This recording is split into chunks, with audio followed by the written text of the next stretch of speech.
infrastructure is crumbling this evening as the NintenByte Podcast continues its unprecedented rise. In cities across the globe, fans are rioting. The Pentagon has issued a statement describing the NintenByte Podcast network as a pixel-based prophecy. Some say the rise was foretold, others say it's just a really good podcast. We're talking twisted nipples, milk, and a sock puppet who doesn't talk. It's dangerous to go alone. Watch this. Welcome to the NintenByte Podcast, bitch. That's right, ladies and gentlemen, you're watching the greatest Nintendo podcast ever! Yeah! Is that a Joy-Con in your pants, or are you just happy to see us?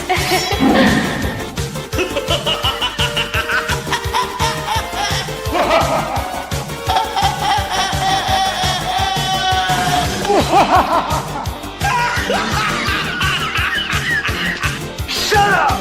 Now feel the power. Everyone, do you feel that? Oh my god, I feel it! I feel it too, Gamer. What is it? It's the power of our podcast, I feel it! This is rad, NintenByte. So rad. Power.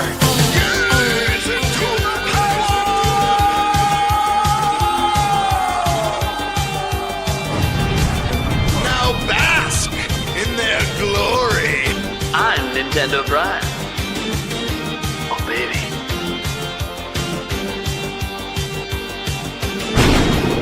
I'm Thunderstash.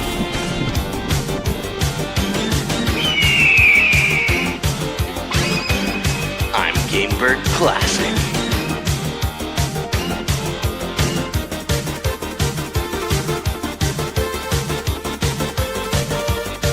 NintenByte rules. Let's rock. Hey everyone, welcome to the NintenByte Podcast, season 4 or season 3. Gosh, episode 44. See, I knew there was a bunch of 4s in there, just in the wrong spot. We got a patch show for you guys today. We're talking about the state of Switch 2, going over first-party, third-party games, our thoughts on the actual lineup at this exact moment. We'll talk a little bit about Nintendo Directs, because just to make people get even more angry. We gotta go over all the Mario Day updates, because there was at least 3 major things to go over with Mario Day. Most of it being expected things, but still, it was really cool to get some like release dates for Yoshi and the new Mario Galaxy trailer, which we all knew was probably going to happen last week. It was already rumored, and literally, like, it happens every time there's a Mario movie that comes out. So just expect the next Mario movie that comes out in the spring will probably also have a final trailer around Mario Day. Anyways, we also got to go over Pokopia a little bit. I don't know how many people here have played it. I know for sure Gamebird has. Probably for Vlam as well. So I don't think we'll spend a whole lot on it, because most of us haven't played it. However, we still got to talk about it, because one, it is the highest rated Pokemon game of all time. I can officially say that now, because it went back up to an 89 today on Metacritic. So it is now higher rated than Black and White. So there is no other Pokemon game above it in terms of reviews. Also, the users seem to really, really be enjoying it as well. There seems to be a lot of positive feedback. Even the user ratings are quite high. On OpenCritic, they're actually at 100%. On Meta, they're at 8.4. I don't know if there's review bombing going on, or maybe that's just the way that the people feel. I guess we'll find out when we talk about it. And then Pokopia, just kind of breaking news that happened a little bit before the show started. Pokemon Company Nintendo released the sales update, which we always knew they were going to do. They do it anytime the game is performing really, really well. 2.2 million in 4 days, with 1 million in Japan alone. Man, that's the Pokemon. That's crazy. That's crazy. That is insane. Japan loves their Pokemon. And this is all with the fact they undersupplied the physical version. They undersupplied it, and it's been sold out worldwide. Just had some restocks today. Those restocks sold out. So the demand for the game is still large, because there's people holding out to get their game key card version. So we'll see what the tail is on this game. These kind of games tend to have a bit of a tail on them, these cozy games. So we'll see what things end up as the quarters move forward. We'll obviously get a nice update on the next update will be the next financial meeting. We'll get the full month sales and we'll see where that ends up. That being said, let's go around the room and introduce everyone and then get to our topic roulette. We'll start with the Spice Lord himself, Eric Moore. Yeah, hello. Yeah, no, that's it. That's all you got? That's all I got. Nothing else? Nope. Huh. Well, that's disappointing. Wham! All right, bud. It's Flam. You guys have seen me a bunch. I'm a Nintendo Deltron guy. I said that's disappointing, not that he's disappointing. Well, you're not wrong either way. That came across pretty mean. No, Way, wrong. No self-deprecation here. We love each other. No, I'm just kidding. I'm a Lamb. It's good to see you guys. More Nintendo, more than like the Delta and stuff too. Yeah, good to see you guys. I'm excited to talk about Pokopia. Then we have returning star, the man I should have put in the thumbnail, and we'd have twice the amount of views just because I should have said is 3D Mario missing, and then put his name and put him in the thumbnail. Nintendo Land, how's it going? It's going pretty good. I'm actually I'm Pokemon Land now. Oh, okay. Yeah, there's a little hint at something, so I'll just say that. We'll see what happens. Noted.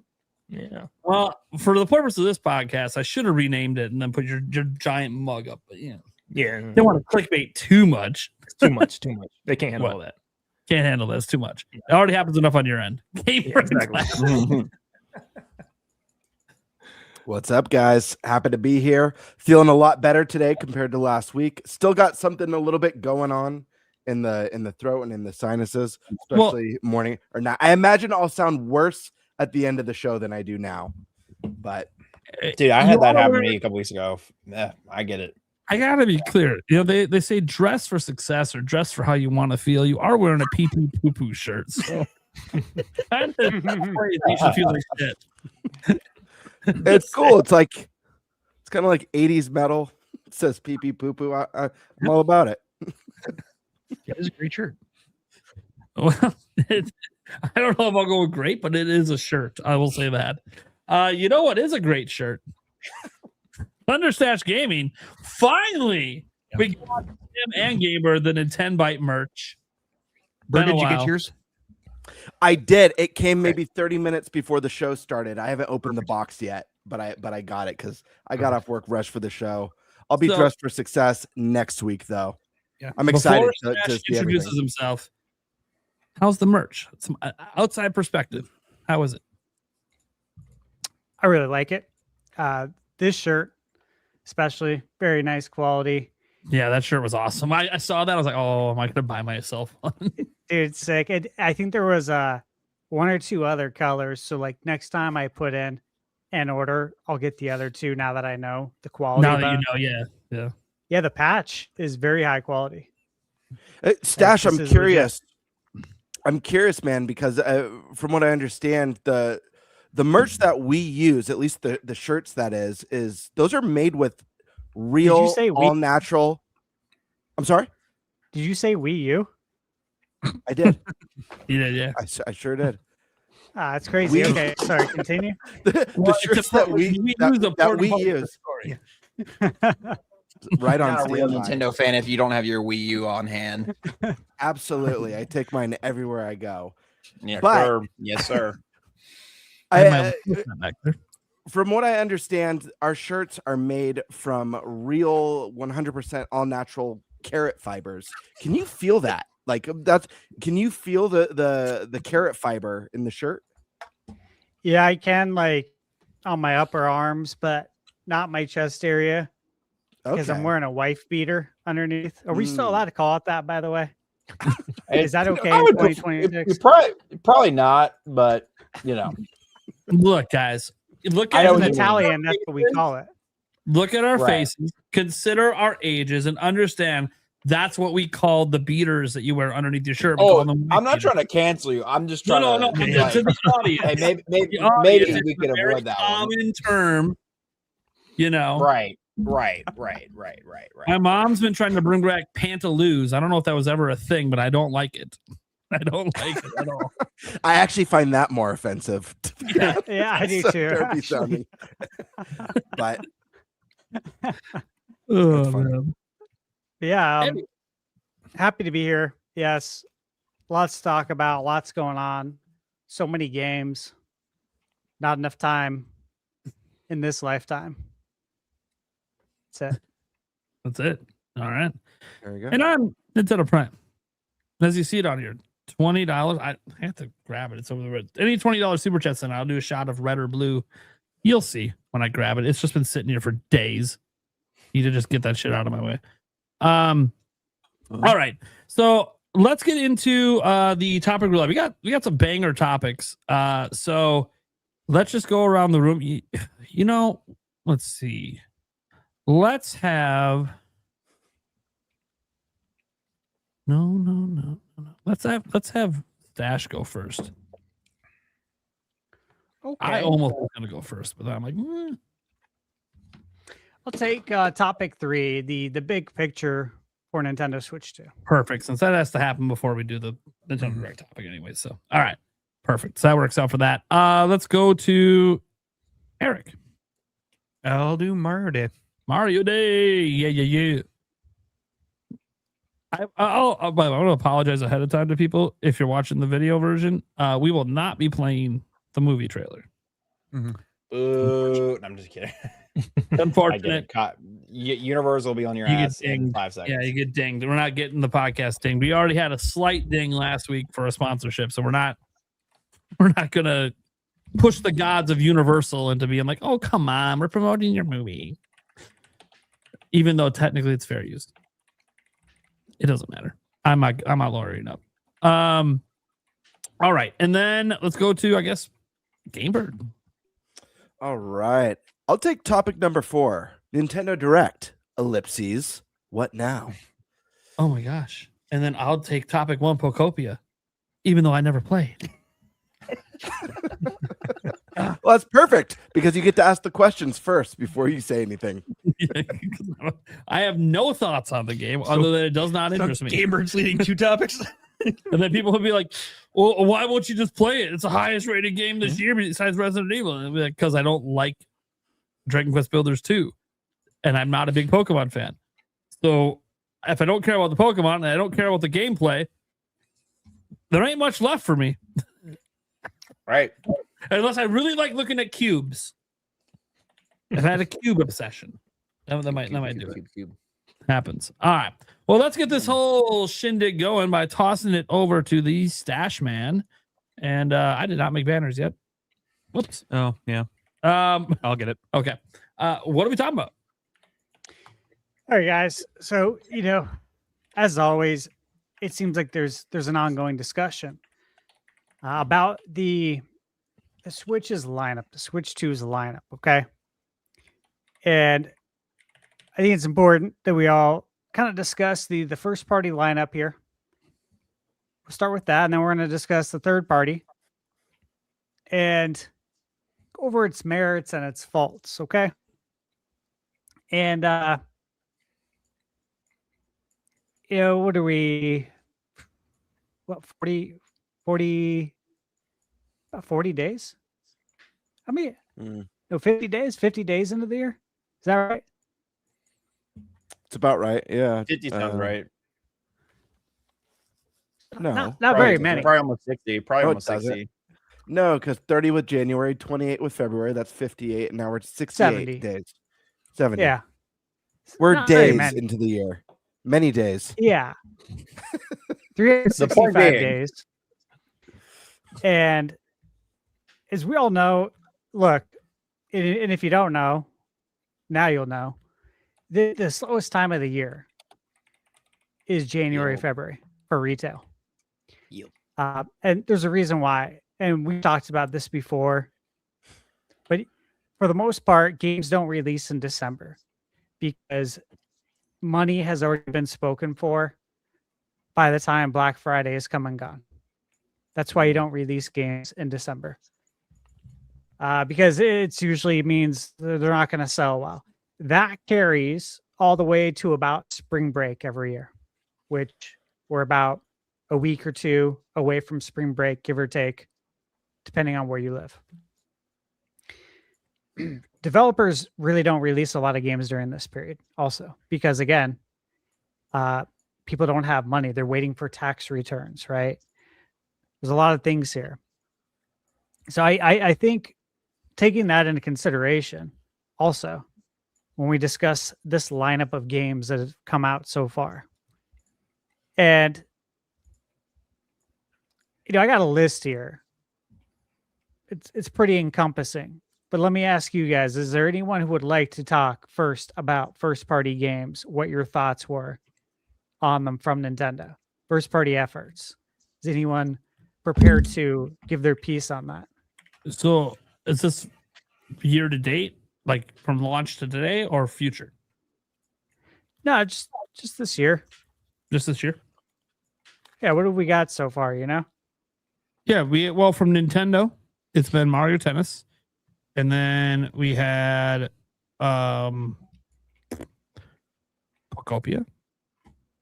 I think that's technically it that's released so far. But then we also have Bella Park DLC coming up.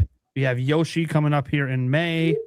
Technically Tamagotchi Life next month in April. It's a Switch 1 game. They've made it very clear it's a Switch 1, not a Switch 2 game. But still, you can play it on either one. And then later this year, we're supposed to get Rhythm Heaven, which I think Nintendo publishes. And then and that's a Switch 1 game as well. Whether or not there's a Switch 2 edition, we don't know. They haven't really showed much of that game yet. The Dust Bloods, which I think Nintendo is publishing in some territories. And then Fire Emblem. There's also Splatoon Raiders out there, but technically is not slated for this year. It's just TBD. So for this year, for sure, Fire Emblem, Dust Bloods, Rhythm Heaven, Yoshi, Tamagotchi Life. Those are like the last ones they have that haven't come out yet. That they've announced. Plus DLC. And there might be other DLC later this year too for other stuff. And then we had any Switch 2 editions outside of Xenoblade? Oh yeah, Xenoblade came out this year. We also had the Switch 2 edition Animal Crossing technically in January. Oh yeah. I think that's it. I don't think there's any other Switch 2 editions announced this year. Or Nintendo for first party. There'll probably be some more. Yeah. Oh, undoubtedly. Yeah. All right. So with that said, Nate, how are you feeling then about this lineup thus far? First half of the year, not good. It feels so. It's not that there's not a lot of good games. I want to be clear about this. I think the games are fine. Pokopia is an 89 for crying out loud. Yoshi's probably going to be pretty good, right? Tamagotchi Life. If you like the first one, you're probably going to love the second one. Looks just as zany as the original. But like one, I don't care about Switch 2 editions for the most part. Even though the Bella Park DLC looks better now, and we'll talk about that later. It still isn't like it's DLC. Like I get excited for new things, new games, not just content added to old games or just upgrades to old games. Like that's fine, but it's the beginning of a gen. I want my upgrades to come later. I want it to be like years from now. Right now, I want new stuff that like when you release DLC, like the Bella Park stuff, a lot of that just feels like, well, they could have did that on Switch 1. They're just not doing it on Switch 1. So I don't really get that excited for the Switch 2 editions from Nintendo, even when the DLC is actually good, which again, the Bella Park one does look like it might actually be worth it. Looks a lot better than I realized it was going to be, which is good. But yeah, besides that, just look at the games.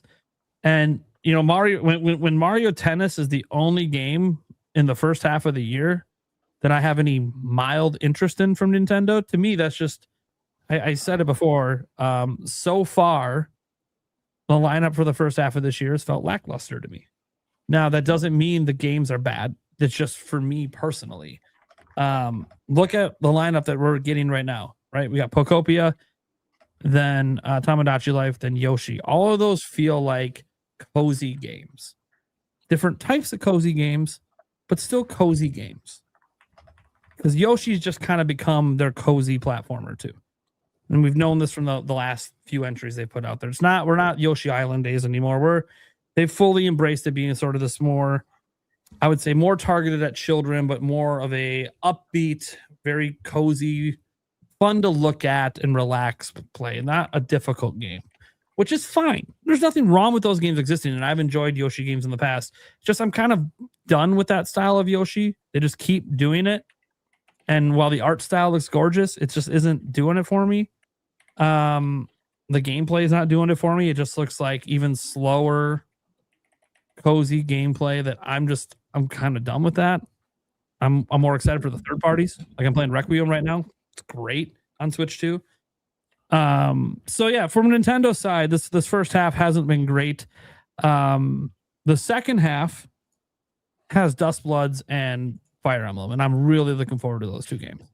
So if those two games deliver, the second half's already going to be a lot better. But it's just this first half just feels lackluster, and it feels weird saying that, especially when Pokopia is doing so damn well. It's just not a game for me. But that's okay. Like, there's been periods of time where Nintendo's had game releases in the past, where they've had like a series of 6 months, 8 months, 9 months, where they have a bunch of nice games come out. They're just not ones I'm interested in. But I play such a wide variety. I got third parties to fill in. I said this on X the other day. Hey, yeah, well, it's lackluster from Nintendo. I'm good. I got plenty to play. There's tons of third parties and indies to play. I don't need Nintendo's first party. It's just nice to have. So I a little disappointing so far, but I expect the second half to be even better. I expect there's probably 2, maybe 3 games they haven't even announced yet that'll also be in the second half to go along with everything. And I'm sure there'll be more Switch 2 editions that I won't care about, and something for Zelda's anniversary, I'm sure will show up. Hopefully it's something I care about. Because I swear, if it's just like Wind Waker HD's coming, I'm gonna be like, I'm happy for people that have been waiting. I'm not one of those people. I played it on Wii U. I'm good. I'm not one of those people. But I don't know. That's my thoughts on first party. Okay. All right. Who would like to go next? Don't all jump at once. I'll offer a differing opinion. I was like, oh, who was those they want to go? Sorry. It's fine for Vlim. If you want to go first, go for it. Go for it, man. I was just gonna offer a counterpoint opinion because I feel actually I would negative. So I feel not the total opposite of you, Prime, but I think we have gotten a lot of volume, but I think I want to say like the traditional like staples that we get in a new generation is what we're missing. Like we don't have obviously the 3D Mario, we don't have a new Zelda, we don't have like the big what is normally considered in the Nintendo verse the big system sellers. But we've gotten a ton of everything else that is just as good in quality, if not better. And I do agree with you that it's unfortunate that like a good chunk of that is just basically DLC and upgrades with the Switch 2 editions.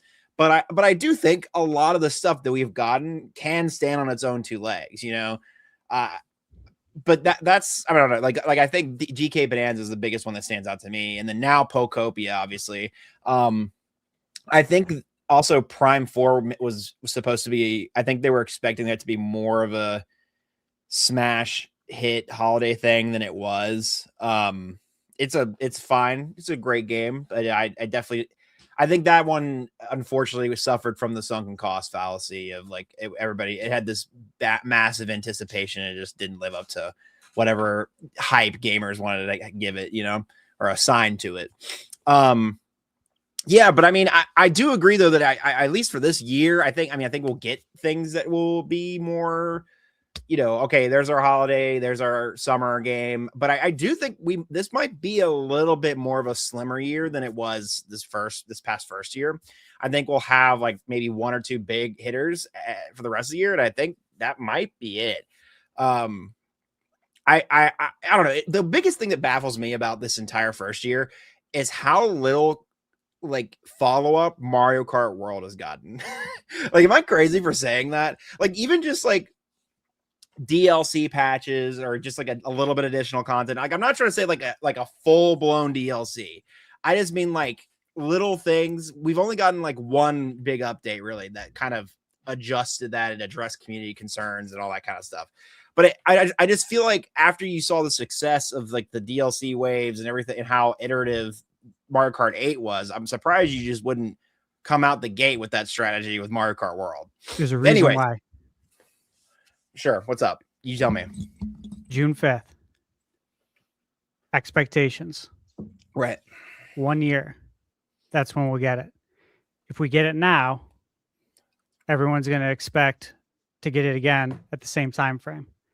But if you do it every year and you trickle it out, then you have that long runway that's going to last for the console's entire life cycle. Because if you look at like when the booster course pass came out, it was quite a few years actually after 8 Deluxe come out. So I think it's coming, but I think they're going to wait until June because then the expectations are set like, hey, we got new content in Mario Kart 1 year later. Maybe we'll get some more a year from now. Right. But if we do it too early, man, going to set them up for failure long term, in my opinion. Right. And I understand that. Oh, go ahead, Prime. Sorry, you have your. Yeah, I just wanted to also say that like Mario Kart's never gotten substantial updates in this first year. So like, you're not the only person I've seen that like was like expecting like this roadmap of even just like 3 updates. And I get it, especially $80 game, right? Like, I get the expectation, but Nintendo's never given us that expectation. It's always been years later that we got DLC. Now, I do suspect that DLC is better planned out this time, so I think DLC will start later this year, and I think it's going to be paid DLC, and that's going to be a whole new wave of backlash, I'm sure. Right. But unless the DLC looks really, really good, then people might not complain, but we'll see. Well, I think it was also just, I think it was more of not necessarily an expectation of based on history or precedent, but more of a, that seemed like the logical thing to do based on their prior success of the DLC with Mario Kart 8. And I know it took them a while to get to that point with Mario Kart 8, but you would think, okay, well, right out the gate. Anyways, that's what I'm trying to say is more of like, you would think they would adapt, but I don't know. Again, like Stash said, maybe it is a strategic. Did they say that DLC for 8 that not the one that was part on Wii U, but the one on Switch? Didn't they say that DLC only existed when they decided World was going to Switch 2? Yes, I think that was. I think that's a quote somewhere, and I think they also were like, "We want to recycle the tour tracks," and so they. Well, I mean, that helps. Yeah. So I kind of feel that DLC it's kind of just there by a happy accident of World just not going to be done in time. So. Well, and the free updates don't even have to be something paid, like, or they don't have to be anything revolutionary. But I'm just kind of shocked there was not like a. Here's more costumes for Pauline and Donkey Kong for Donkey Kong Bonanza. Here's more like, little easy things like that. Now, I don't need like brand new tracks and all this other stuff, but like, I feel like you could use Mario Kart World as kind of this like launching platform to promote and also just like integrate with other games that are coming out at the time. Anyway, that's getting in the weeds of it. My stance overall though is I think it was a strong year one, and I just think that it was distributed amongst a lot of titles that aren't typically considered the staples and things that push the system, rather than like with Switch 1, you had basically Breath of the Wild out the gate and then maybe Mario Kart, and that was it for like the first year. But anyways, that's my take. Okay, cool. Bird. Yeah. I mean, here's the thing. I think this year so far has been fine. I mean, I really think it's been fine. I don't think there's necessarily a problem with the games we've gotten so far. I think Mario Tennis was surprisingly better than I think a lot of people give it credit for. It's not a masterpiece. Fantastic. We could have gotten more out of the story mode. The story mode's kind of a tutorial. I feel like from those early trailers and from the direct presentation, it looked like they were going to do something a bit more meaty. But it's a lot of fun, and as someone who has a family and people to play with it, to play doubles, it's a good time. Pokemon Pokopia, we'll talk about that a little bit more, but I think the reviews speak for themselves. This is just a fantastic, cozy game. It definitely calls to the Dragon Quest builders or Animal Crossing crowd. I think what the real issue is with Nintendo software for 2026 right now is it's missing excitement. Like there's no announcement that just draws excitement. And sure, you could say Duskbloods is that game. For me right now, I'm really excited for Fire Emblem, but like I'm well aware that Fire Emblem's a lot more niche. Not everyone's going to be losing their shit over that release. Maybe as we get closer and we see more, I know Three Houses was the fan pick of Game of the Year at the Game Awards when the year that game came out. I'm so excited for Fire Emblem. I'm right there with you, man. I just know like the general public, I think they're missing the excitement. And you guys mentioned the next 3D Mario, you mentioned the next Zelda, the next Smash Brothers. These are games that generate that excitement, that hype. I think maybe with how well the new Pokemon kind of presented, maybe that could have been that excitement game even as well, but that we know now that game is going to be a 2027 title. Duskbloods is a big question because on one hand it's FromSoft, it's Miyazaki. On the other hand, it's different than what he normally does, and it's a PvPvE. We don't necessarily really understand the scope or the nature of the game until we see more. This game could be a masterpiece.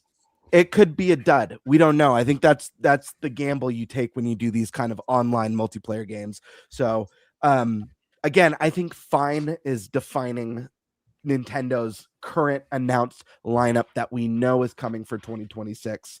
Yoshi, this game looks stunning. Every Yoshi game looks stunning. Unfortunately, the art style of the Yoshi games always overshadows the really kind of sterile and simplistic gameplay. And for a lot of people, unless you land in that younger audience, it looks pretty, but it's not going to get you excited. So I think they have an excitement problem. I don't have an issue with the releases. I think we just need, last year I really think their year last year was a lot stronger than people give them credit for.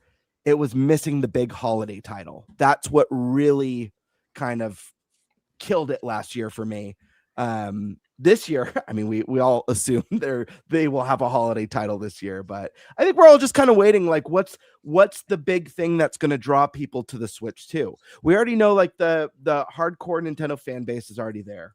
They're the early adopters. We already know that people are going to be jumping on board for Pokopia. I said when that game was announced on the show, this game's going to print money like no tomorrow, and it will. So I don't know. I think we need that big holiday thing. As far as Switch 2 editions, I think those are great. They're fine and dandy. But the fact of the matter is that Nintendo Switch is the best-selling Nintendo console of all time. It's got like 155 million plus, meaning that most people who really wanted to play those games already played them.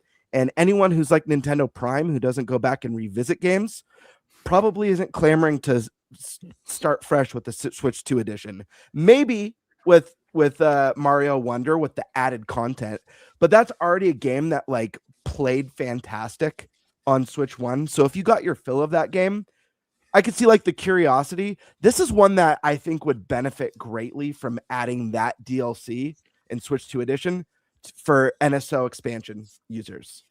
And I think that should be the move for all these Switch 2. I think Xenoblade Chronicles X Switch 2 edition should be free for NSO expansion users. You know what? Reward the people who are subscribing every month or subscribing annually and give us another reason to, because if they build up that catalog of free DLC or free Switch 2 editions, people are going to sign up. If there's a fat list of games with free DLC or free upgrades, people are going to sign up. That's my opinion. But yeah, I think fine defines the announcement so far. That's where I land. Okay. All right.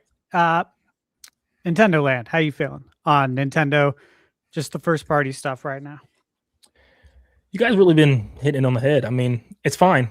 I think that's just, I've been one of the vocal people talking about the first year. To me, it felt more like low quality, more quantity.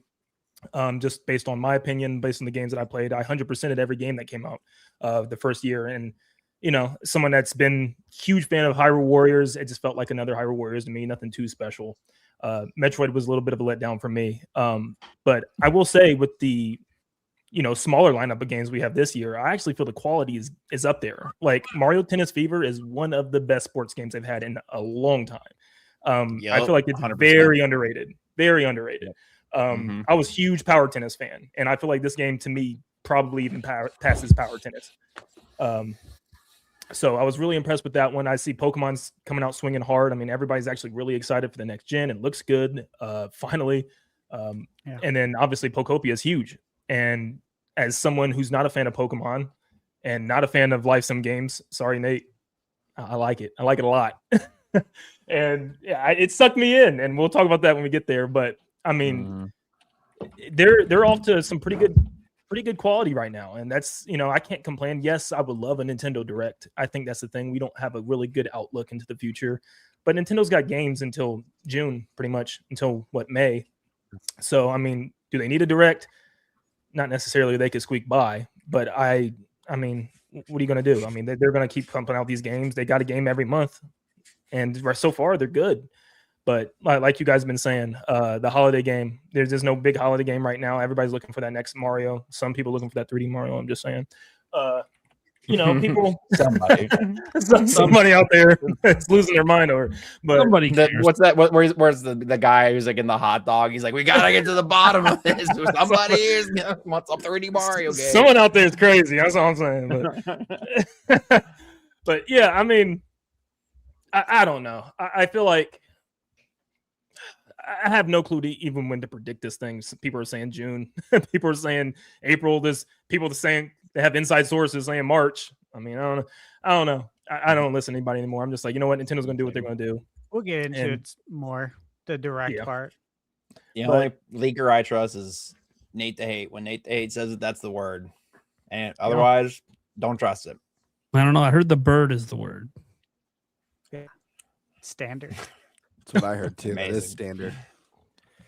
Standardized and standardized testing. SOP. Well, standard operating procedure. We all go by. Right. It's way of life. All right. Eric, you got some more you'd like to add there? For me, the beginning of the year is kind of lackluster. That doesn't mean it's not good for other people. I don't have a lot of the games in the beginning of the year that really excite me. That's kind of why I'm hoping for a Nintendo Direct, and I want to see some nice big new juicy titles coming out. But yeah, I mean, just because it's not good for me doesn't mean it's not good for other people.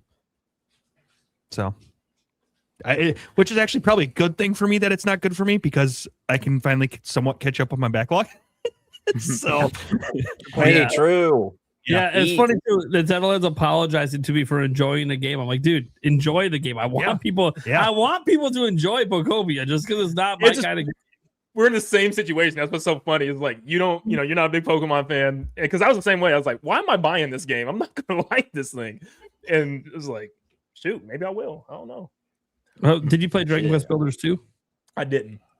Yeah, see, I've already played that game that plays very similar to know that I just don't even like the mechanics. So yeah, okay. All right. So first party stuff. Bring the thunder. Again, it's for this year, for what's been announced, for what's came out so far and what's been announced. And I do think it's important to look at your backlog as well. There are some games, of course, that, trickled into the new year for sure for me that I have for review, but kind of talk about those more when we discuss the third party stuff. Yeah, you guys mentioned all the games. I said this last year, right when Xenoblade came out, I picked it up, and I think Nate asked if I had opened it or played it yet. I said, no, I don't have any intention to. I'm waiting for the Switch 2 edition that I know will come out, and here it is now. So you look at that, that's a several hour game that just fell in my lap, right? Nice cheap little $5 upgrade. And again, we're 70 days into the year. I know people, especially online, are all like, hey, dude, what's going to be the big holiday game? Christmas just got over. Christmas like 76, 77 days ago? It just got over, man. What are we talking about holiday games for? I need to consume. It ain't time yet. It ain't time. I'll tell you why. Because a lot of them are like me. This first half ain't shit. We want stuff to look forward to. Right, but we'll get to that. We'll get to some other things here. And I will say, oftentimes, I'm not saying lately because Nintendo's been weird lately with the transition and everything. We knew what the holiday games were well before we got to June. Yep. Most years. So like it is kind of weird to not even have any idea of any game Nintendo's releasing this holiday. That is a little weird. It's unusual. It is, but yeah, they've been doing it in recent years. I mean, again, I always go back to 2024 when everyone's like, Nintendo's done, Switch is over, we're ready for Switch 2. They haven't announced anything. And then they announced Super Mario Wonder, Pikmin 4, Super Mario RPG, and everyone's like, holy shit. Well, that was 2023. Mario RPG. Yeah, but regardless, everyone said remake and remaster city. But everyone was like, you know, they're not going to release anything. 1 and 2. And then they released Why are you singing Mario RPG? Every time I hear Mario RPG, it makes me think of that thing. I apologize. The the video, the Wii Shop Wednesday video. Every time, I don't know why. It's like a trigger. It's like, oh yeah. Sorry, continue. Oh, you good. So yeah, I look at that. It's like we didn't learn about those games till very late into the year, when everyone thought literally, everyone on the internet was saying Nintendo's cooked. It's over. They're done. There's nothing left for Switch 1. That was every YouTube headline, every thumbnail. It was annoying as fuck for me personally, just because I know it's just bullshit. It's not true. They're definitely coming out with stuff. They're not going to have nothing for the holidays. And if you believe that, I don't know what it says about your intelligence kind of thing, but this is the way the internet works. I think this is no different, guys. Again, 70 days of the year, we're going to learn about all the holiday stuff. Based on what's came out so far, though, first party, yeah, Pokopia. I haven't played it. People are loving it. I don't have time to play it right now. With all the games I have in my review pipeline, but hey, if I did have time, I'd fit it in there. And I said before that this is really not the type of game that I would play. But again, people are loving it, and I would like to check it out for that reason, to see what it's all about, or at least have Michaela check it out. And I love when that happens. I love when I say, yeah, I really don't have interest in playing this game, because that is fact. I don't. But when games catch storm like this, I think it's best to not stick to what you said and listen to what everyone else is saying in this sense and check it out. So yeah, I would check that out. And I think that's great. That's looking good. Mario Tennis, obviously. That was a good one. You guys mentioned all the games that are coming out. And I think we'll learn about definitely more games. Like, this isn't it. The release calendar that we have right now is not what we're getting. I don't believe that for a moment. However, we got to look at this as that it's not only Nintendo games that release on Nintendo Switch 2. And I think for me, that's the more exciting part here.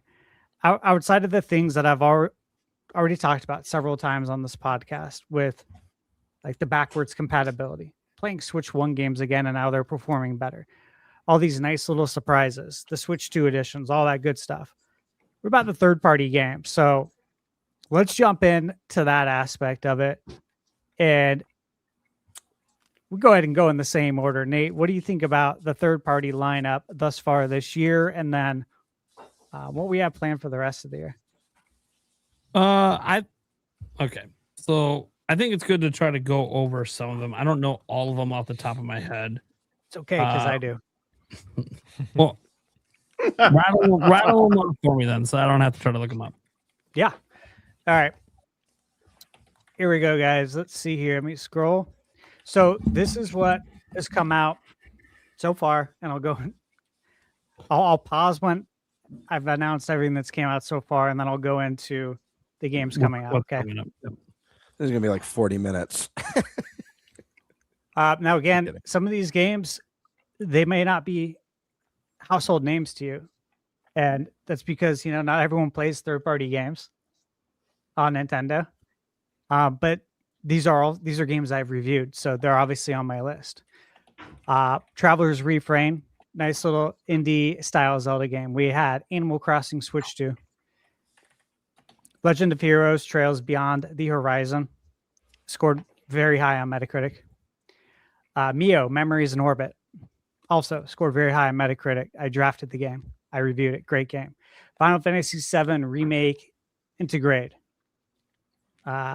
Huge flagship third-party release. Escape from Ever After. Again, indie title. If you're a fan of Paper Mario, you should play this. Dispatch. Jimmy and the Pulsating Mass. Still playing through that. If you're a fan of Earthbound, you should play this. Go look at the Metacritic score. Dragon Quest VII Reimagined. Very long game. Definitely get your money's worth. PGA Tour 2K25. Super Bomberman Collection. Mario Tennis Fever. Yakuza Kiwami 3. Rayman 30th. Reanimal. A lot of these games scored very well on Metacritic. Under the Island. Again, game I reviewed. Very much like Link's Awakening. Awesome game. We got Virtual Boy NSO. First Squadron, which, again, like Star Fox. Ease X Proud Nordics. 4K 120 frames per second on Switch 2. Very impressive. Fallout 4. Michaela's playing that right now. Fallout 4 Anniversary on her Switch 2. Looks amazing. Frame rate, awesome. Disney Afternoon Collection. Got Hunt the Night. Pokemon Fire Red Leaf Green. Resident Evil 7, 8, and 9. All absolute bangers. Tales of Berseria Remastered. We got Blueprint Switch 2 Edition. We got Mini Shoot Adventures, which I'm working on that for review. Scott Pilgrim EX. Back to the Dawn. Planet of Lana 2. Also working on that for review on Switch 2. Awesome Metacritic score so far. And tomorrow we get Fatal Frame 2. And Friday we get Monster Hunter Stories 3, which I already reviewed that game and posted my review for it. But it comes out on the 13th. That's what we have so far for the first 72 days of the year. That's a shitload of games. These are all games that I've either reviewed or I'm working on the reviews. And I've recommended them. Like, highly recommend. And I don't do that lightly. You gotta remember, I worked in finance for 10 years. I take people's money like really seriously. So let's pause there if you want, or do you want me to continue to go through the rest of what's coming out now? Pause there. Yeah, sure. Pause. Yeah. I'm just gonna say, and I've been thinking this on Switch 2, even dating back to when it launched. I'm very satisfied with the third party and indie lineup on Switch 2. I think it's hard to complain. I understand people sometimes want all the AAAs all the time, and I get that. And we are getting more of them than we were accustomed to on Nintendo since like the GameCube days, and even probably the SNES days. Yep. But so I've been really satisfied. I do want to see more. The only critique I have is more and more of the games I like to see be day and date. We are seeing that more often, but we're not quite there yet where everything's day and date. I think that's going to change as the generation goes on and people have dev kits for longer. I'll just give an example. Like, obviously we couldn't give Final Fantasy VII Remake and Rebirth day and date because the system wasn't even out yet. But I think Part 3 is going to be day and date. So and Pragmata is day and date, right? That hasn't come out yet. That want to get mentioned next. Obviously Resident Evil Requiem, that was day and date. So we're starting to see the day and dates happen more frequently, and I think that's going to continue. That's like my only critique is like just having to wait sometimes when it feels weird that everyone else is enjoying that day one hype, but then Switch 2 owners got to wait. Feels weird. One game not mentioned, Borderlands 4. I'm mentioning it. It doesn't have a release date. I think that game's coming out. I think it's not even on my Excel sheet. Yeah, I think it's canceled. I think that game's That's canceled. how I feel about it. Yeah. Sucks too, because I was looking forward to at least trying it on Switch, and it's like I just don't think that game's ever. Well, I mean, at least we did. I mean, I got to play it. Yeah, technically, I did play the demo, but didn't we all play the demo at West? It was rough. Yeah. It was not in a very good position. Yeah, and that's probably why they didn't launch it. And then, well, there's a whole lot of reasons. That game just had issues all around. That said, I've been very, very, very happy with the third parties and the indies. This is why I said in my post, like, even though I find Nintendo's lineup for the first half lackluster for me, that doesn't mean that I'm complaining that I have nothing to play, because I don't just play Nintendo games. I've got lots to play. I'm literally playing Requiem right now. And then after that, going back to Dragon Quest 3 on my backlog, so I can hop over to 1 and 2, and I might take a break after that and go to Octopath instead of 7. Yeah, because lots I want of hours zero in. Yeah, I want to. That means these are RPGs, so like there's a lot of hours in these. So I definitely won't be 100%ing them. Probably just beating the main story, but that's good enough for me at this stage of my life. It's not a whole lot of games I even 100% anymore.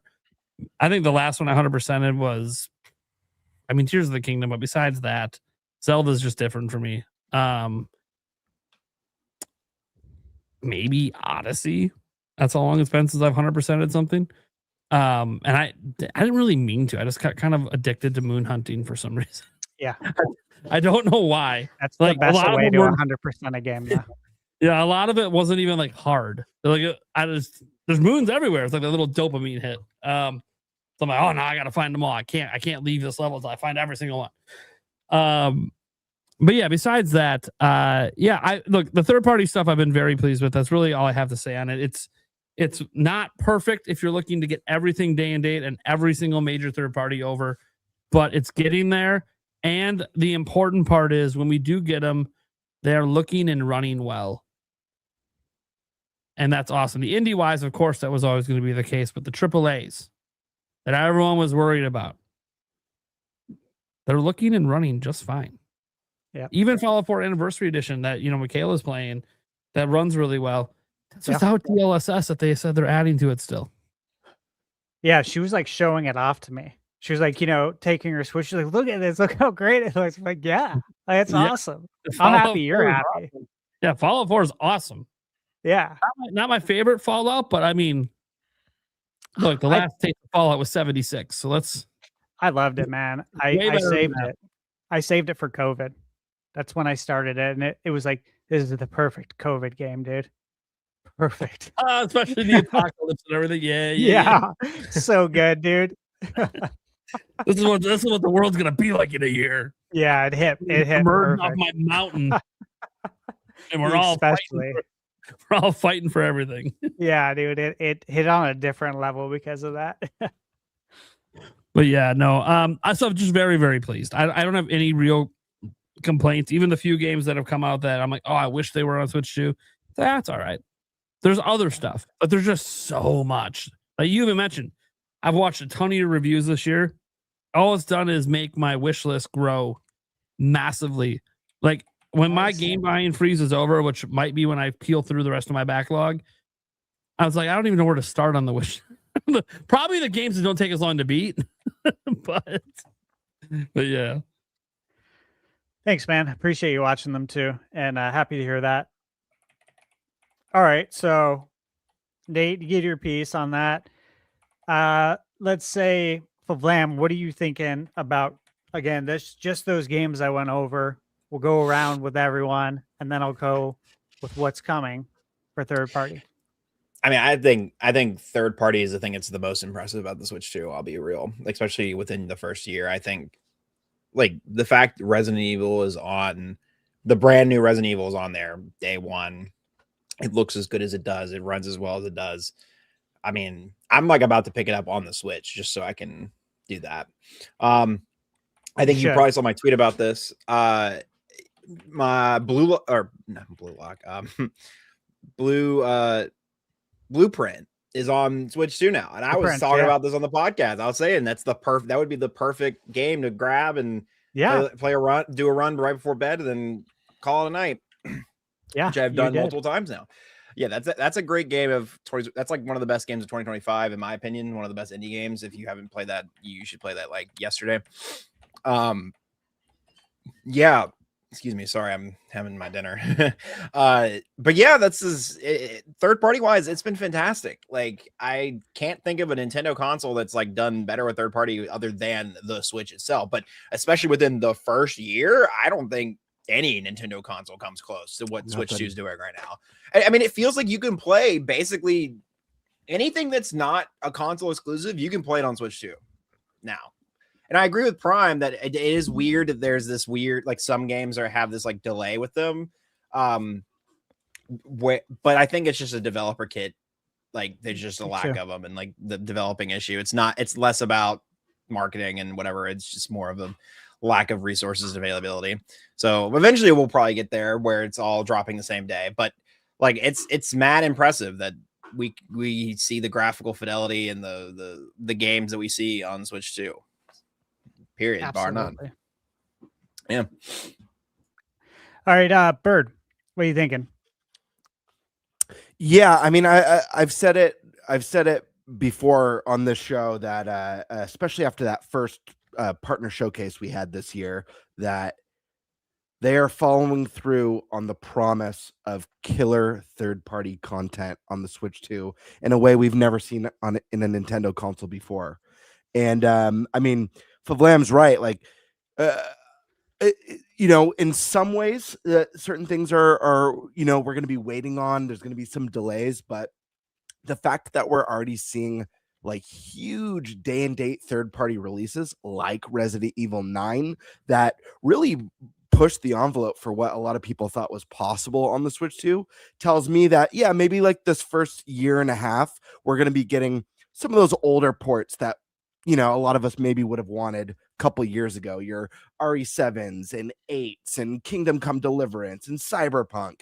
But as we move along and we start to get these releases, Fallout Knocked Out and Elden Ring, which is yet to get a release date. Once we get kind of caught up, I feel like we're going to be seeing that very consistent day and date with most major third-party releases. We've never seen third-party support like this out the gate. Right. This is before obviously Switch 2 is the fastest selling console of all time right now. But before we got those numbers, before those statistics were in, we already had the promise of strong third-party support. And everything we've seen since then, it's gotten bigger, it's gotten better, and it's gotten stronger. And more developers are getting more and more vocal about how they'd like to see their games land on Switch 2. Like I said, it's only a matter of time, in my opinion, before most releases are going to be launching day and date, because it makes the most sense for the companies too. This is a time in the industry where like sales really matter. The success of your teams depend on the success of the games that you're pushing out, especially with the cost of development. That mitigates a lot of the risk having your games everywhere. Nintendo's a big platformer, and a lot of people say, especially people who are hungry for that meaty, epic Nintendo reveal for Switch 2, that, people don't play Nintendo consoles for third party. They play it for Mario and Zelda. That's like, yes, that there's definitely a core group of players who feel that way, but you have to keep in mind that the Nintendo Switch was a phenomenon that reached 155 million people's hands. It's a lot of people's first Nintendo console ever. So that notion that those 155 million people just want Mario and Zelda isn't true. It's not true. They're going to be growing up and experiencing new IPs and new franchises for the first time. And with PlayStation 6 coming down the road, and the next Xbox console coming down the road, and the Steam machine coming down the road, consoles that could potentially be anywhere between $1,000 or $1,500 with the prices of the chips and the tariffs and all the other bullshit that's going on. This is going to be the most affordable way to play these huge AAA third-party titles. It may not be the prettiest and most crisp or highest performing version of the game, But at the end of the day, most people don't place graphics first. If they did, the top place for playing would be PC for most people. Yeah. Period.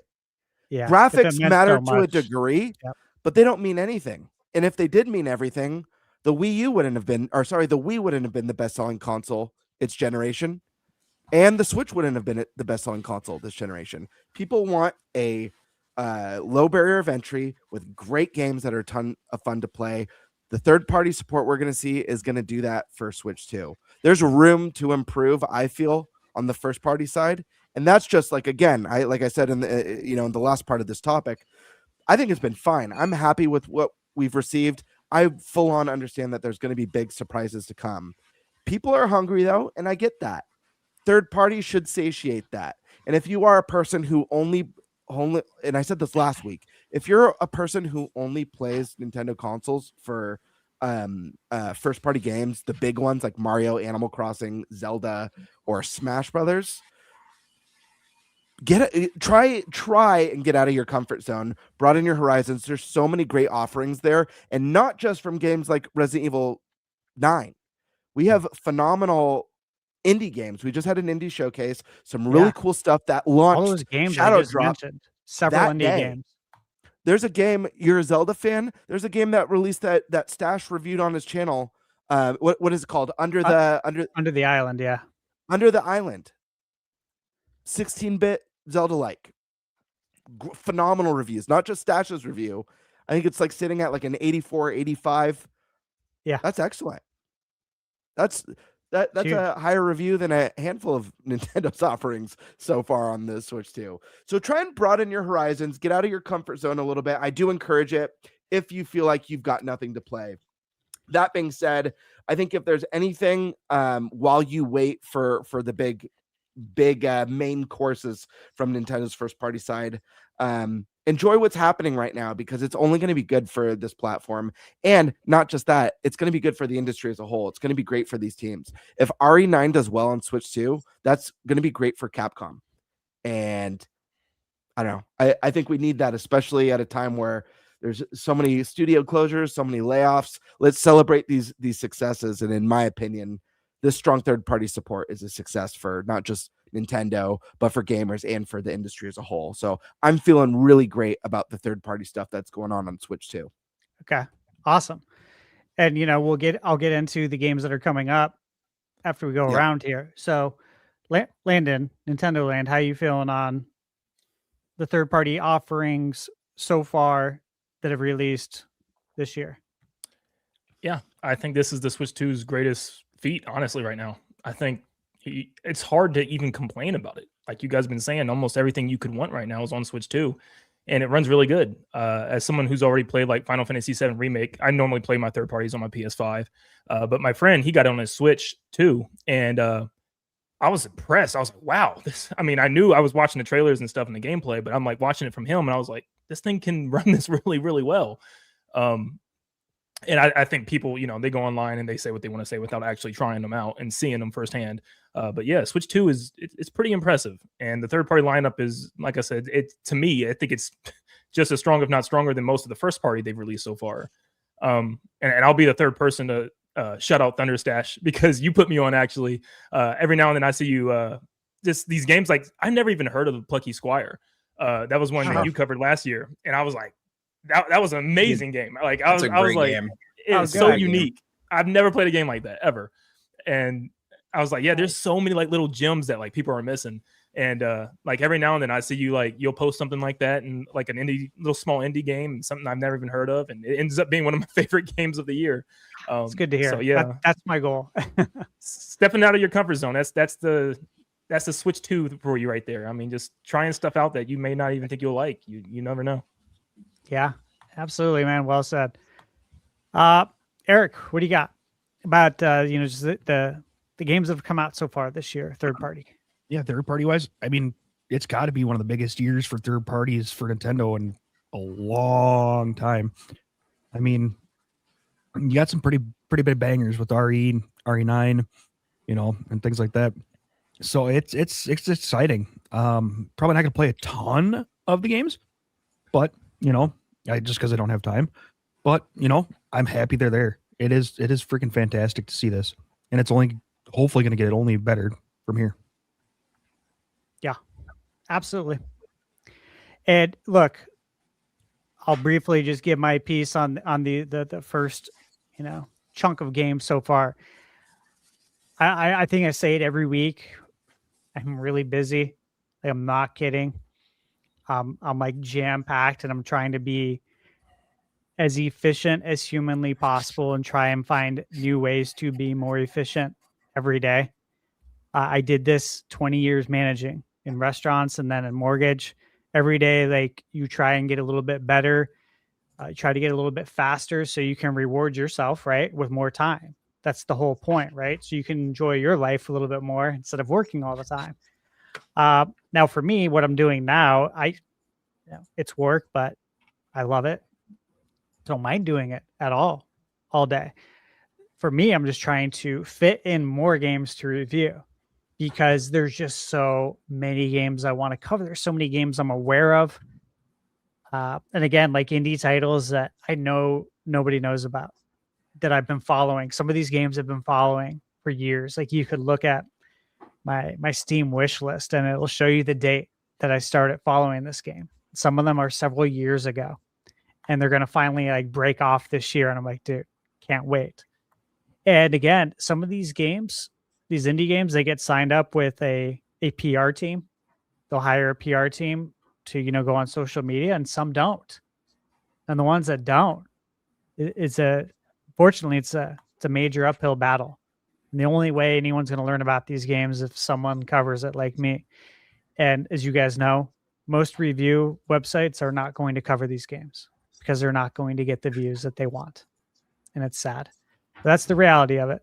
But I don't care about that. And that's why I cover it, because we got to cover the games that you believe in, right? Or the games that you think you're going to believe in because you've been following them in previews and they look good and you want to see if they're actually going to be good. With that said, yeah, tons of games. I have a lot to review, and I'm working on a lot right now. A lot of these games that I mentioned. With that said, though, and again, I'm very impressed with third party so far. But dude, this is where it gets nuts. Because there's a lot of games coming. I'll rattle these off. Okay, obviously Fatal Frame tomorrow. Monster Hunter Stories 3 on the 13th. Monster Hunter Stories 3 is a massive game, by the way. I reviewed it. I posted my review, right? Reddit embargo. I think it was on Monday. Dude, that game is addicting. Let me just say that. You lose time playing it. If you've played Dragon Quest Monsters, like, I really enjoyed Dragon Quest Monsters 3 on Switch. And there's a lot of addicting elements there. This reminds me of that, but grander on scale. It's Monster Hunter. There's like Pokemon vibes to it for sure. But it's also like an RPG because you do control your character in battle as well. So it kind of takes the best of a lot of things and puts it into a game, which I appreciate. And the battle system is very cool. I won't even try to explain it though, because it's a lot. Okay, so Dead Zone Rogue. Don't know how that will do. That was just at the indie showcase we had last week. That's the first-person shooter. I don't know. Fallen Tier: The Ascension. Just got a review code for this 2 days ago. This game has been in development for several years. Metroidvania. Very excited for it. Shadow Tactics: Blades of the Shogun. Also a indie game that I'm reviewing. If I recall, let me see. I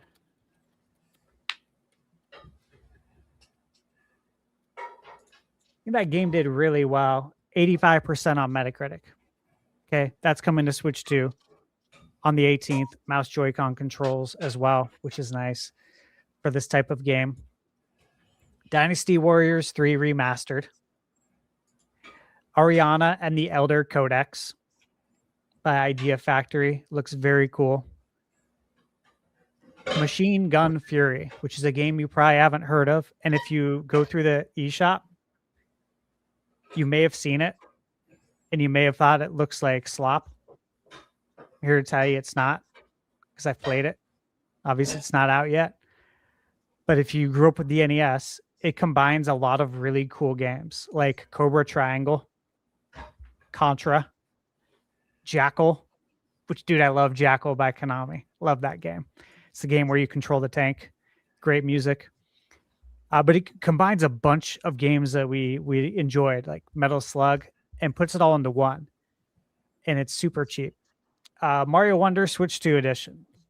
I'm also working on for review right now the Midnight Walk. That comes out on the 26th. That was at the Indie Showcase. It's the game that looks like Nightmare Before Christmas. Right. Virtual Fighter 5. Coming out on the 26th. It's $20. Pretty cool. Yeah, I'm like, is this price right? All right. Yeah. So I was like, oh, that's nice. All right. We got Legacy of Kain Ascendance. Now, beginning of the month, we had Legacy of Kain Defiance Remastered. This is a new Legacy of Kain, and it's a Metroidvania, which looks really cool, and that's why it's on my list. South of Midnight also comes out on the 31st, and console exclusive, Little Nemo and the Guardians of Slumberland comes out, which I should be getting very soon to start working on that. And I did a preview on that. Little Nemo is really cool. Again, it was a Capcom NES game. It's back now, and it's a Metroidvania. So that's just the rest of the month right there. Okay, that's a lot of games. But then we got Soul Quest, Mouse PI for Hire. If you're following that, you know that looks cool. And there's been some previews that have come out for people who got to go hands-on, and it's more than just surface. It's more than just looks. It actually looks like it's going to be pretty deep system. Tomodachi Life, Pragmata, which, again, that was coming out on the 24th. Now it's the 17th, which is cool. Jay and Silent Bob, Chronic Blunt Punch, Beat 'em Up. Digital Eclipse. Digital Eclipse, we all know they put out bangers. They're very good at the beat 'em up genre. And again, if you grew up with Jay and Silent Bob, you know, maybe you watched the movies, Clerks, Mallrats, like I did. Of course, it's coming out on 4/20 because it's Jay and Silent Bob. That's a game I actually want to play. Another game, indie game, coming out on 4/20 is Saint Slayer, Spear of Sacrilege. It's by Lily Mo Games, which is the company that Colin Moriarty works with, or he owns. Looks like Castlevania 2, but more. It's been on my list. I will be reviewing that. He-Man, Masters of the Universe. Gamebird and I. Nate, did you play it too at PAX West? No, I just watched you guys play it. Dude, this game is so much fun. Like, it's really good. Right? And so I'm hyped for that. Ys Memoir Revelations and Calcutta. That's a Switch 1 game, but still nonetheless coming out. Play it on your Switch 2. Constance, Switch 2. I reviewed this game was a few months ago. Metroidvania. Beautiful art style. I reviewed it on PC because I knew it was coming to Switch 2. That's coming out May 1st. But we got Road Out coming May 1st. Indiana Jones and the Great Circle. Of course, the DLC's out as well. I purposefully did not play the DLC. I reviewed the game last year, right when it came out, and I wanted to wait for the DLC to revisit this on Switch 2 for a review. Tales of Arise, Beyond the Dawn, 007 First Light. For JRPG fans who love the 2D art style, Wandering Sword, put that on your list. It's definitely on mine. We got, of course, Lego Batman Legacy of the Dark Knight coming this year. R-Type Dimensions 3, Final Fantasy VII Rebirth. One of my favorite games in a very long time. The Adventures of Elliot, Zelda 2D by Square Enix, sold. Digimon Story. Again, I reviewed that. Awesome game. And oddly enough, the Switch 2 release is going to have better performance than the PS5 release that I reviewed. They announced that. I know it doesn't make sense, but that's what's going down. Another Eden Begins, which is by Chrono Trigger team. I believe I have that on my fantasy draft for a reason. Blight It's Turok really Origins, good. Lift It, Super Meat Boy 3D, Agefield High, Rock the School. This might not be on your list, but it looks like modern day Bully from Rockstar. It looks very cool. Mariachi Legends. Again, drafted that. Metroidvania. Heavily inspired by Symphony of the Night. Eterna Lucis, Alterium Shift, Kina, Bridges of Spirit, which was just announced. Yoshi, of course. Orbitals. Egalos 2, Barkor, Bloodstained, The Scarlet Engagement. Cronella's Mansion, which I backed on Kickstarter. Crosshorn, Darwin's Paradox.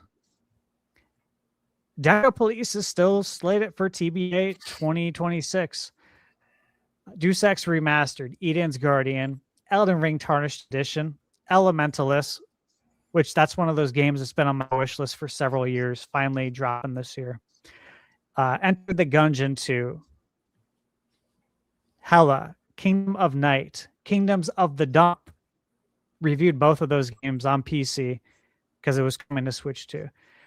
Marvel Maximum Collection, Mina the Hollower, which again, there's a lot we know about this game that we can't say. But something to be excited about. Mira and the Legend of the Jinns. This has been on my, again, wish list, I think, for a few years. To me, this is confirmed. We'll see. Monster Hunter Wilds, I do still believe that's coming to Switch 2. We just need stories to pass. Moonlighter 2. That was just at the Indie Showcase, and I have it on early access on Steam. Awesome game. Oblivion Remake. Pokemon Champions. Professor Layton. Quartet. Again, JRPG fans, you need to have that on your list. Skinwalker by Team 17. Tales of Fate. The Dustbloods, obviously. Oblivion, The Eternal Life of Goldman, The Transylvania Adventure of Simon Quest, probably one of my most hyped games this year. Toxic Crusaders, and Wolfhound. These are all games that are on my list, okay? I am not an all-encompassing resource, but these are games that I am genuinely interested in covering and am going to do my best to cover, which means there's more games. Again, we're 70 days into the year. We don't even know. We may not even know the half of it. That's how many more games could be coming. So with that list now out there, how do you feel then about what's coming for the rest of the year? Nate? Same as I felt so far. Good list. Only more is going to keep coming. That's the thing. There's going to be other partner showcases, other Indie World, Summer Game Fest, and everything in between. There's going to be so many more even announcements beyond all of that. So, I mean, look, as everyone said before, third party has been one of the best things about Switch 2 because we haven't seen this level of third party support. I mean, the indies have been pretty strong for a while, but the AAA space, we haven't seen this level of third party support. I mean, seriously.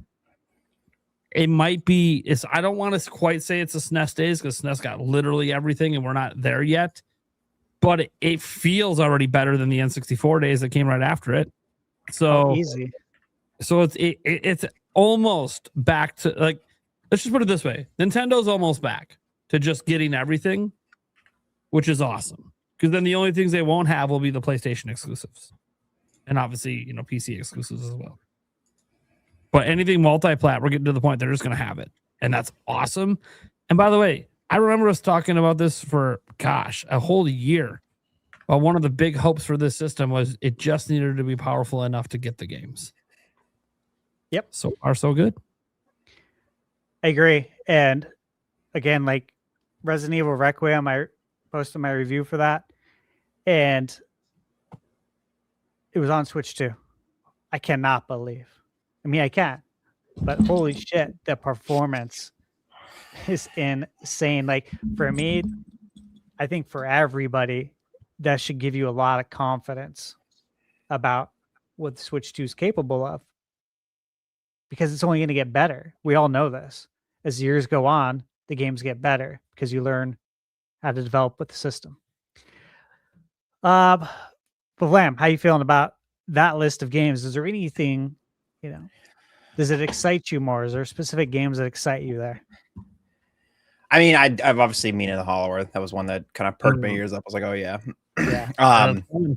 Love that one. Obviously we have insider information, but I won't go any further from there. But yeah, there's also oh Jesus, what else? It just impressed me how many things are coming to Switch 2, even though you wouldn't think they would be possible to come to Switch 2. Kind of reiterating that point before, like, wow, it really is just like any game most games that are on Steam and most games that are multi-platform, you're gonna have a version of it on Switch 2 to play. So it just gives me more confidence. That's I'm just like, wow, yeah, we're in a golden age of third party on Switch. Yeah, absolutely, man. Right. Bert, how you feeling about that list of games? I'm feeling really good. I had to step away for a moment, so I don't know if I didn't catch the tail end of it, but I know for me specifically, one of the ones third party that's coming to Switch 2 that I'm looking forward to playing. I got to dabble a little bit on PC, but I really don't like to play PC games because this is not just my like studio for making video game content. It's also my work office for my 8 to 5 every single day. So any time that I could spend out of here is time where I get to relax and enjoy the things I love. So with that being said, I'm really, really, really excited for the opportunity to play the Elder Scrolls Oblivion on my little hybrid. Me too. Switch 2. That to me is really exciting. And I think I heard you mention Deca Police. That's a game I've been really excited about since it was first released. Obviously, it's a game that's been delayed a bunch. I think it was originally supposed to come out in 2025, had a release date. It's been pushed to this year. We don't have a date yet, but it's level 5, and they've made some of my favorite RPGs throughout the years, and I think this one's going to be a unique sleeper hit. But yeah, all in all, I stand by what I said at the beginning of this third-party section of the topic. The promise of continued third-party support, stronger than we've ever had on a 3D Nintendo console, is extremely exciting, and something that I think everyone should be celebrating, because I feel like it only gets better from here. It's already great, it's already fantastic, and it's only going to get better. So yeah, it's the biggest thing is that we don't know all the games. I am not an all-encompassing list. There are games that I miss. There's so many games that aren't announced. The development will get better over time. We're only 9 months into the console. So yeah, just everything's only going to get better from here. Let's see. Nintendo Land, how you feeling about those games coming up? Anything that excites you? A lot of games. I think the two for sure, probably Orbitals, because huge fan of the It Takes Two, and I forgot the other one. I'm not thinking of the name. Split Fiction. Dude, those games are so good. I can't recommend them enough. So having like another co-op multiplayer game, I'm here for. It looked awesome. And then Pragmata, probably. I like the unique combat with the little puzzle solving before you shoot. I thought that was pretty cool. So yeah, I mean, there's a lot of games to play. Absolutely. Yeah, those are great ones too. Very excited for both those. Eric, how you feeling? Yeah, that is a laundry list of games. Excited. Not sure how many I'll pick up, but man, it's exciting to just hear a boatload of games coming. Yeah, I know, dude. It's heavy. I see this list every day. And I'm like, I don't know how I'm going to do this. I don't. And I really want to, right? I really do. But yeah, it's massive, dude. And just more games are going to be at it. More things will be at it. Nintendo will randomly announce stuff. Switch 2 editions, new games coming to GameCube, NSO. There'll be things like that I'll want to revisit because some of the stuff maybe I haven't played in 20 or 30 years. Legit. You look at N64 stuff. Eventually they got to release DK, right? Right. I'm going to want to revisit that. I haven't played it since it came out. I have it on the shelf up there. But I haven't played it since it came out. I played it, beat it, moved on with my life, and I'd like to see that again. Stuff like that you just can't plan for, but when it does happen, you're like, oh shit. It's like with Pokemon Red and Green coming out. You're like, oh man, it's been so long. I kind of want to, jump into that. Or Pokopia. I don't have any interest in that kind of game. But God, everyone's loving it. It's like, all right, this is not a time to be stubborn and stick to your word. This is a time to be like, yeah, let's try it. Everyone's loving it. Those are the things that you just don't factor in. Or those random things you'll see on Twitter from some developer, some indie developer saying their game's coming out soon and you've never heard of it. And you're like, oh my God, this game looks so good. Now I have to put this on my list. Stuff like that is just going to make this year absolutely nuts. Again, I just went over that list to give my piece, guys. Obviously, I'm really excited for everything coming out. I think that because these games are on my list. And there's just several that we don't know about. And that too is exciting. But I will say that now, what's our next topic, Nate? I don't know, Eric. What is it? Mario. Okay. Mario. We're going to get into, obviously, the direct topic later. But I want to just say that this is why I don't think about the direct. Like when I get DMs asking me about directs, or I get tagged, on Twitter asking me about when's the direct and this, and I tell you guys, look, man, focus on the controllables in life. That's one thing you can't control, and you should probably apply that to everything. Probably the best piece of advice I can give anyone. I've been giving it for for probably about 2 decades. Is just focus on the things you can control. There's only so many things you can. You can't control when a direct's going to be. You can try and make an educated guess. That's it. But when you have this many games out right now, look, the games I mentioned are just Switch 2. I didn't mention like Crimson Desert coming out next week.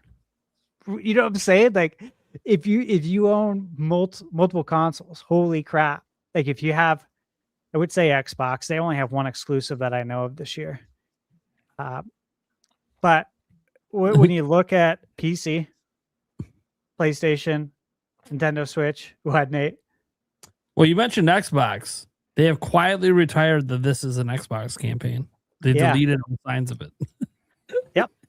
Just throwing that out there. I don't know if this is a new leaf for Xbox, but everything isn't an Xbox anymore. Yeah.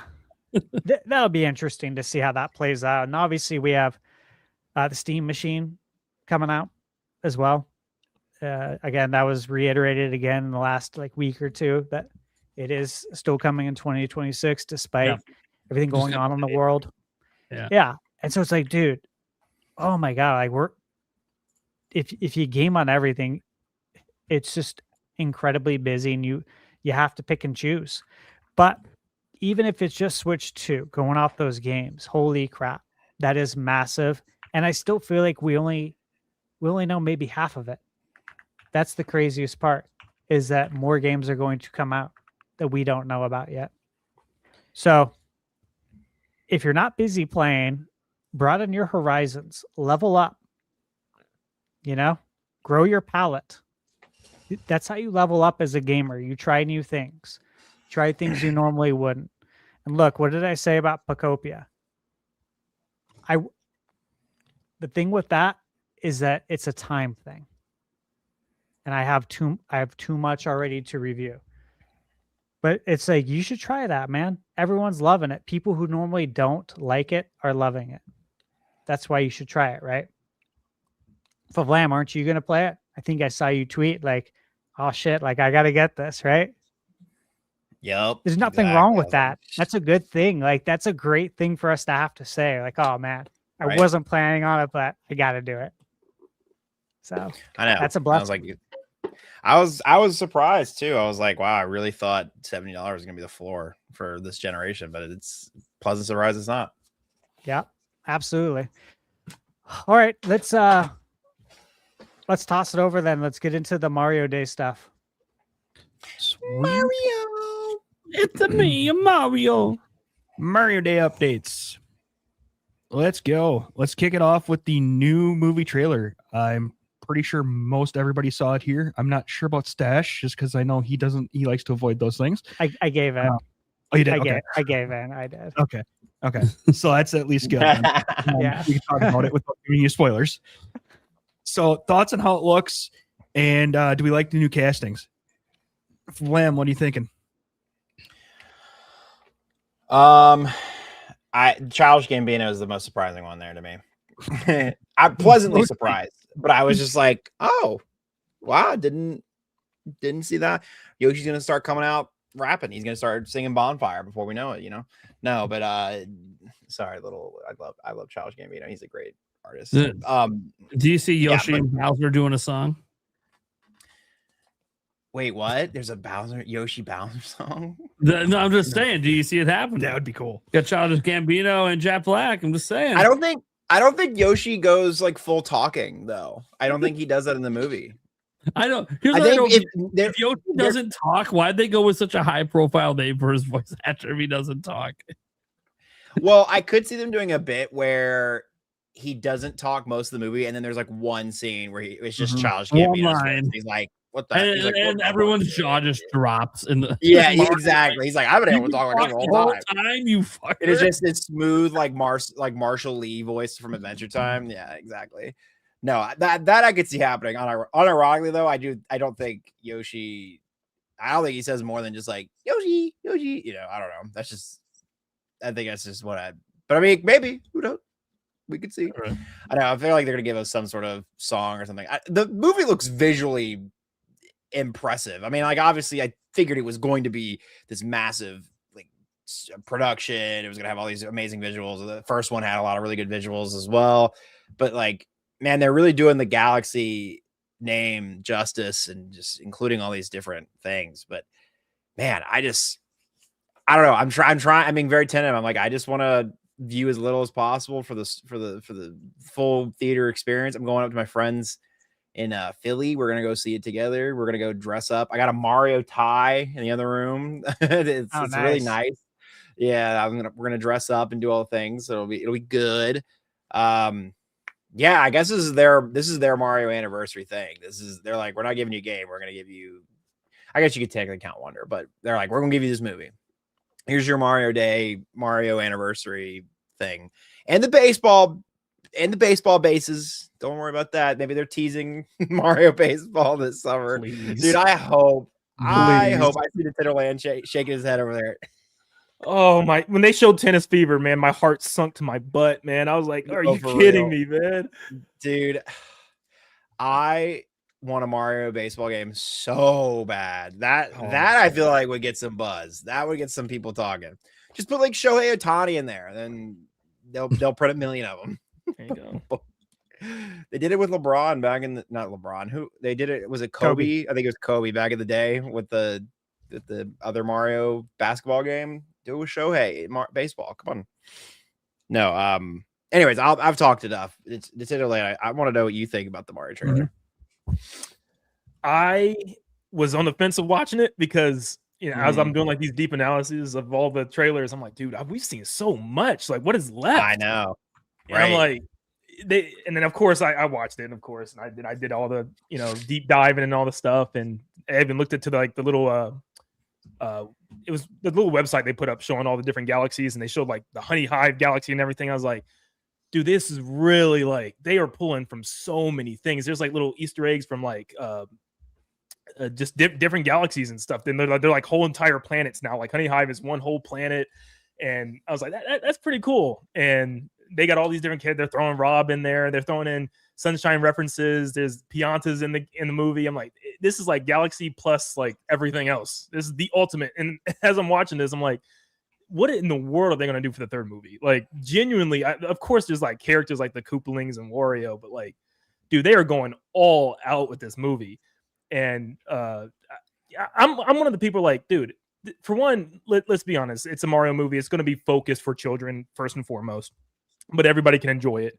But people are like, oh, it's going to be too much going on. The story's not going to be there again. It's going to be too fast-paced. I don't care. It's a Mario movie, dude. Throw me some galaxies from Mario Galaxy. Throw me some Easter eggs, big Easter egg fest. I don't care. Like, I'm not expecting the deepest level of storytelling for a Mario Galaxy movie. This isn't supposed to be Toy Story, guys. No, this is like, Mario. It's supposed to be fun. And that's exactly what the first movie was. It was just from beginning to end, just huge smile on my face, dude. It was just the most fun experience ever, dude. And I know this movie, this movie's throwing in references from everything across the board. So everything I've seen so far is just, I'm thankfully the last trailer, they didn't show too much new. They kept it, just kind of mostly recap of everything we've seen already, but it looks perfect, dude. Like, I have no complaints. The casting is awesome. I do think it's funny how they give a casting for the Honey Queen and not like Birdo. They showed Birdo like a million times, and but Yeah, that was a little wild. Yeah, maybe Honey Queen has like this huge role we don't know about, but no, I love everything I've seen about it so far. Obviously, this is going to be their money maker, so I get it. Of course, a big game announcement would have been nice, but yeah, the movie's it's going to go crazy. Nice. Stash Man, what did you think? I'm surprised you watched it. Yeah, I know. Just gave He's in, like man. disappointed that he watched it. Oh man, I watched an amazing trailer. Fuck, my bad. Spoiled all of it for himself. I more like wanted to tune in for the other stuff, like the little snippets, little scenes with Miyamoto and Oh, and, sure. and the cast. I'm like, yeah, I'll check it out. Whatever. Look, I'm really excited for it. Obviously, I was there opening day for the Mario movie. Michaela and I already have our tickets. She was at work. I'm like, babe, the direct just got over. Tickets went up. I said, I don't know what the stock level is going to look like for the Yoshi popcorn bucket. I said, it's while supplies last. It's supposed to be limit one, but who knows? Who knows how that's going to go down by each theater? And obviously, it comes out on Wednesday, which is podcast night. So I was like, we're probably going to have podcast on a different night. Well, no, that's a podcast on Thursday kind of day. Well, it depends because midnight showings. Yeah, true. Yeah. Well, I had asked her too. I'm like, is there any way you can get off early on that day so we can, see it before the podcast? And she figured it out. So we have tickets for a 4:15 showing. We should be good. Might need to call in for the beginning of the podcast, but yeah. So obviously I'm excited. As far as the trailer, look, I've heard some stuff, some theories. We've heard the Fox McCloud theory. I'm sure you guys have heard that. And I was thinking about that too. That and like the Pikmin stuff, which you guys probably heard that theory as well. Yeah. And it got me thinking a little bit more about it with Pikmin. Because the main character, Captain Olimar, obviously Mario, backwards. And the whole goal is to get him back to his home planet in space. Like, dude, I could totally see him being in the movie because of that. Just like how it makes total sense to see Fox McCloud, Star Fox, out in the stars. I think there's going to be a lot of cool stuff. And then Andres had a video earlier today, and that's what got me thinking about, because he talked about Pikmin, and I'm like, you know what? What about What about more than that? Because Captain Olimar makes sense because of the Mario tie-in with the name. It's Miyamoto's baby, and he literally needs to get back home to his planet. I could totally see that happening. And then the guy from Universal had mentioned there's going to be really big surprises. And then, or he says there's going to be big surprises and then very small ones. Honestly, that made me think too, Pikmin, right? Very small. And I give credit to Andres because he mentioned that. And then I was thinking Olimar too, dude. Like that, I could totally see that. So it'd be interesting. I was really happy to see Wart. I'm a big Wart fan, honestly. Love Mario too. Love that boss. Happy to see that. So it should be a lot of fun. Again, I try not to think about any of this stuff too much or go in depth with the picking it apart. Because obviously you want to go into the movie and be surprised. And I still feel like I'm going to be. But yeah, there's a lot of exciting stuff there. Obviously, we got the games. The Virtual Boy games at it. And Mario vs. DK for GBA, which was a game I bought back in the day when it came out. And I bought the remake for Switch and reviewed that on the channel. I was very happy about that. And obviously, yeah, you have the collectible cards with the Nintendo Today app. That was a thing, right? And so that's interesting. What else was there really? You know, obviously we're getting the Mario Wonder Switch 2 edition, the things we know about. I think the biggest thing, I guess, was getting the Yoshi release date, which is something that we all talked about last week on the podcast. Right. I think we all realistically said that. I know I did. I think you guys did too. That, yeah, that is one thing that needs to drop, and it would make most sense. So they dropped that on Twitter. I was like, we're not getting a general direct. You know, like we're not getting one until the summer at the earliest. I was like, nope, that's it. We'll talk about that later. Yeah, right. Sorry, I just about Yoshi though. Did the trailer sell anybody? It sold me. I thought it looked less like the Woolly World simple gameplay. It thought it looks more like the Yoshi's Island games. I don't know. I thought it actually kind of sold me. I was like, wow, okay, maybe. I mean, I'll give it a try. I was probably gonna get it anyways, but yeah, I feel like it was okay. There's some really there's more complex mechanics here than just like stuff that's like really gimmicky, you know, with the book and naming things and how each thing might change per stage, which again just feels like original Yoshi Island. So yeah, I think they did a good job demonstrating that, like with I think that plant that blows out the bubbles and how you can feed it something different and it will change colors and then blow out a different bubble that will respond differently. That could be a really good gameplay loop, actually. Yeah, make you think a little bit on how, because I'm sure you can get past levels without doing some of the stuff, but it's like if you want to unlock everything and get like all the coins, right, for each level, you're gonna have to probably think outside the box a little bit. I'm like, okay, I like that.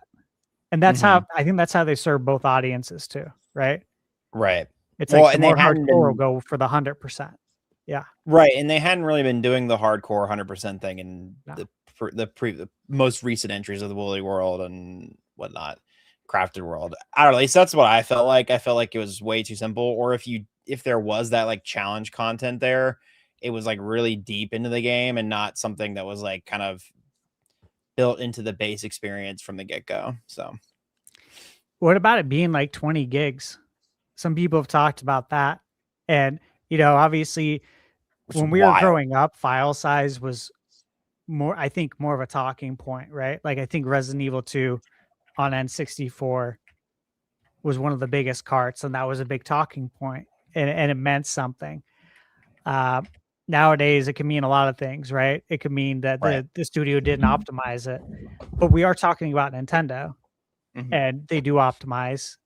But also, I think as we get closer to the release, that number goes down a little bit. But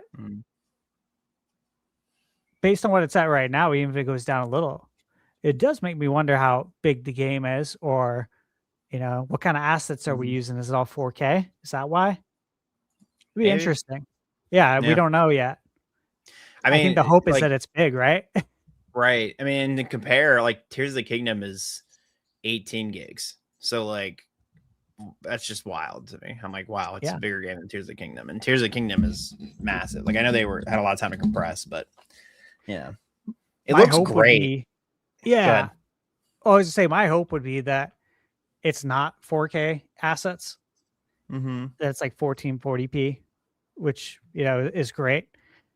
That would or 1080 even upscale to 1440 or 720 upscale to whatever. However you get to the number, my hope is that it's just a bigger game, dude. Like there's more to do. Agreed. I want a huge Yoshi game because like I think if what we're seeing, like this is a good base foundation. The gameplay loop does interest me. It grabs me. Obviously, the art style grabs me. I think it grabs a lot of people. But it's like, man, if we get a ton of this and this is actually like a big game, like how many chapters are in this book? Because you see in the trailer, they turn to the chapters and they got to the third one, which was like the sea area. Right. But I was like, I wonder how many are in here, man. Like, how deep is this going to be? How long is this going to be? Because I would love a long Yoshi game. Right. Give us Yoshi DS, Yoshi's Island DS again. Don't give us the simple stuff. Like just this alone, I don't know, it feels more mechanically complex than say the Crafted World stuff. Like the Crafted World stuff, you know what it felt like to me in Crafted World? It always felt like you were constantly getting the big mushroom power up from New Super Mario Bros. That's what it felt like to me. Like you were constantly doing that and you're just blowing through levels, you're just doing whatever, which again in isolation is fun, but it's like it just feels like you're constantly on easy mode in those other games. And this just already looks like something that has a bit more depth to it than that. Yeah, I agree. I want to be challenged. And I understand that like you have to make this game for maybe two audiences, right? The main audience is not really hardcore gamers, but if you can find a way, right, to make it for both, like with Yoshi's Island, that was totally for both, man. I would love to see that. Yeah, this looks cool. Do we think Mr. E is EGAD, by the way? He's not, but I made that comment on X today because I want him to be, but in other languages, it's the word's literally encyclopedia. So oh yeah. In Japan, this is Yoshi and the Mysterious Encyclopedia. Yeah. That's the title of the actual game. So it's not EGAD. It's just short for encyclopedia. He's got a good stash though. Got the Pringles stash. Yeah, there it is. Chapter 3, Seaside. Like, how big is that? You know, is it going to be like 1-1, 1-2, 1-3? You know, or is it just one big world? I'm looking at this enough. Like, this is giving me more. Oh yeah, then of course the Bowser Jr. reveal right at the end. I can't forget about that. Yeah, I mean it's giving more Yoshi's Island than it is anything else. I don't know. I am hopefully optimistic about it. That's what I will say. I'm hopefully optimistic. But we shall see. We shall see when the day comes. It looks a little bit like Wario Land, where like you're not trying to just get to the end of the level, and there's not even really levels. There's just like these big worlds, and you just go into the worlds and you complete like a certain amount of tasks, and then maybe after a certain amount's complete, then you can move on, or you can keep, 100%ing that chapter, which is different. I like that. Kind of like a big 2D sandbox, and obviously it looks like there's a good amount of verticality as well to the level, which is nice for a side scroller. When there's more stuff to do up top that you can't even see. Yeah. I mean, Yoshi. So this Yoshi to me, it doesn't feel super appealing. I guess I talked about this before. how I'm not really like that excited about it. And it feels weird because I do think it looks like it has more going on than Crafted World, which I did play and beat. But I don't know. It just I think it's just the kind of game I want to play after I've played some more intense stuff. You know? Right. Yeah. Like I just kind of feel like everything so far from Nintendo this year has been kind of like this. It's like just slow going, easy does it. Have your fun. And I have too much of that from Nintendo to start the year. And that was my biggest criticism. It wasn't that these games exist, it's just spread them out. Like if Fire Emblem was in this slot and Yoshi was later, it'd feel totally different. Yeah. Yeah, So and I get that. When it's coming out for me, it's just kind of like I don't know. And look, the reviews could turn me around on and make me be like, all right, maybe I should check it out, because I do think it does look better than Crafted World, which I had an okay time with. I don't know. It's just like, and I'm sure there's more mechanics as they showed. Like they keep showing off this bubble mechanic, and I'm like, okay, this is cool. There better be a hell of a lot more mechanics than just different types of bubbles. Nintendo does this sometimes. They're like, that's the gimmick of the game, and it's like, oh, I'm gonna get bored of that gimmick after a couple of levels. I need some other stuff. I Some think there's other stuff. But I think they're trying to make sure there's still a good amount of mystery about the game. yeah. Because like I think see they it have in the to. book, and I'm like, well, then hopefully there's some other stuff in the book that we can also feed things and does different things. Well, it is a mysterious book, so That's why they have to. Yeah. I mean, they could be just showing off the beginning levels, and it gets more intense from here. So Yeah, from the box art, I think it's really just going to be like kind of like Yoshi's Island, Yoshi's Island DS with all the baby's different abilities. It's going to have all these different enemy abilities. Like they keep showing like if you look at the box art, there's like 30, 40 different enemies surrounded around Yoshi. So I think that's going to be like the big thing. Each chapter is going to have maybe like 2 or 3 different enemies that do completely different stuff. Like there's like a fish. yeah. They show that fish one and that flower there. Yeah.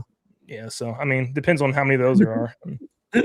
Then the old stiffy. I'm sorry, the slug. Yeah, I just saw it. I was like, I didn't catch that before. What is that? Literally, and you lick it in the ass, and it gets. I don't know if anyone noticed that. Yeah, well, they will here in a second. Because you gotta put it up so it can't be unseen. Yep. I mean, you give it the tongue from behind. Yeah.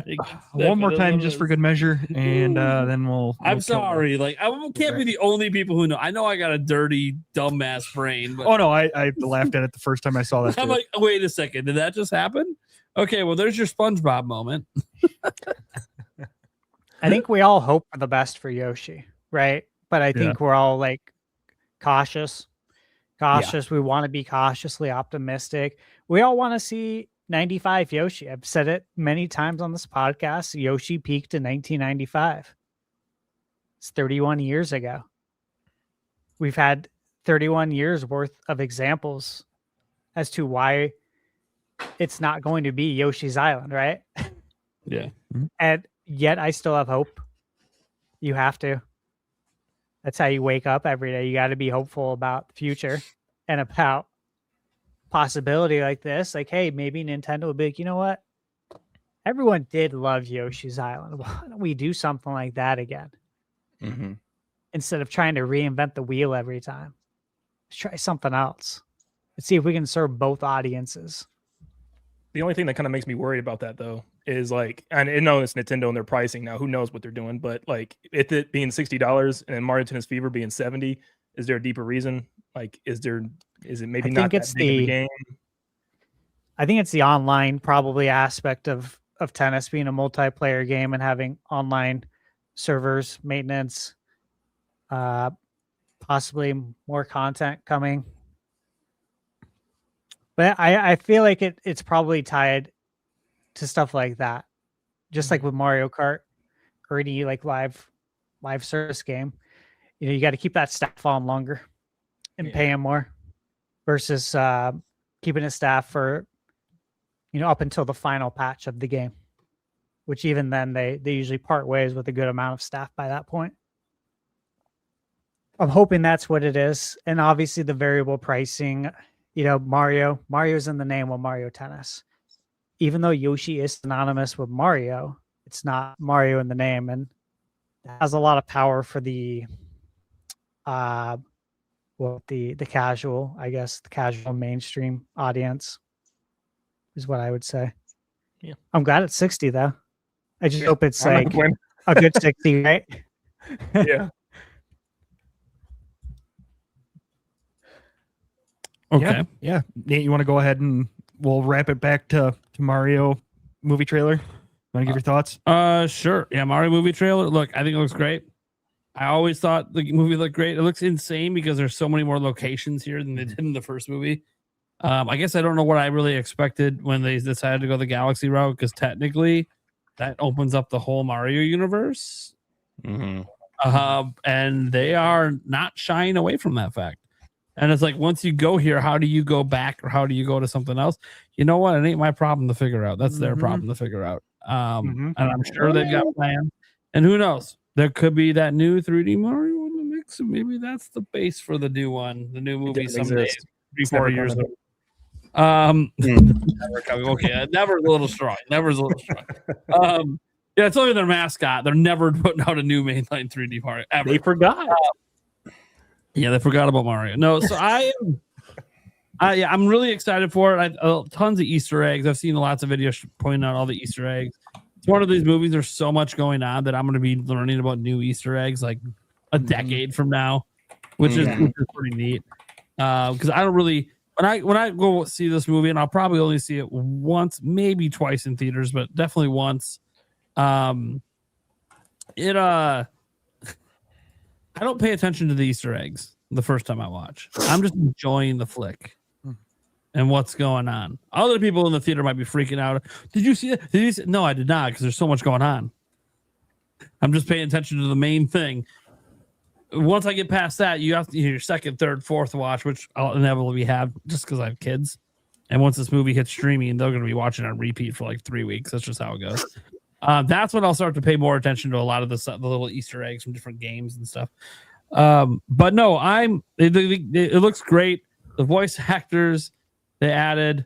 Yeah, obviously the one for Yoshi was the one that kind of made people go, wait a second. Yoshi doesn't really talk, and anyone can go Yoshi. So I don't like. Did you have to hire a big name to just say that, or is there something else going on? And maybe there is something else going on. We don't know, because it's not like they're showing us. They haven't shown us a lot of dialogue from any of the characters, really. So, so it'll be really interesting. Obviously, having Luigi there for the entire adventure is going to be cool. Love Charlie Day. Him having a bigger role in this movie is going to be sick. At least we hope. Dude, Luis Guzman as Wart. I'm like, oh my God, yes. It's a great. Literally, that is exactly if Wart's going to be in the movie, which he is. We've already heard him. It's exactly the voice I imagined for Wart. So that was. That was a great casting choice. And then obviously, it's hard to say much about the Honey Queen because we didn't see Honey Queen in the trailer, which I thought was peculiar that they revealed Honey Queens in the movie. Right. We haven't seen her. Instead of That's seeing. all right. I mean, it's fine. I think these are all the voice actors they're going to market for the game or for the movie. There's obviously going to be some other minor voice roles here and there for different stuff. And they'll get fully fleshed out once the movie comes out. We'll see the whole voice acting list, but these are obviously the ones they want to push as like for marketing, which again, I think the coolest thing to come up from this trailer isn't just how cool it is, but the stuff that's come after. They've done all these like interviews with the voice actors and actresses, and it's been actually quite entertaining if you watch them. And I think that's the coolest thing to get hyped for a movie is it looks like the people voice acting for the movie are excited, like legitimately, not like a fake excitement sort of thing, like legitimately excited. I mean, the person who seems the most excited is Brie Larson, and after the roller coaster she's had publicly for the last 5-6 years, one thing that she's been consistent about that we've known about Brie Larson for a long time is she's a huge Mario fan, a big Nintendo fan. So, like, when you see her genuine excitement at getting this Rosalina role, like that, I don't care what you think about Brie Larson, that genuine passion just comes through that camera, man. And I'm just like, damn. I don't care if you like her. That was a great fucking piece. That's what you want in a casting. Yeah. Somebody said on. Oh, I'm sorry. Go ahead. I cut you off. No, you're good. Go for it. It was just a quick funny thing. So I saw somebody say on Twitter that like Brie Larson got into Nintendo stuff like during the Wii U era, so that's how you know she's a real one. I was like, she went through the trenches with Nintendo, and But yeah, no, I was gonna bring up Prime if you didn't talk about Brie Larson talking about this movie. I mean, she said the exact same thing, like just an overwhelming amount of references and things that are going on. I think she said that in an interview. I'm sure this movie's gonna be fantastic. The thing with the Lumas talking to her, and I'm like, oh my god, they're so cute. Like, and those are like actual, like real toys. They're not like computer generated. In. I'm like, oh, this is so awesome. I want those Lumas. They better stash. I need you to drop one down to me. Drop it.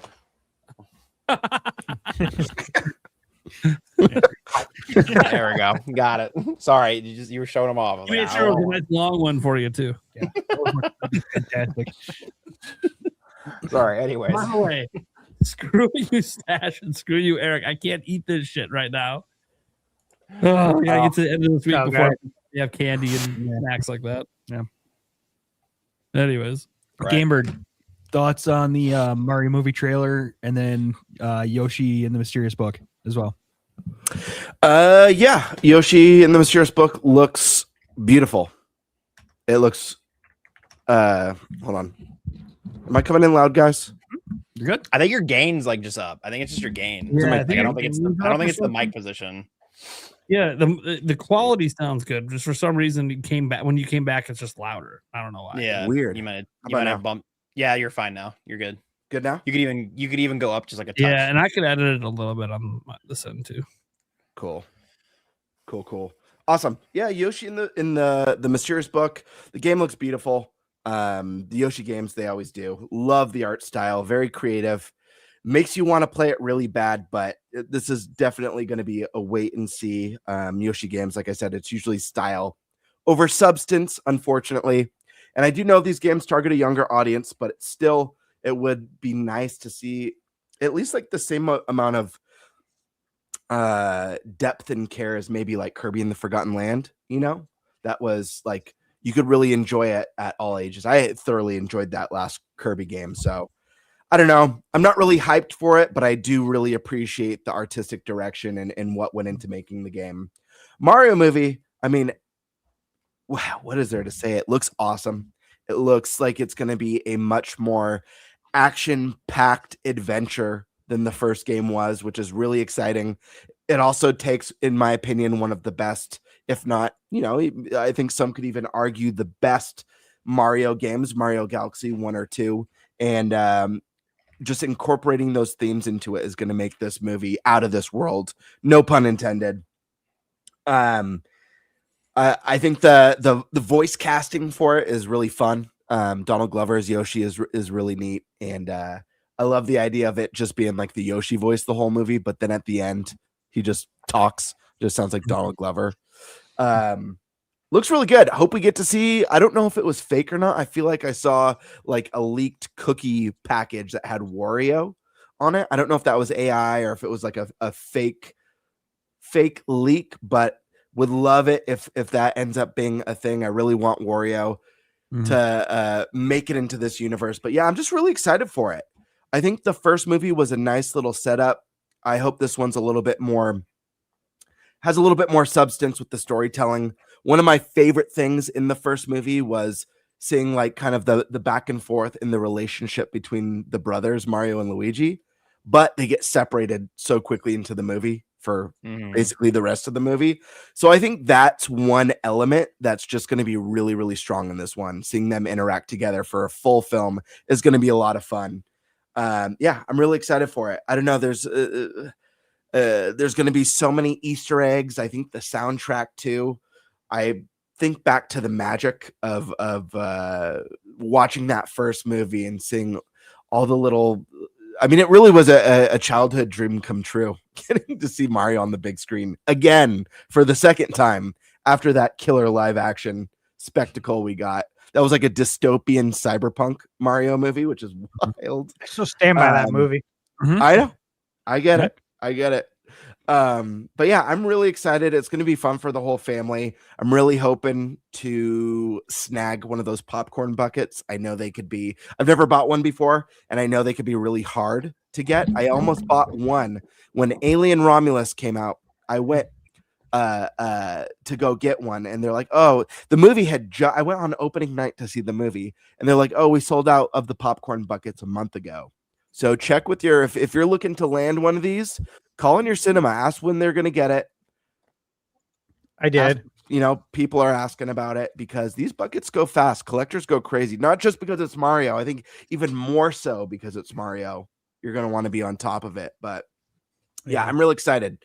I love that we've gotten 3 really exciting trailers for this movie, but I also feel like I haven't really been spoiled the story other than it's Bowser and Bowser Jr. teaming up. I don't know anything that's going on with Rosalina in this movie. And, we've had a handful of Easter eggs shown in this trailer, but I really feel like the bulk of the movie is going to be really exciting and feel new and fresh compared to the first one. So, yeah. Hell yeah.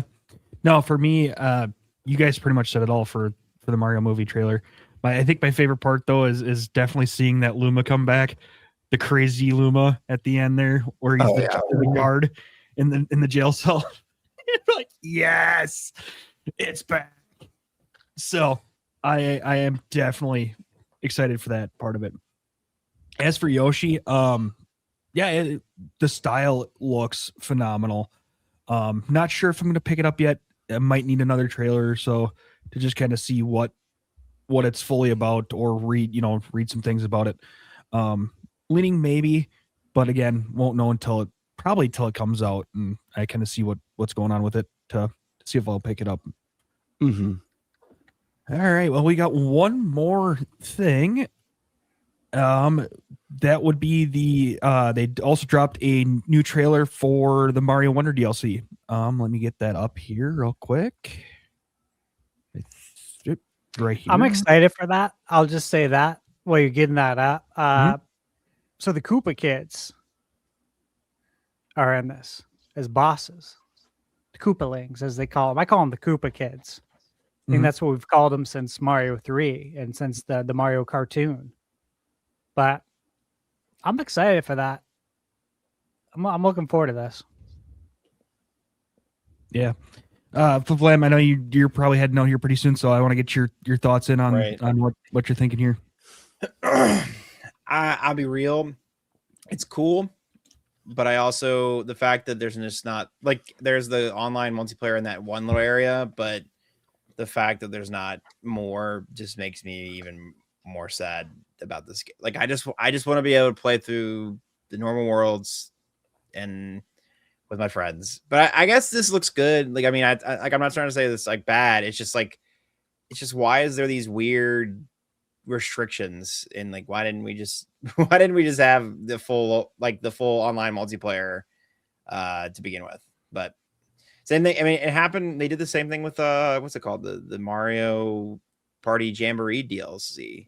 It, like, the majority of the DLC you can only play in person local multiplayer, and I was like, what? It's like that's like 2/3 of the whole pack. I don't know. Sorry, I don't mean to be a Debbie Downer about this one, but this one just definitely, like, it looks cool in theory, and I'm sure it's very fun. It's just really disappointing. It's like a very core thing that's missing, and it's just really disappointing to me. Yeah. Anyway, that's my Nintendo Land. Yeah. Nintendo Land, what are you thinking? Well, at first glance, I tweeted out, I was like, this looks like it had the most content out of any Switch 2 edition that I've seen so far. I mean, they were showing all these there's like 72 different missions for you to complete, the multiplayer stuff, and even the Koopalings. But I actually went to the store today and I played the demo where you can play the first, like, Windy level, and you can play like 5 of the mini games in the multiplayer. And for the Koopaling, the level was extremely short. I mean, it was a super simple level. It was just a remixed version of the Piranha Plants on Parade level. And the Windy boss was super, super easy. And it kind of worried me because I'm like, if there's just 7 quick little levels like this just for the sake of them throwing in some boss battles, just like Van said, like I just don't understand why it wasn't in part of the main game. Like having the Koopalings back and having them have wonder effects felt perfect for boss battles, and it just wasn't there in the main game. Instead, you have repeated Bowser Jr. boss fights. So I mean, I can see like from what I got of the first level already, I can tell the Koopaling part's probably only going to be like an hour or so of gameplay, which is a little upsetting. Because with the multiplayer stuff, I feel like that's going to be stuff that's fun for a night or two with friends, and then they're fine. The mini games, some of them are fun, like the one it was like the tag with the Phantom mask. That was pretty cool. You can it's almost like prop hunt from Call of Duty. You could like be like a little flower or something, hide in the corner. It was cute little fun stuff, but like at the end of the day, I'm like, how long is that going to last? Like it's going to be something that I feel like I'm over with after a couple playthroughs and I never come back to. So I don't know. On paper, it looked like there was a lot of stuff, but I'm worried it's going to be a lot of just quick. You're going to beat it in a couple hours stuff and then move on to the next thing. Birdman, what's your thoughts?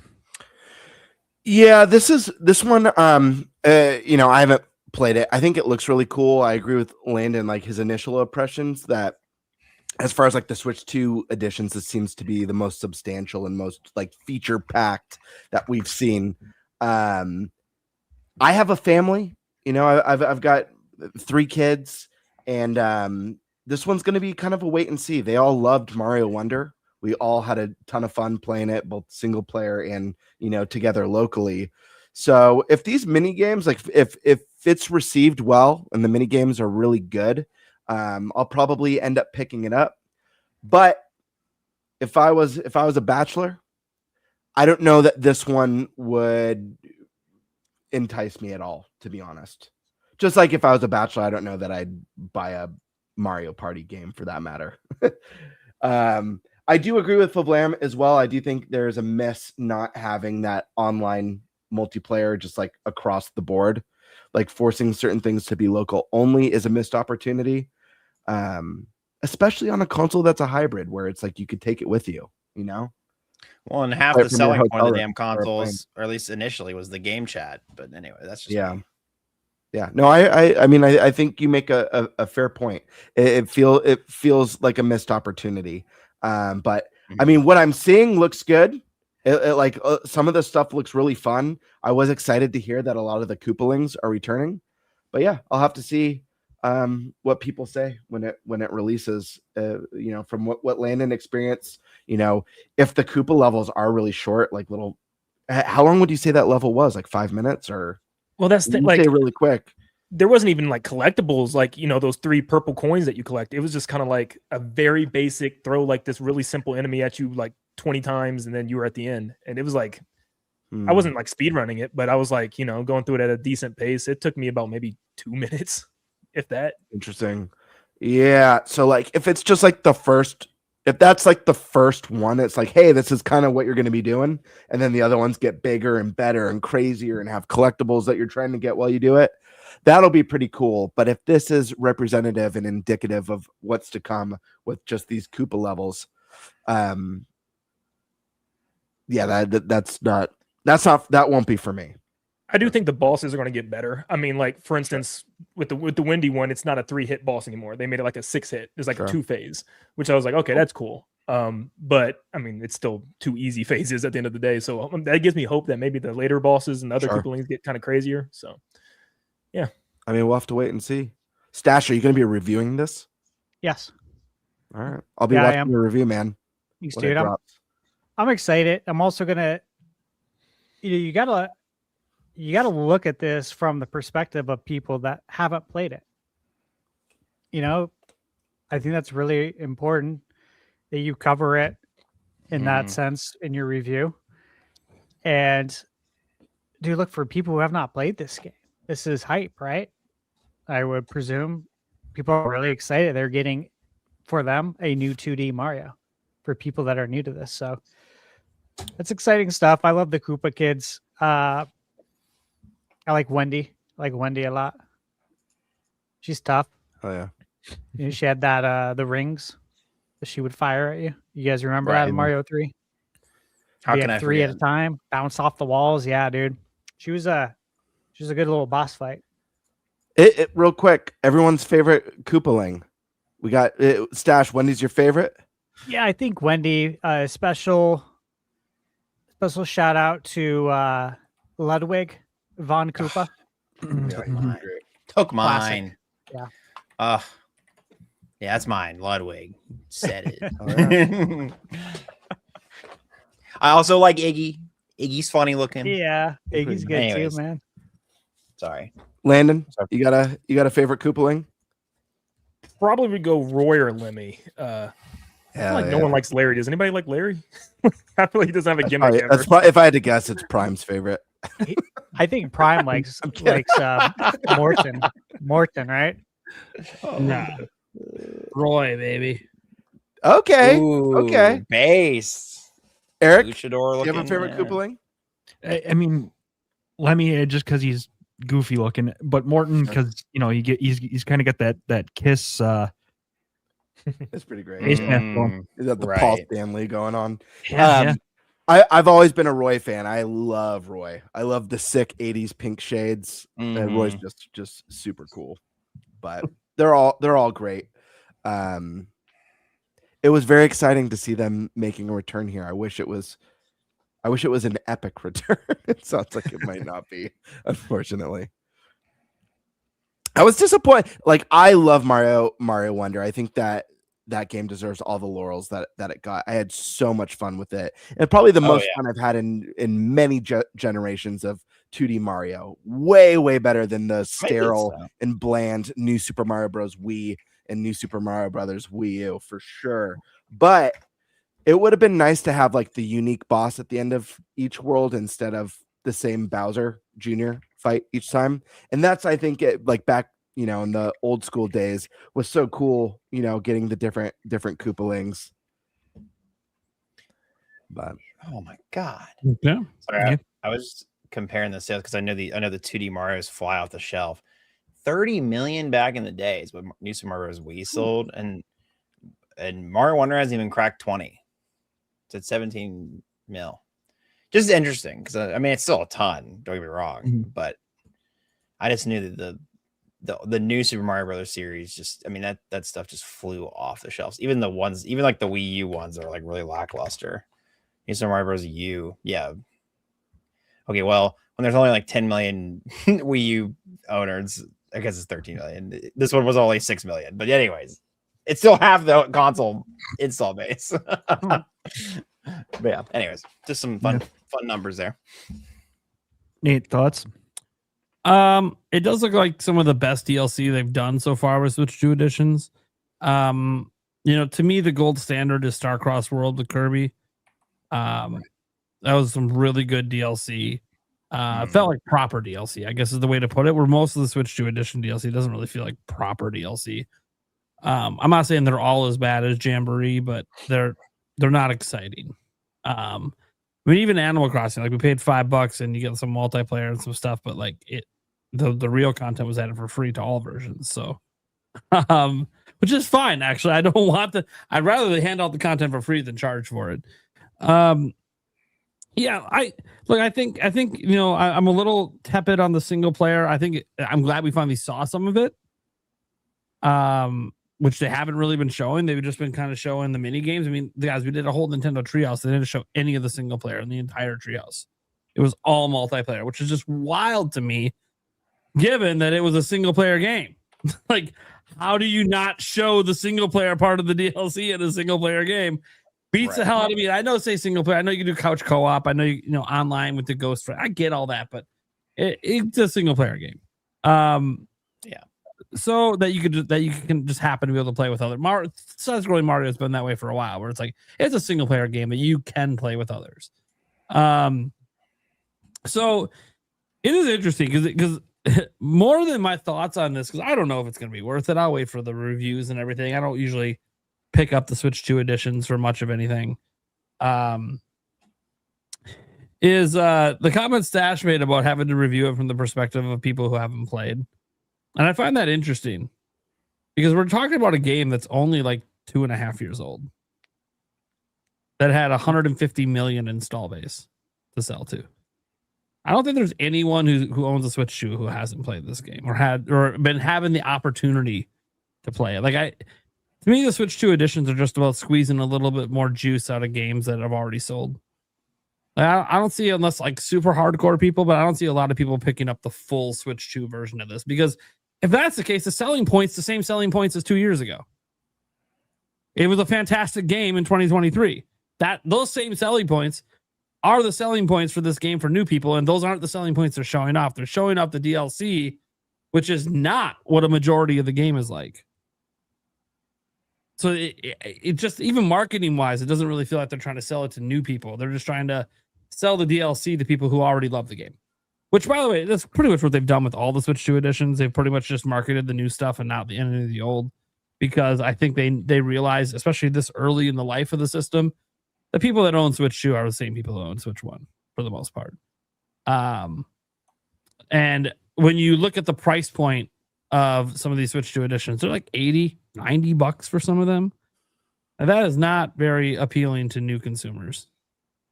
Especially when you can find a lot of these games on Switch 1 for on sale, like the physical versions, you can find them for like $40 a pop, brand new, at a lot of places online. And that's without sales, guys. Just in general, you'll find retailers discounting them because they don't sell anymore. So, and that doesn't even get into the used market, where obviously you can get an even better deal, but then you got to hope that there's no shenanigans, the game wasn't dumped, et cetera, et cetera, et cetera. So I understand some people that stay away from the used market, especially on Switch 1 with how rampant piracy was with every Switch 1 release, because it was hacked day one. So yeah, setting that aside, where I don't really think the new consumers is what matters for this, I think it's fine. I think my kids are going to want me to pick it up just because they're going to want to do the multiplayer stuff together, because they played the piss out of the original game. So, and I think that's really the appeal here so far, especially if the single player is just kind of a joke. That the appeal is really for the families, for the kids to get together and just go nuts. And I'll say the multiplayer looks 10 times better than what they did with Jamboree. So yeah, that's a low bar. Imagine if this was a free update for NSO expansion pass users. You know what I mean? I think all Switch 2 how awesome that would be. Free updates for right. I agree. 100%. Yeah, but the tone would be different. Yeah, all the first absolutely. Yeah, you made a good point earlier about that. Yeah, I think it adds a great value to it and can actually grow your sub base a little bit. You could even like raise the price of it. I mean, not privately, but like in theory, I'm sure people would understand at that point. Like if you're gonna get it for like you could even have like a Switch 2 category that's like, oh, it's gonna go up by like a couple dollars a month, but you're gonna get all this other stuff. They probably just make an expansion pass, so you have to get the top tier. Expansion pass 2. They're so the thing is if they added DLC or Switch 2 upgrades. Sorry, my alarm went off. I thought that's my text tone. So no, that's my alarm. Nintendo approved alarm right there. Yeah, right. That's my text tone, so that tripped me out because my phone's dead. Oh, sorry. Yeah, no, that was my alarm. I've had to start taking meds at night, so I set an alarm for it. Life, buddy. Yeah, for life committed. I downloaded that ringtone. Just enough to play the now noise. I want to go back 20 years ago. When this post, I want to go back to this time and see what my face looked like when it went off, because I was like definitely taken aback by that. Yeah. But the thing that would make it really special, like besides the added value, is like, think about the people who like see a really cool looking DLC. Let's just say someone never bought Kirby in the Forgotten Land, and they're seeing that DLC. Let's say you can look at the trailers for the DLC, set it up a little bit like the eShop. You can watch the trailer for that DLC. Someone might be like, you know what? I think I'm going to pick up Kirby. Like I never played this one, but this DLC looks rad. Like it could encourage people to pick up titles that they never purchased before or never even really thought about purchasing, just because there's a very enticing DLC already free for the expansion pack users. I just see it as a win all around. Wishful thinking, maybe, but we already got a taste of this, so I don't see why they wouldn't do more of it. But I guess we'll have to wait and see. I think that movie's going to help move units as well. Obviously, sure. That's why it's that's the idea. Yeah, the movie, as was proven the last one, the movie's going to push games. Like if Yoshi gets off to a banger start, especially compared to prior Yoshis, it'll be because of the movie. Even Princess Peach Showtime will benefit. No, legit, it will, and it would be wise to do a Switch 2 edition. It could actually benefit quite a bit from that performance bump.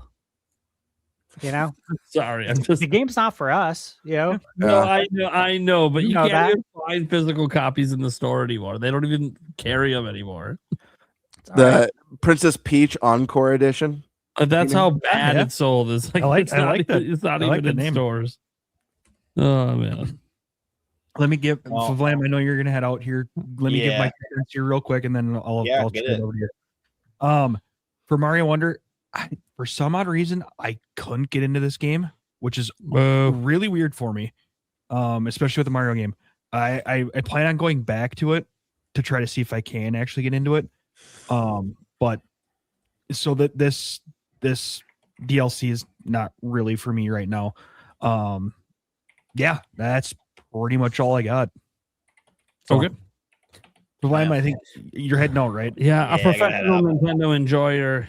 Yeah, I'm also a professional sleep enjoyer. So, yeah. Thanks everybody for having me on as always. Oh yeah. Not this next week, but the week. No, I canceled that week because I'm going to PAX East. That's right. Yeah, I'll be at PAX East. You're not back on until end of April.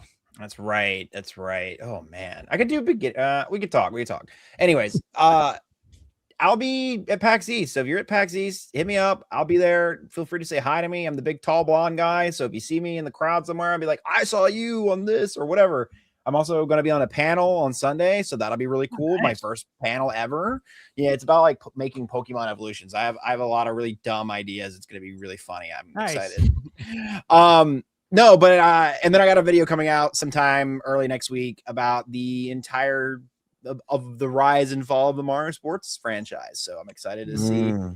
I'm excited to see you guys how everybody reacts to that one. So, anywho, thanks everybody for having me. Oh, go ahead. Real quick, Favlam, before you go, what's your favorite Pokemon ever? Yeah, I love Turtwig. Turtwig is my. Hang on. All right. Turtwig is my goat. He's my boy. The Turts. My boy. He's big Turt. I also like Scorbunny. He's also really good. But yeah, that's my favorite Pokemon. Thank you. Anyways, all right. Good night, everybody. See you around. Good. Nice. See you, man. Bye. What's our next topic? Is Game Bird, right? Yes. Sure. Let's see. What was my topic again?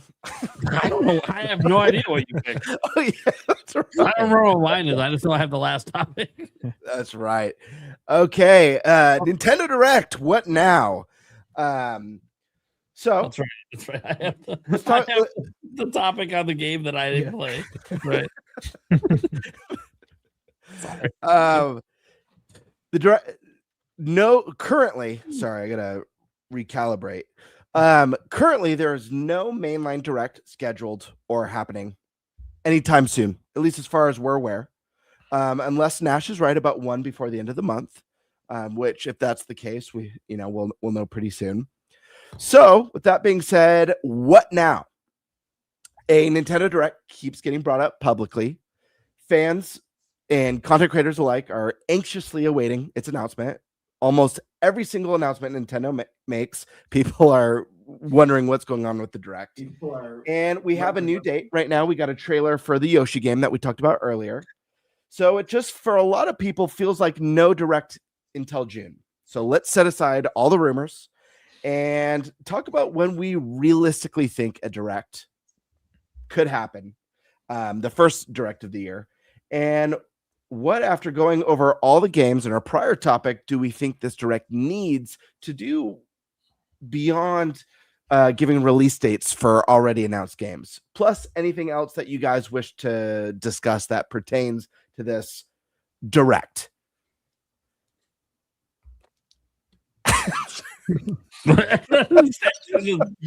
Dipping out. All right. I thought something was going to happen. I thought he was going to say something, or I was waiting for it. And what's happened is he left. Bye. Well, his internet's still out, anyways. Yeah, right.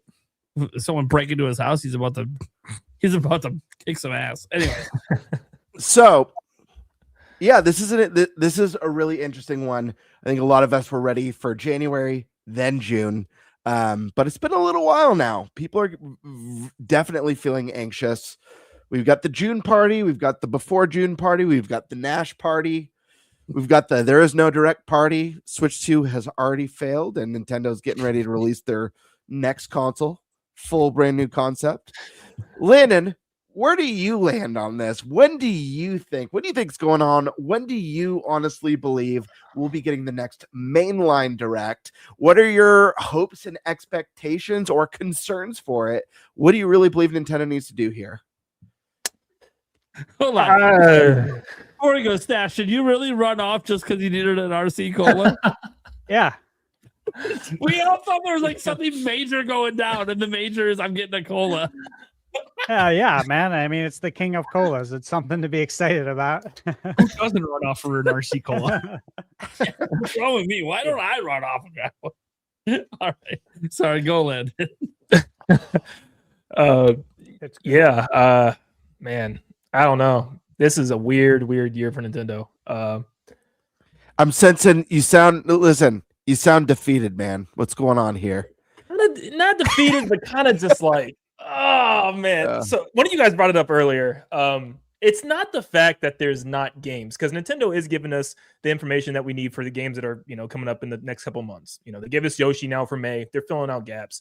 We're probably going to have Fire Emblem in June or July.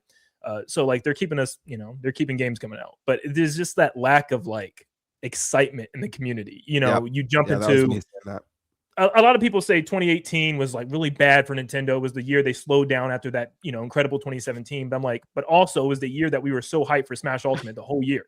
Nintendo's having that big like, yeah. I mean, Nintendo's having that big.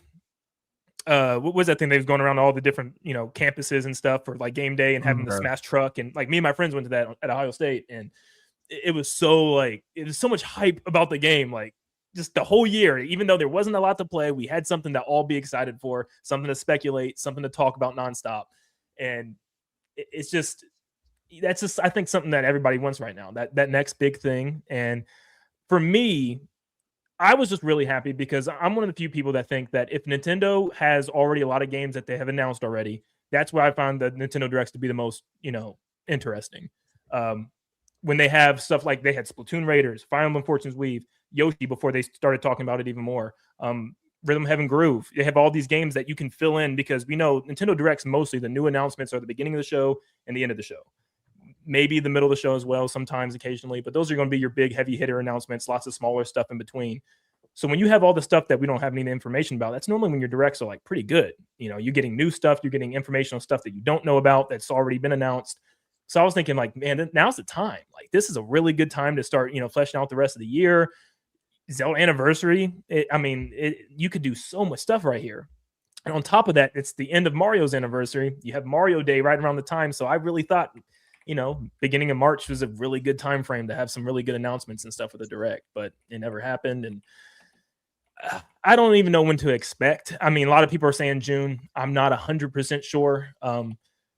I know it depends on the year and stuff. Obviously for Switch 2, they didn't have anything in June. I think also in 2022, they didn't have anything besides a partner direct in June.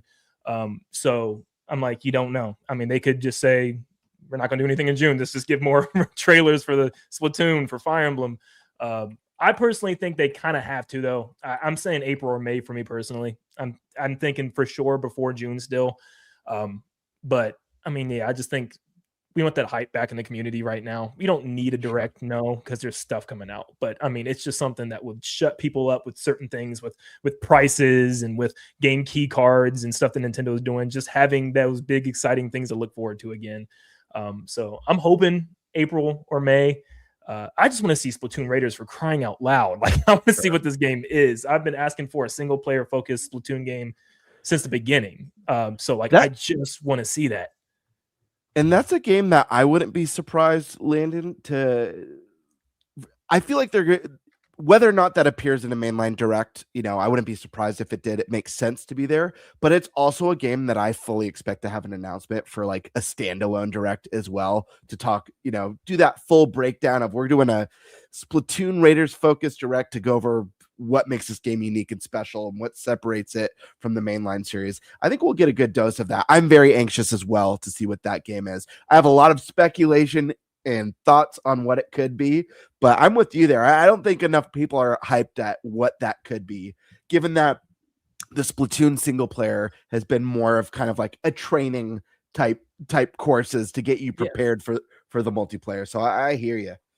Yeah, and even with like I just jumped into Fire Emblem for the first time last year with 3 houses, and I loved it. And I am like already turned around, so excited for Fortune's Weave. Absolutely. So just literally seeing some of that right now would be awesome.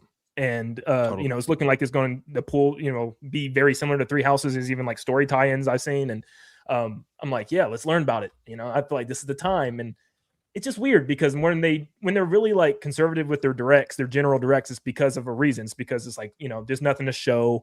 They're going through something, whether it be like with COVID and they're just doing partner directs, or if they're transitioning consoles. But I'm like, man, this is a start year 2 of your new console. Like, it's kind of shocking that there's not like a big presentation in the first 3 months. I still don't think there's going to be one in March.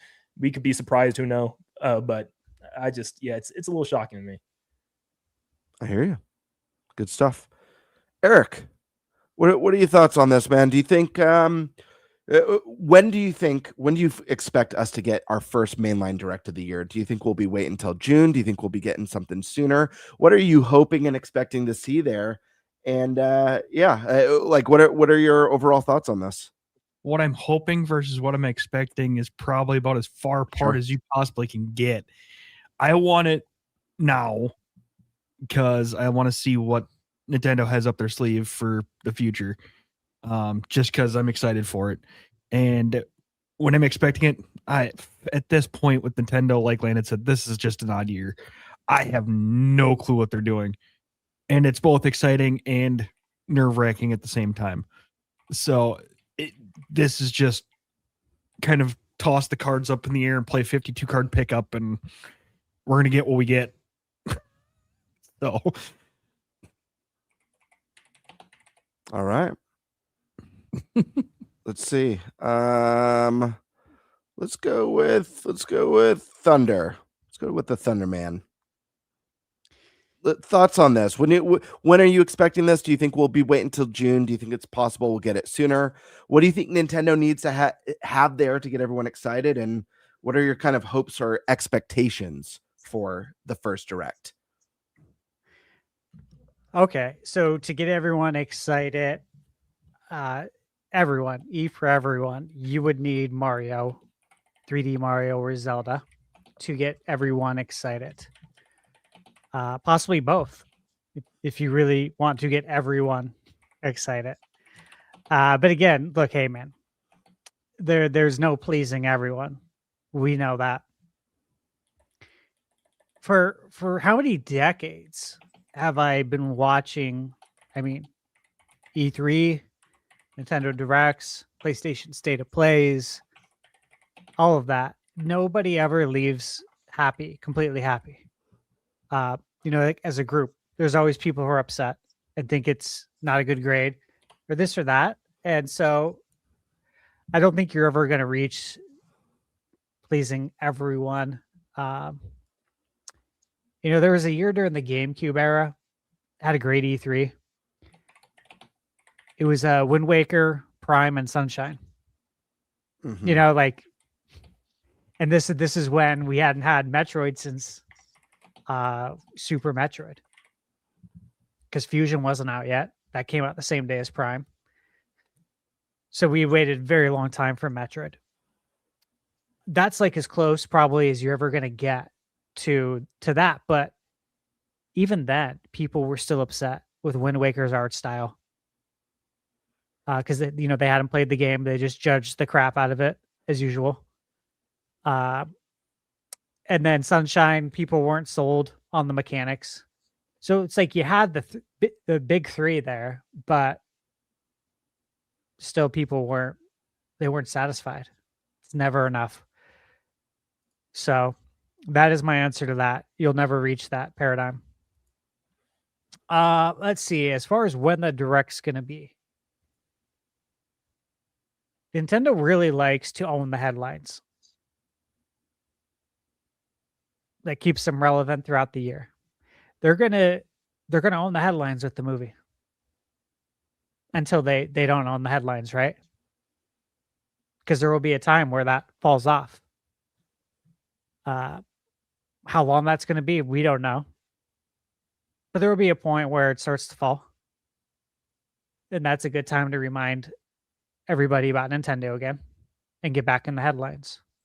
So it could be fluid. It really could be. As far as getting a Direct before, June, yeah, I think it's absolutely possible. Anything is possible. Nintendo can do whatever they want to do. Said this several times over the years. Nobody makes the rules for them. The shareholders sure as hell don't. Yep. They never will. I think Nintendo respects them, but they do not at all take orders from them in any way, shape, or form. We respect your opinion. We respect your thoughts, your passion for Nintendo. Thank you for being here. Thank you for supporting us. But we're going to run our business the way we see fit, because that's what's always served us best.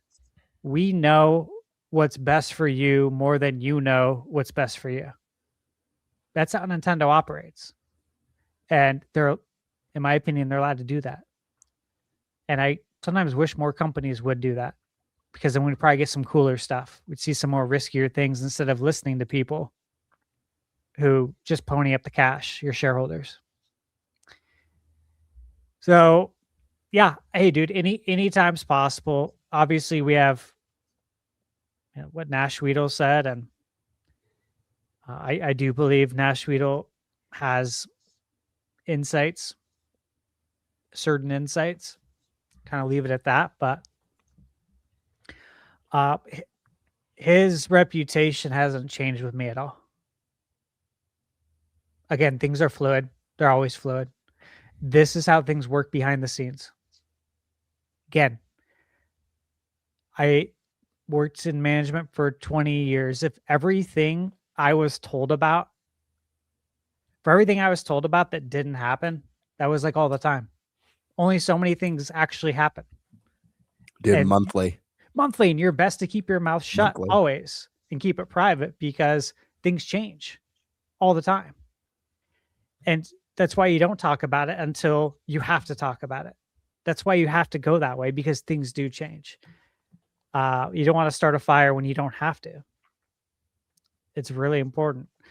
Now, look, as far as the Direct as a whole, again, go back to what I always say. Focus on the controls. You cannot control when the Direct's going to be. What you can control is a lot of other things, though. If you want to play more video games, you can. They're there for you. They're there for the taking. If you want to attack your backlog, you can. It's staring right at you. It always is. It never goes away. It's always there, man. It's omnipresent. So if you want to do that, you can do that. Or if you want to continue to put it off, you can do that too. It's up to you.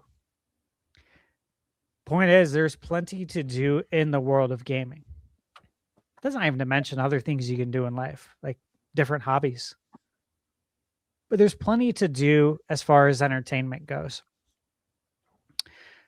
I think the best thing you do is not think about the Direct at all, because when it does get it, let me just say that's what I do outside of talking about it here. I don't think about it at all. And I can't. I'm so busy with games. Like, I literally cannot. As soon as I finish a game and review it, I have to jump to the next one immediately. I'm like literally playing the game as my video is exporting in Photoshop. Like, to make the most use of my time, I have to do this. So I don't even think about Directs. And it's like, what happens if a Direct gets announced and a bunch of games get announced to be coming out? It's like, I don't even know how I'm going to cover those, because I have so many. So I don't even like to think about it in that sense too. the best thing is to not think about it at all, because when it does get announced, it's so much more fun when you don't think about it all the time. It is such a nice surprise, like a genuine nice surprise to be like, oh my God, we're getting a direct, versus these people that just are chronically on the internet wondering when we're going to get the next direct.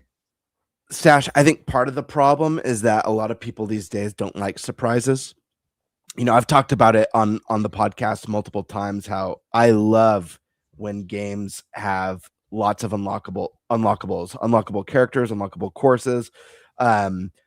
Getting Mario Kart 8 Deluxe, the worst thing about that game to me was that it just starts you with all the characters. Obviously, you can unlock car parts and stuff like that, but that's what people like. Most people don't like to find all the hidden secrets. They just want everything everywhere all at once. So yes. I think people just don't like surprises anymore, which is weird to me, because I value that so much. I love them. And when I booted up Mario Tennis Fever, and I was like, oh wow, I only start with like a handful of characters and like 2 Fever rackets. Hell yes, game on. It's one of the reasons why I still have such a deep love for so many old retro games. Or, you know, I've talked about when I first joined the podcast, I used to always rave about Super Mario World. I used to talk about all the secret levels and how for years, even into like my early adult years, I was discovering things I had never seen before in that game. I love that. I really value that. Surprises are awesome. And I think leaving yourself vulnerable to be surprised with good things, not vulnerable with bad things. Yeah. Right? Leaving yourself vulnerable to be surprised by the mediums that you love and really care about is a special thing. You guys should hold on to that, especially in an age where like leaks and spoilers are like so hard to avoid now with the internet and with social media. You just gotta have some self-control, you know, like that's how you preserve it. Have some self-control. Don't click on it. Don't watch it. Don't pay attention. Don't think about it. Focus on the present. That way you can enjoy the future. This is how life works, you know? It's not that hard. It's really not, but I know people struggle with it. That's the reality of it. But there's just so much out there for you right now. You know, it's funny you mentioned the unlockables, though. Like with Mario Tennis, my cousin Jim texted me like 2 days ago. He's like, hey, I'm really thinking about getting WWE 2K. Which version should I get? And I'm like, well, are you asking which console to get it on? Or are you asking which version of the game to buy? Because there's like 4 versions. And he said both. And, you know, I give him the rundown, the performance for Switch 2. You know, it's performing good. If you want the best of the best, yes, PS5, obviously. It's going to have better textures and then this and that. We were going over what edition. And, you know, Jim and I, we grew up watching the Attitude Era of wrestling. We've been to WrestleMania together. We used to go to Hooters back in the day when they showed the pay-per-view wrestling for free. You know, as long as you go there and buy wings and drink beer.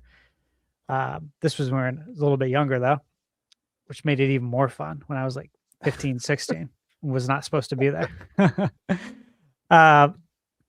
But he said 150, you know, that's a lot for this Ultimate Edition, because I was telling him what it comes with. He's like, can't you just like unlock this stuff by playing the game? You know, enough?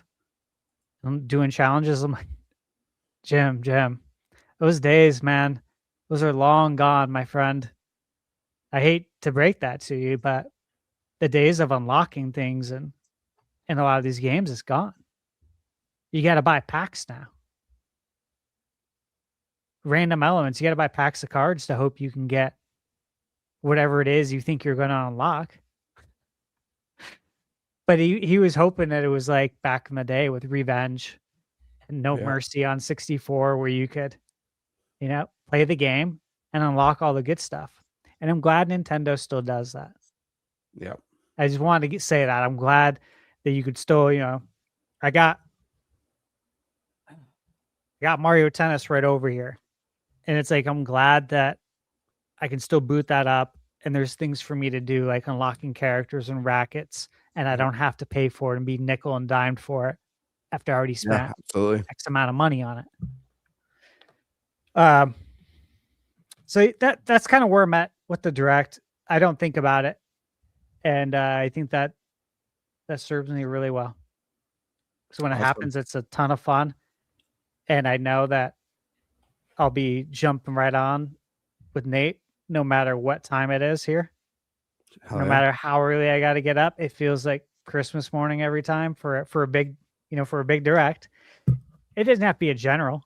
It could be a third party one I was hyped for. But I get excited for directs, so it makes it fun. Stash, before we go to Nate to get his thoughts on this direct situation, can I ask you, is there any like one or two specific things that maybe you are hoping to see at the direct that you would love to be there, or any surprises in particular? Well, outside of the 3D Mario or something Zelda, I would really like to see what's going on with Dragon Quest 12. Hell yeah. Also think that could be a Dragon Quest Day thing though. So I would like a nice surprise, something unique from maybe outside of Nintendo, from another developer like a Square Enix, right. like Chrono Trigger, something nuts like that would be really cool. Hell yeah. All right, let's go to Primal. So Primal, just a little refresher. A lot of people are feeling very anxious. When's the next mainline direct going to be? Are you in the camp? Do you think we'll be waiting until June before we get that direct? Do you think it's possible this is something that happens sooner? And I guess more importantly than the when is, what are your expectations or hopes for that? What do you think Nintendo needs to show or do to kind of change the narrative? I know you're a little bit different with the offering so far this year. So what do you think Nintendo needs to do to really kind of turn around the discussion for this year in this first direct? Well, I don't expect a direct until June or later. They have games through May. If there is one before then, there is an investors meeting coming up, so maybe one a week after or a week before that is possible as well. Try to get investors hyped up, especially if there's going to be some big announcements like 3D Mario, because you come off Pokopia, which we have seen its effect with investors. You go from that into a 3D Mario announcement right after the movie, probably does some bonker numbers.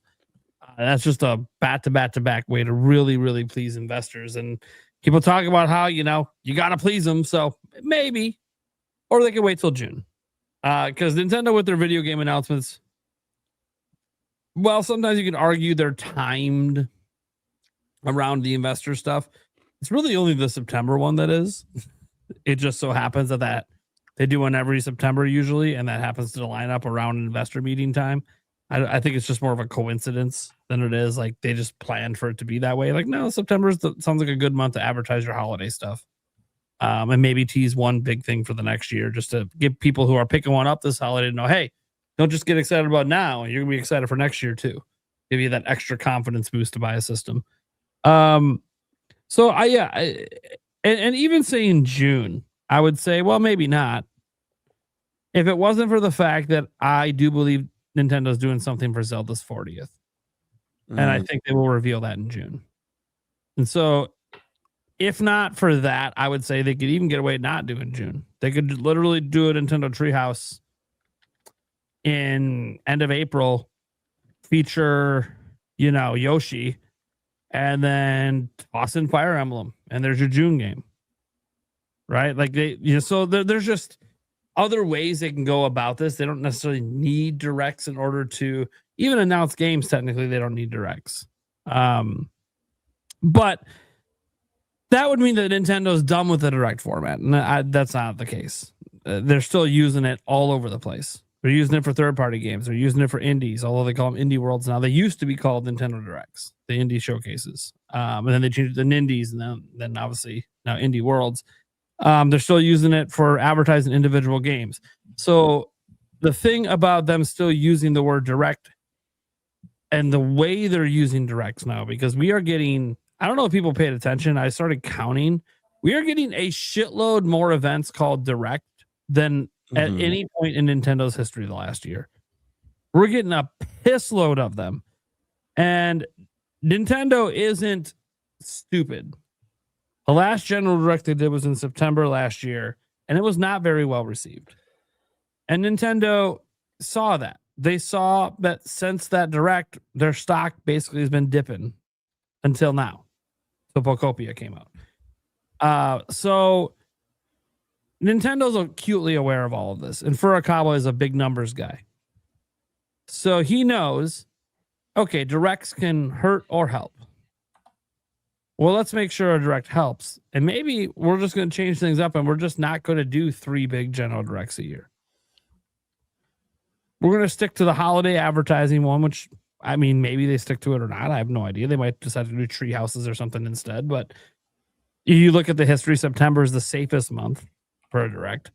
And then just do a big summer one where you tease not just the games for the rest of that year, but, you tease a little bit into the future because, we technically have a game in the future in Winds and Waves, but we just don't have anything by Nintendo yet for 2027. So, yeah, I think that there will be one in June. And I think Zelda's 40th will be part of that. That said, the reason I just don't expect anything anytime soon is just the lineup's already there now. Like before, it was always, they don't have anything switched to exclusive scheduled past March. Well, now they do. So now it's like, okay, they don't really have to do anything. They can focus on the movie, focus on trying to sell Yoshi, and then figure it out from there. But I think Nintendo has a plan. And I think part of the plan is, okay, if we're going to do less General Directs this year, which is what it feels like at this point, maybe they still do get 3 in, but feels like we're going to get less this year. Then it's time for the General Direct to be a General freaking Direct. And that means it is the showcase event of all Directs, which it hasn't really felt like in the Switch 2 generation. The showcase event of all Directs. So doing less of them, but having them be more jam-packed, I think is the way to go. And I think, narrative-wise, I actually think right now, narrative-wise, Nintendo's actually sitting pretty. I think Pokopia has done a lot to make people forget about pretty much a huge chunk of the negatives that people have been spewing now for months and months and months about Switch 2. Because it was one of these things, we talked about this last year, that the number one way that people will stop being negative about Switch 2 is you just keep releasing games that are undeniable. The games make you forget about everything because the games are why we're here. Literally. The games are all that truly matter in the end. And you release banger games, people will stop focusing on the negatives. And even with this, I've seen people like, God, am I really going to drop $500 to get a $70 key card? And then people just go do it. And everyone that I've seen do it for Pokopia hasn't shown any online regrets at this point for doing it. That lets me know the reputation is slowly turning around just because they have a banger game right now. Even if it doesn't appeal to me, it's a banger game right now. 2.2 million worldwide, 1 million in Japan. I don't know if you guys have been to your local retailers. You might have noticed that, hey, those Switch 2 shelves, they don't look as full as they once did. Why? Pokopia. And now they're starting to get physical restocks. That's just going to help, again, sell more and more Switch 2s. So I'm obviously curious on the long tail for Pokopia, of course. That's the whole thing. We don't know if it's going to be evergreen and all that jazz. Maybe it just hits 5 million and it's done. Maybe it goes on. There's people saying it'll sell 30 million. I'm like, well, we'll see. Okay. Predicting more sales than Switch 2s exist. We'll see. We think it might be evergreen, and there could be future content updates planned that help that, but we don't know that right now. It's too early to tell. We're only 4 days of sales data in. That said, I am very, very, very anxious. I'm almost the opposite of Stash, right? Stash is very much a enjoy the moment, live in the moment, enjoy what we have now. Sure. I live in the moment and enjoy what I have now every day.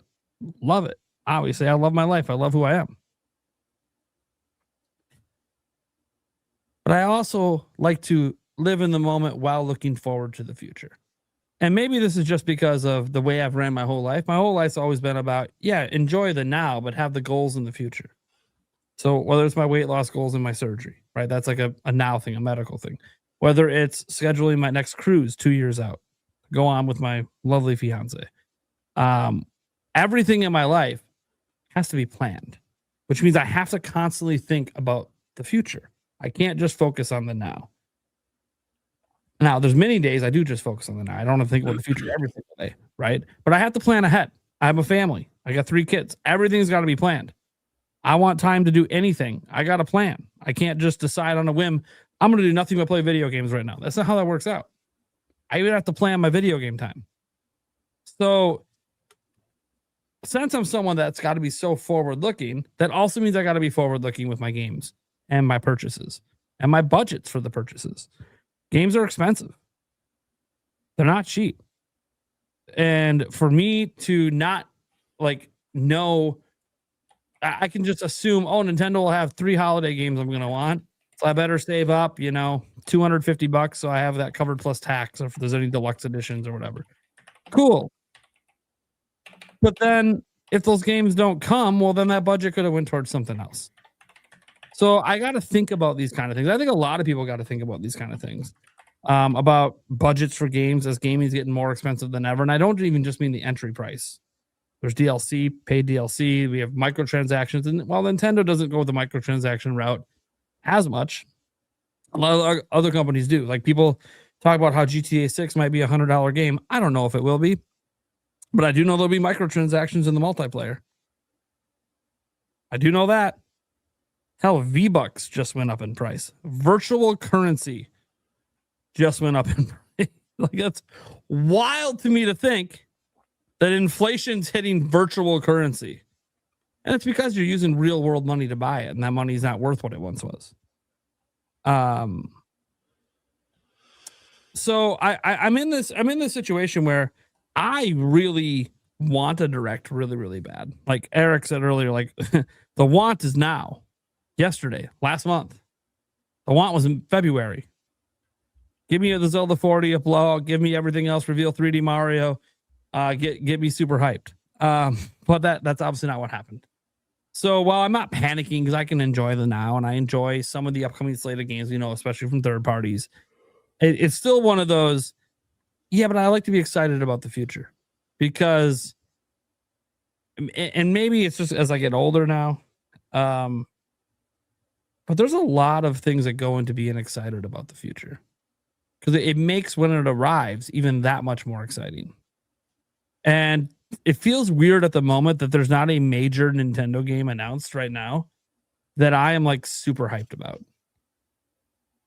been a while since there's been 0 Nintendo games I'm actually really, really hyped on in the upcoming slate. Fire Emblem's the closest, and I just need to see more.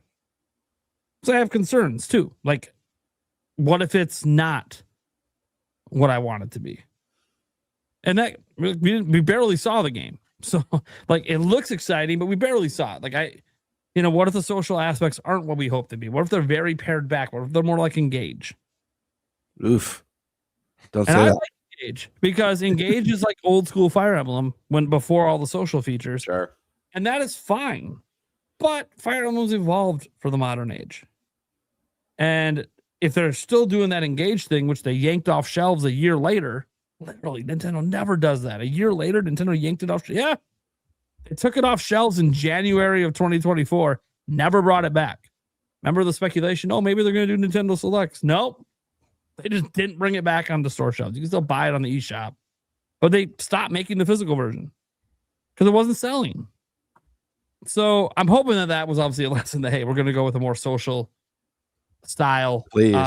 Which I think that's probably the route they go, especially with how well received and best selling the Three Houses was for them for Fire Emblem, for a Fire Emblem game. You can go look at the sales. You might go, this isn't impressive for a Nintendo game. I'm like, it's impressive for Fire Emblem. And that's something you can build on with Switch 2 and maybe get even more sales. So while I want to be really hyped for the game, I'm kind of tepid until I see more and I get it more locked in about what kind of Fire Emblem this is going to be. I love the setting.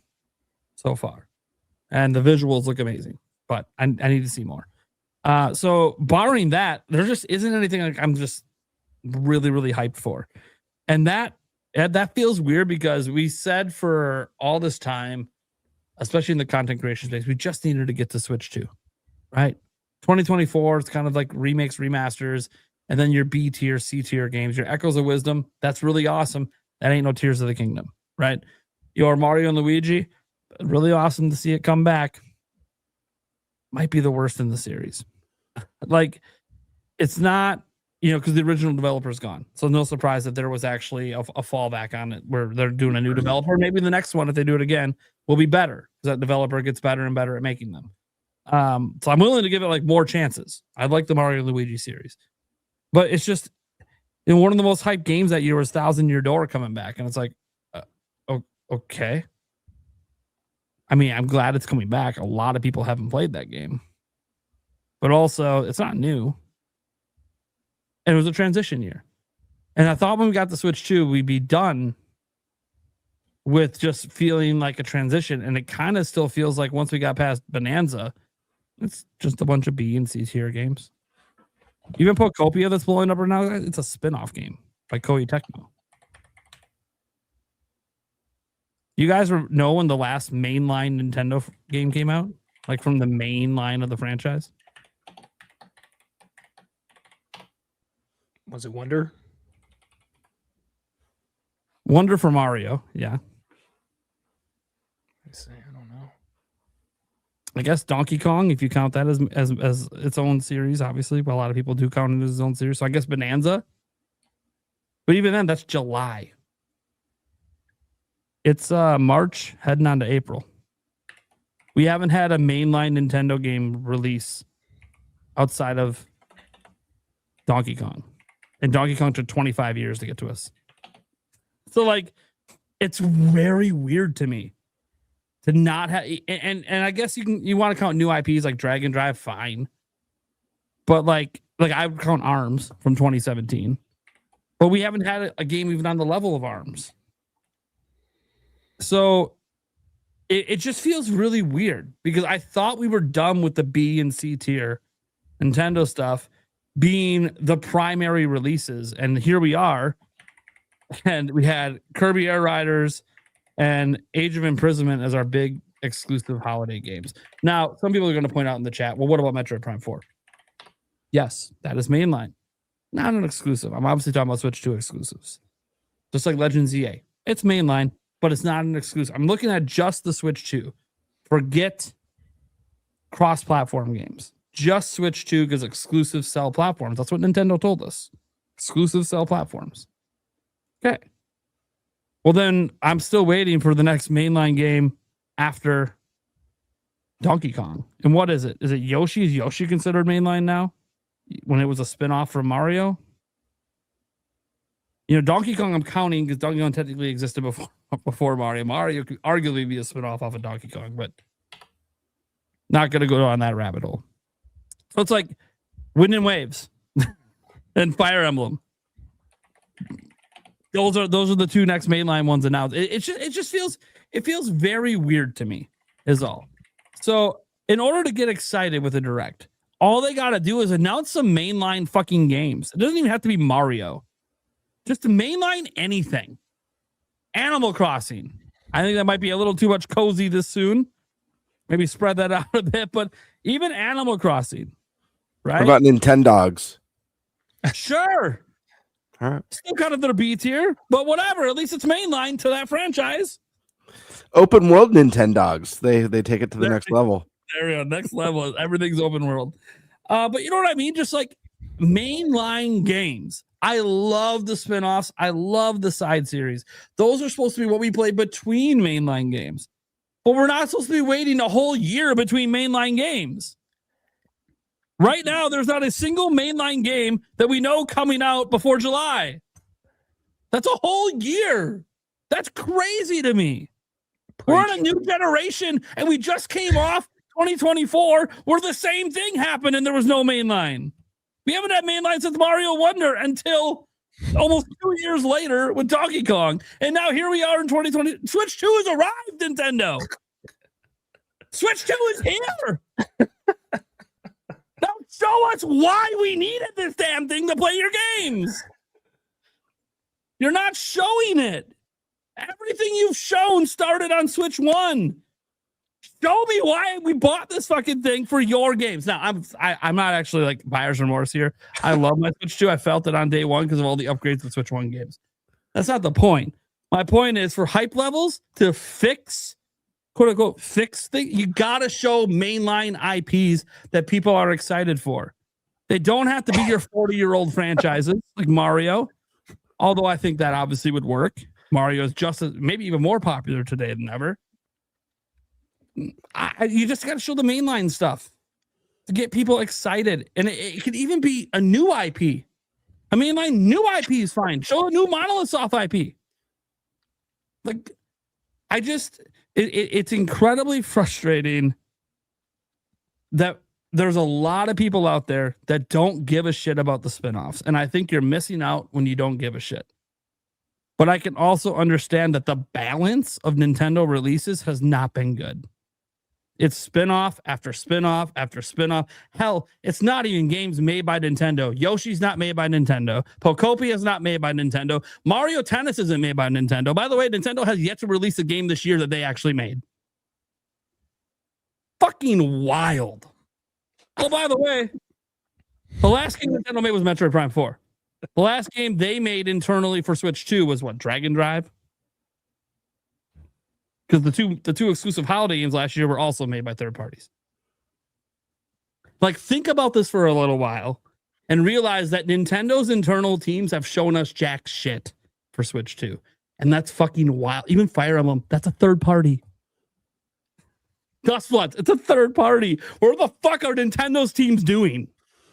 Mario Kart, Donkey Kong, and Jack All. So, like, that's what I'm saying. The Direct needs to show what Nintendo has cooking. Good.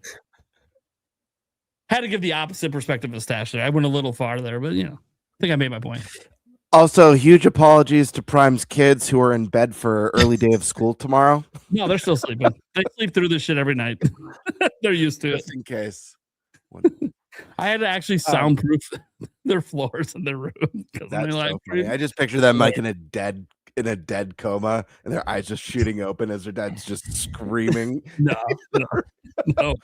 Where are the games? Where are the fucking games? I just want to say, like, I see a lot of people. I've seen some comments already of people saying game development takes time, and I get that. And I get, especially in this day and age, like, I mean, Nintendo's making bigger, better, crazier games than ever. But then I'm also thinking at the point, like, I mean, we're talking about still a Mario game. We're talking about the next Mario Maker. It's been almost 7 years. The next Luigi's Mansion has been almost 7 years. Smash Bros. Almost 8 years. Next year, I'm like, what is the level? Like, what are we? I mean, are we now entering like an 8-9 year development cycle between major IPs from Nintendo? Like, are we getting 4 more 3D Marios before I'm gone? What is the development cycle period? And like, I mean, of course, if this 3D Mario comes out to be freaking Breath of the Wild levels of insane, sure. But I'm like, it's getting to the point where it's like, okay, what's too long?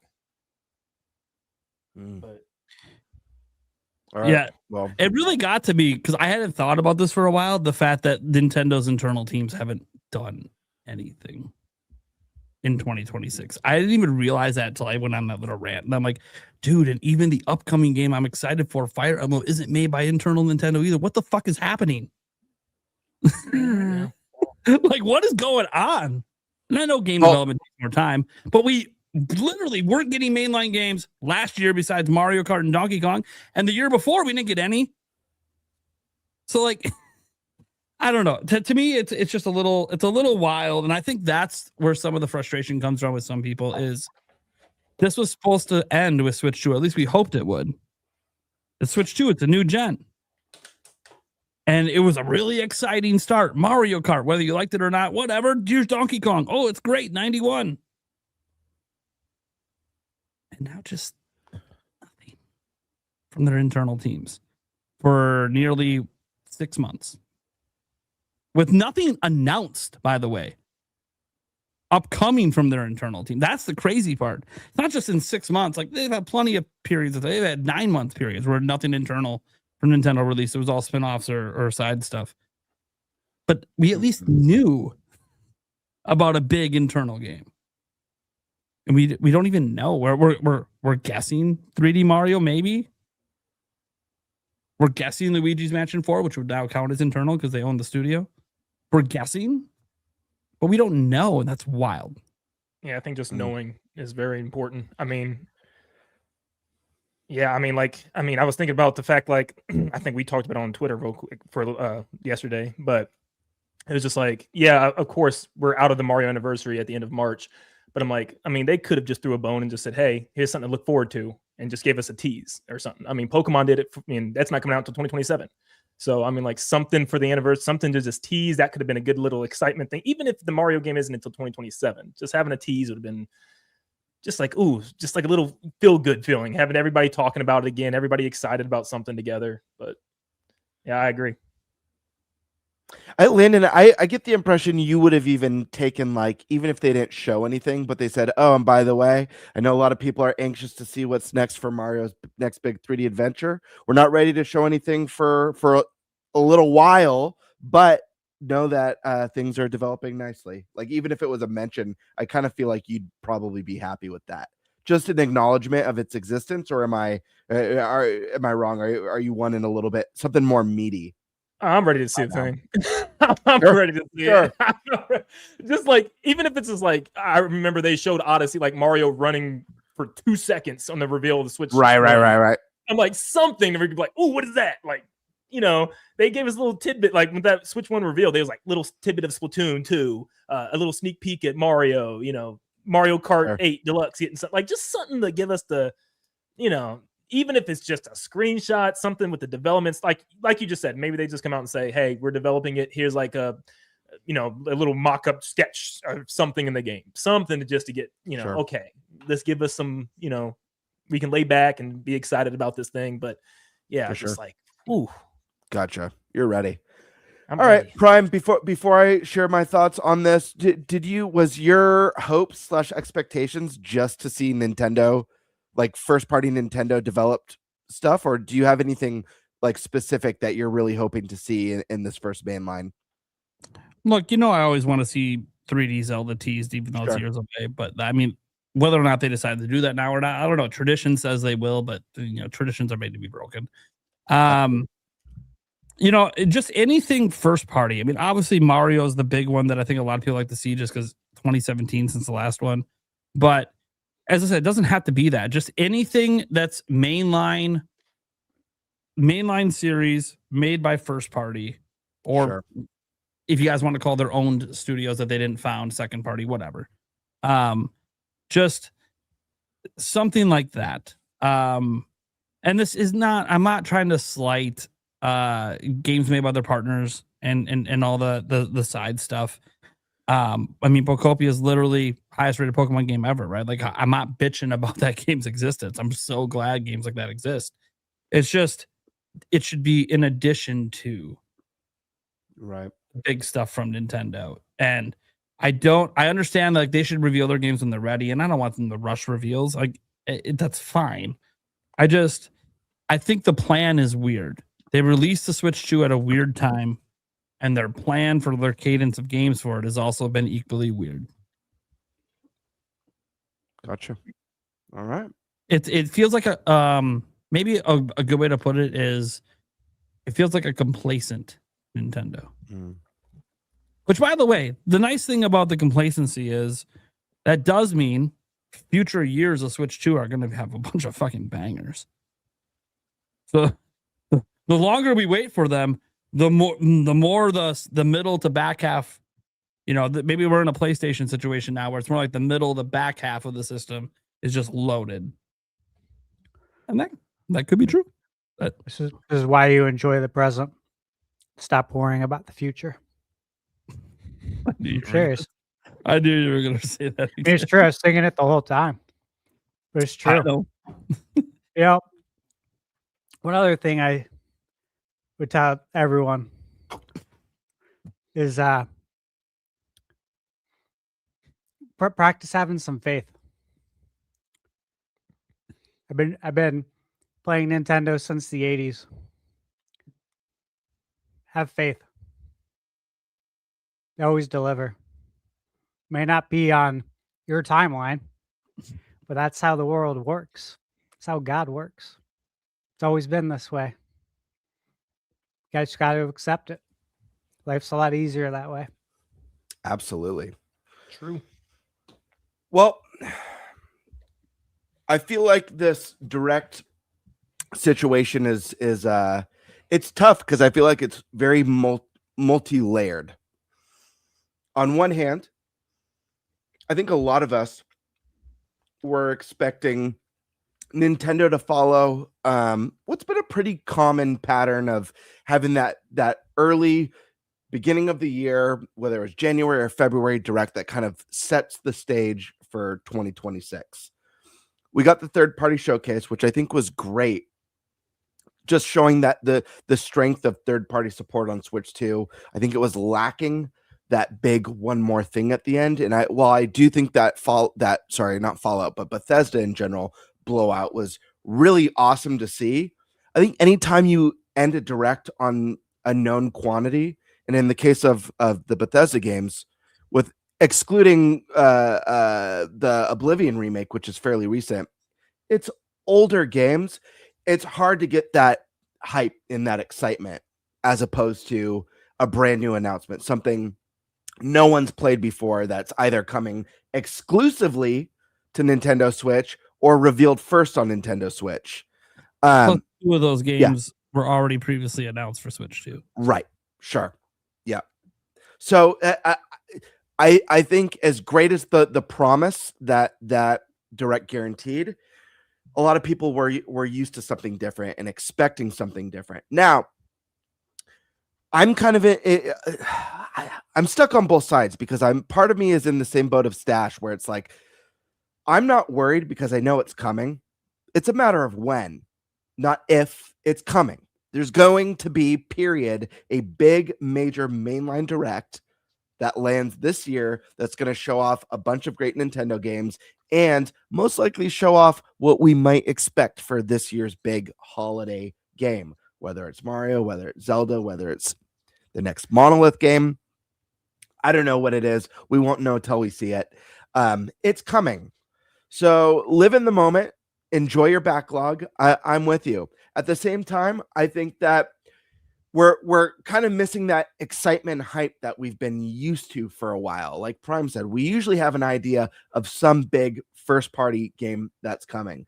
And while for me and for Prime, I do agree that Fire Emblem is that game. And maybe for Landon, now that he's gotten to play one, that's really shot up there for him. But for the majority of gamers, it's still a niche series, and a lot of people are waiting for something bigger, for something more. Also, I got to take into consideration this is a brand new gen. We're not even 12 months in. How does this look versus the first 12 months of other consoles when they release? How many consoles are you guys used to throughout the generations having a pretty lackluster first 12 months? I don't think this has been lackluster. I think we've gotten some really solid titles. And I think some people forget how barren console launches can be at times. I mean, there was only a few games with PS5. You don't hear people talk about how awful the PS5 launch was.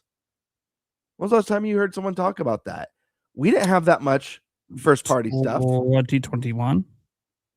People were talking about them, like when Returnal. I was like such a huge gap. I personally don't remember it that well, but I might be wrong on that one. I'm just saying. Well, the focus back then was like COVID and everything is sold out. People were complaining a lot about games coming out on PS4 and PS5. Well, there you go. And it wasn't only for PS5, which was really weird again, because there's a great game waiting for you on PS5 that plays better, but you need it to be exclusive for some reason to feel better about it. Well, I think they felt like it was being held back by PS4. I think was the feeling, which is not true.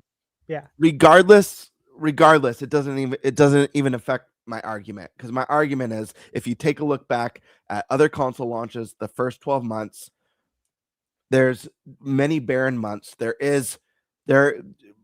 are many generations where people probably question, maybe I adopted too early. There's nothing crazy coming yet. Obviously, we've had exceptions to that. Switch 1 was definitely an exception to that.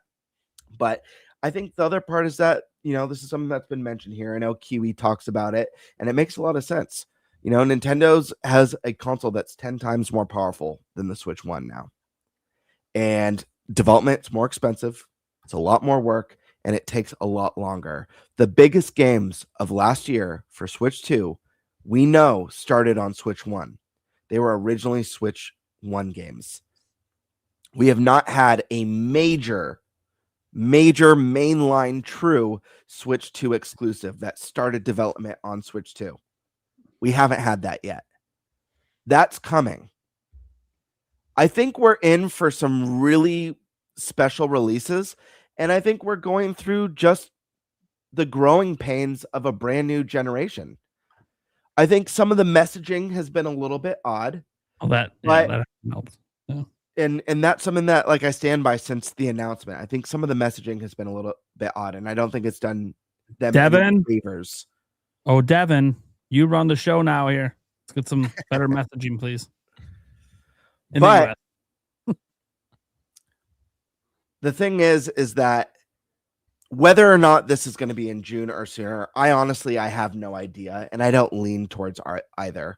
I know I feel like most people are leaning towards June right now based off of an old pattern from when? 2023?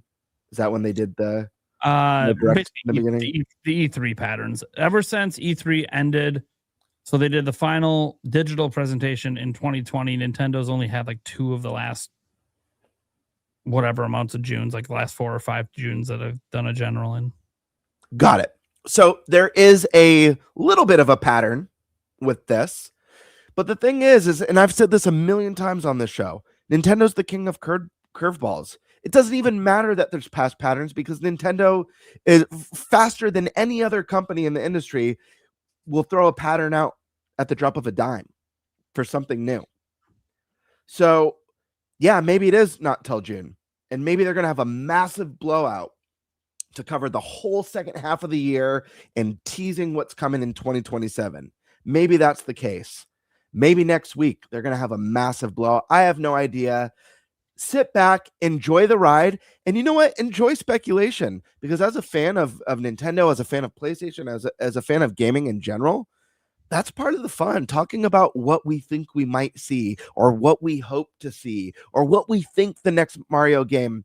Don't let it be to a point where if your hopes and dreams aren't met, that it ruins it for you. You shouldn't let it do that. But part of the conversation of speculation is a lot of fun, at least for me. I enjoy it. When I think about what the dedicated 3D Zelda could look like on Switch 2 or play like or mechanically be or artistically go, the game doesn't have to be that. But it's fun to think about what could be possible, because oftentimes, and I think Stash mentioned that sometimes not giving us what we want is the better choice. Wind Waker, it's an art style that's timeless, holds up today, looks better. The art style holds up better than any Zelda art style, period. Fans didn't want that. Look at it though. Look at how beloved and revered that look is. I'm not talking about the sales at the time, but there's a lot of things, whether it's mechanics, that people didn't ask for.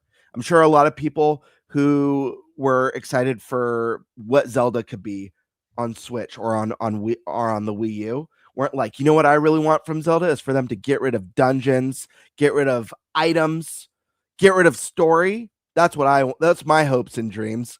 They threw away half the staples of the series and people ate it up. If they had asked people like, oh, how do you feel about us just getting rid of all these core staples of the series? People would lose it. So sometimes you just got to let them do their thing. Let them cook. I'm sure good stuff is coming. If we get that first main line direct and there's really nothing to see, there's nothing to be excited about, and it does feel more like the single A or double A offerings, yeah, be worried, because now it's like, okay, now we have reveals into 2027. We've got nothing big. What's going on here? Imagine the direct, because we said, right, you usually have like two big announcements, one's at the beginning, one's at the end. And like, let's say the beginning, it's Fire Emblem. We're like, okay. And then they end it with Dustbloods. And in between, it's just like Wind Waker HD is coming for the 40th anniversary. Oh, people are going to be so pissed. They're going to be like, we waited for a general direct this long, more than 6 months, 9 months, however long it's been. And our holiday game is Dustbloods and Wind Waker. Yes. Honestly, I think I'm definitely a victim of this. I think it's just we've been spoiled from the past. Mm-hmm. Well, Switch was a very spoiled gen because it's the first gen they combined everything together into one system. So we got a lot of games more consistently. Even past that, though, I'm like, because I think the thing is with me, of course, it's the games. I mean, Nintendo, the games is what's so nostalgia, and we grew up with them, and it's a little bit beyond that for me, though. I think even part of the reason I made a channel was just for the hype moments from Nintendo. Like, I will always remember those, big events where Miyamoto came out on stage with the sword for Twilight Princess, and those big exciting things. Like, Nintendo knows that they build hype. Like, they are that company that can build hype and build memorable moments and nostalgia moments that you'll remember forever. And, I think that's just the one thing that the Switch 2 has been missing is those big hype moments, those big hype things that everybody's going to remember. Like, dude, do you remember them when they revealed this? And it just seems like they're kind of just, shadow drop here, Twitter direct thing here. And then just like, it's losing that. I agree. I do agree. I mean, I think it's missing the excitement that we all love and that we're used to, but I don't think that means the excitement's not coming. I do fully believe the excitement's coming. I think we're at the start of a new generation. It's not the Switch one all over again. They had a dying console. They knew really fast this console was over. And so they went all guns blazing on Switch 2. Or sorry, on Switch 1. Yeah. And they weren't really in a position where they had to do that this time. And I'm sure they're going to take their time with development. We've gotten a taste of what they can do, and seeing a game like Resident Evil 9 look as beautiful and run as phenomenal as it does is a really good omen for what's to come from first-party Nintendo stuff, in my opinion.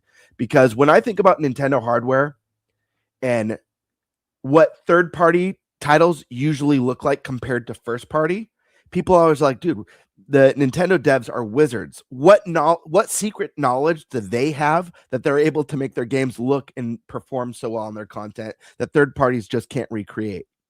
So, their wizards can cook up something special. We'll just have to wait and see what that is. I'm anxious. I'm just as anxious as everyone else. It's coming. We don't know when. Let's hope for the best. Let's be optimistic. Hope for the best. It's less than 12 months. It's normally slow for most new consoles. Be worried if they do their first mainline direct on year 2 and there's nothing big. Then I'd be like, okay, that's odd. We're going to be going into 2027 with nothing huge or nothing exciting. I get it. But I'm not worried. As far as what I hope to see at this event, I've got 2 things. Obviously, there's so many things that I would really hope to see, Zelda included. But 2 things for this one in particular. 3D Mario for 2 reasons. One, I just really, really, really want the next 3D Mario so bad. I don't care what it looks like. I don't care what it is. I just know that I want it. I just know that I need it. So, and more importantly, I drafted it in Fantasy Critics. So for free, for $0. So if I could snag next mainline 3D Mario for $0 bid, I'm going to be a happy bird. My second hope for this is the revival of a dormant IP. And this is one I mention all the time on the podcast. I've said it 1,000 times now. I'm sure to nauseum for everyone watching. And that's Star Fox. Listen, Star Fox is a game that I really believe in on Switch 2. And when I say I really believe in it, I'm not talking the on-rails arcadey Star Fox 64 style. I'm talking reinvent the series like you did for Donkey Kong this gen. Reinvent the series like you did for Fire Emblem last gen. Reinvent it like you did for Zelda last gen. bring Star Fox into the modern age, whether it's a follow-up or a reboot of the adventure series that plays more like Ratchet and Clank, or whether it's more like that game, I forget what it's called, Chorus or Corvus, that came out. That's full-on space exploration with side quests and just like epic.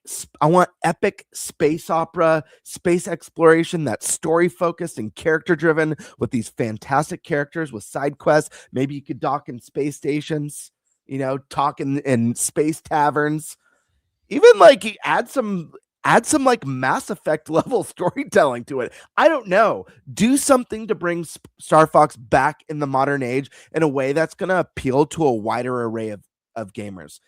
Star Fox is brilliant. It's great characters.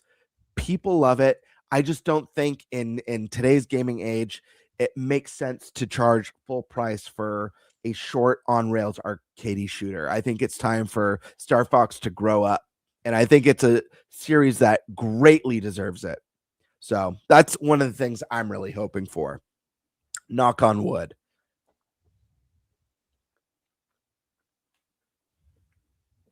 Okay. Is that everyone then? We're good? I think. All right. Let's get to our final topic then. Pokopia. It's a thing. It's out. I haven't played it. Don't plan to play it. Has zero appeal to me. However, I understand that it's got a lot of appeal to many others. Okay. It's made by the Dragon Quest Builders 2 team, which pumped out like an 85, 86 with that game. Jake Randall's been swearing by that game for years and trying to get everyone in the world to play it. He still thinks Dragon Quest Builders 2 is even better than Pokopia. That's how much he loves Dragon Quest Builders 2. And so while I tried out and bought Dragon Quest Builders 2 on his recommendation, just didn't like it, didn't enjoy it. Which is fine. It's okay for these games not to be for me.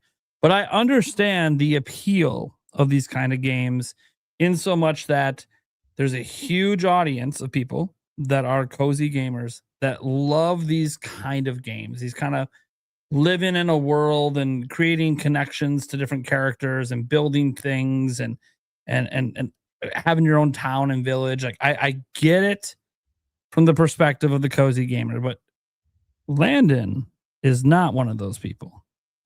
And yet he is sucked into the world of Pokopia right now. So I'm going to throw it to him because we have two people here who have played it, Landon and Gamebird. Gamebird's too busy chowing down In and Out, again, making me jealous of shit I can't eat. So, Nintendo Land, what are your thoughts on Pokopia?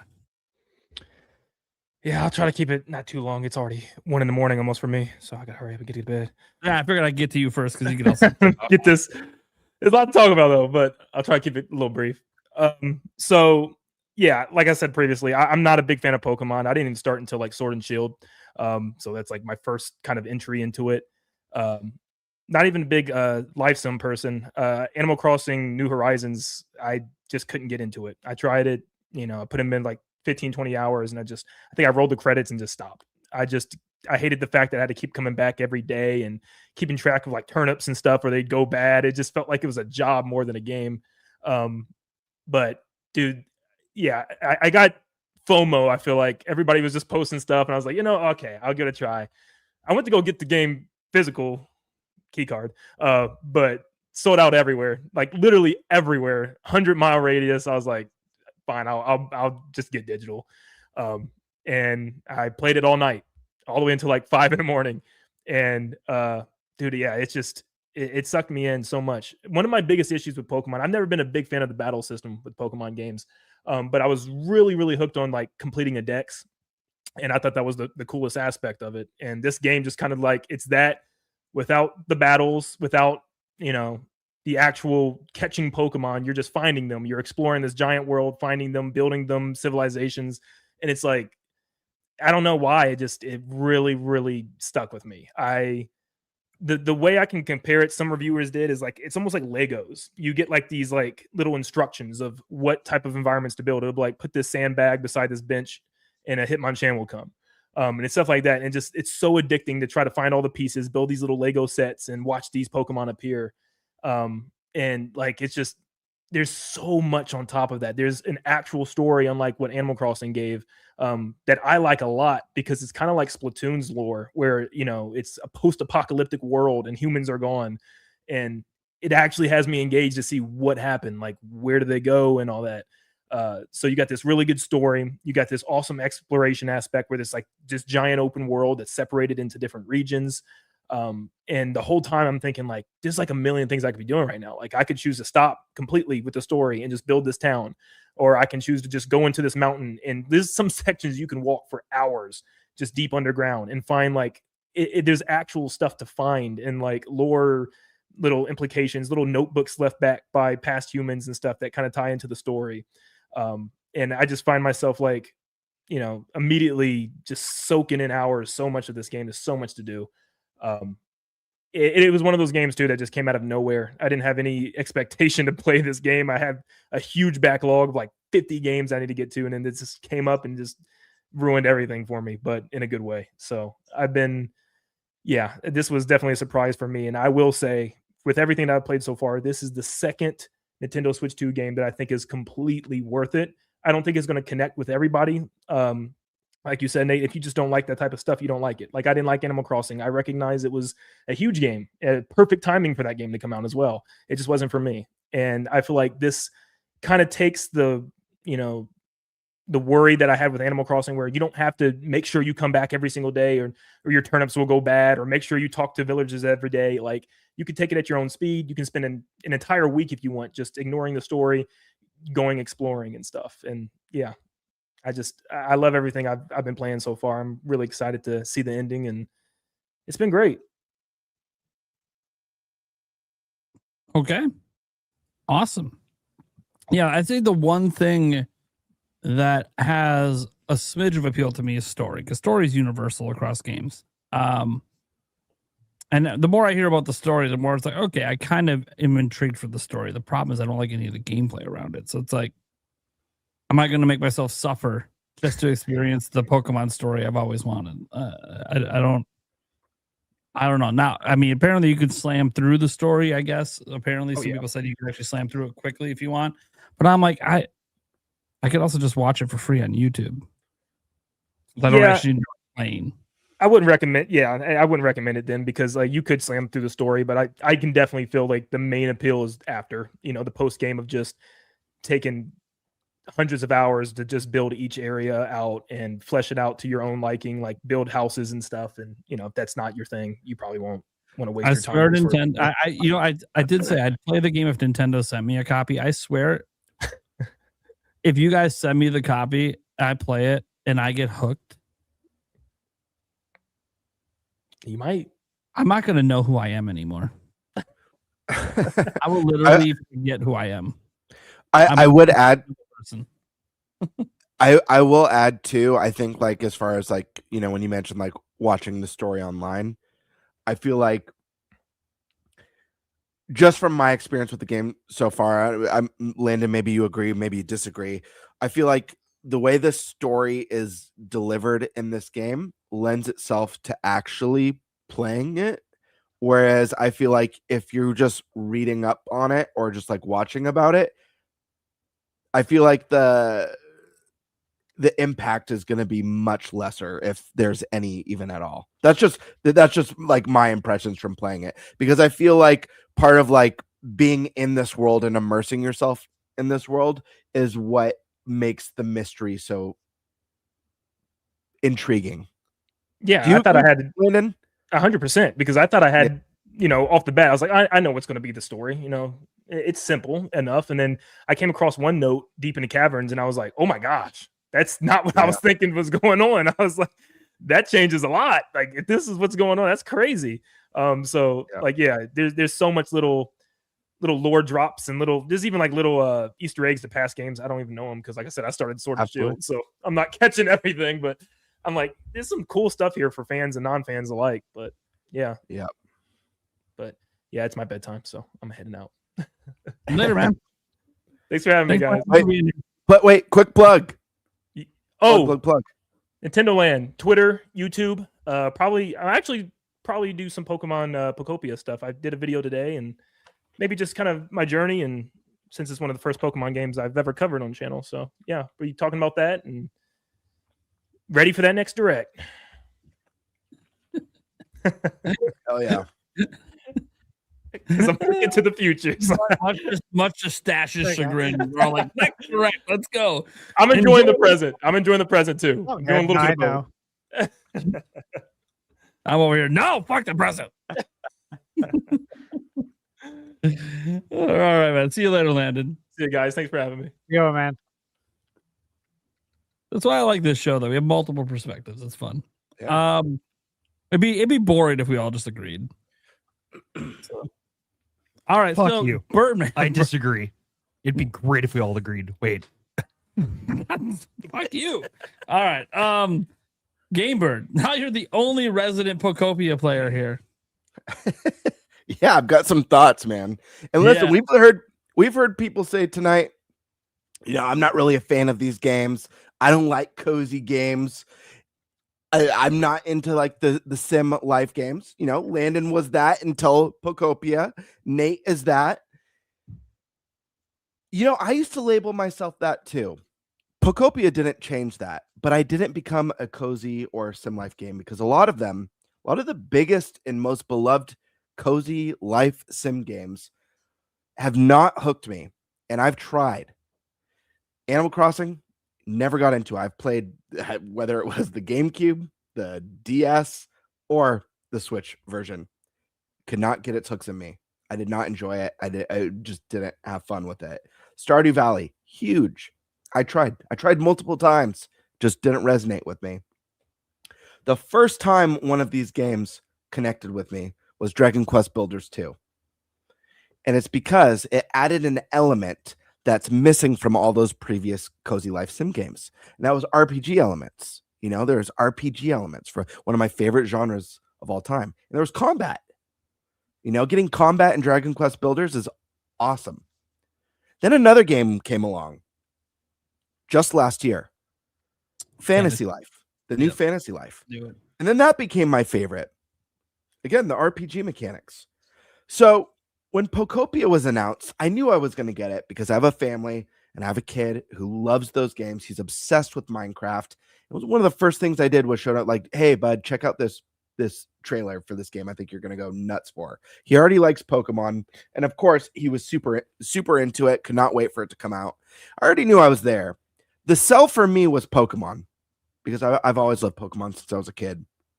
But again, I used to be anti-cozy games, anti-sim life games. And even though I liked a couple, I didn't like them enough to consider myself super into cozy life sim games. So I'm in a weird place right now. I call myself cozy curious is what I'll call it. I'm cozy curious. And so I jumped into Pokopia. And I'll say this. I'll start with a con first. And I wrote down some cons. There's way more pluses than cons. Way, way, way more pluses. I think I only have 3 cons written down. And I'll open with it. The first con is that the beginning of this game is very slow. There's a lot of exposition. Your first hour, it's a lot of exposition. It's a lot of really just introducing you to the game and teaching you the mechanics and the point of the game very slowly. So I was a little bit concerned when I first booted it up. I was like, I don't know. I feel like this is going to land in that Animal Crossing territory for me.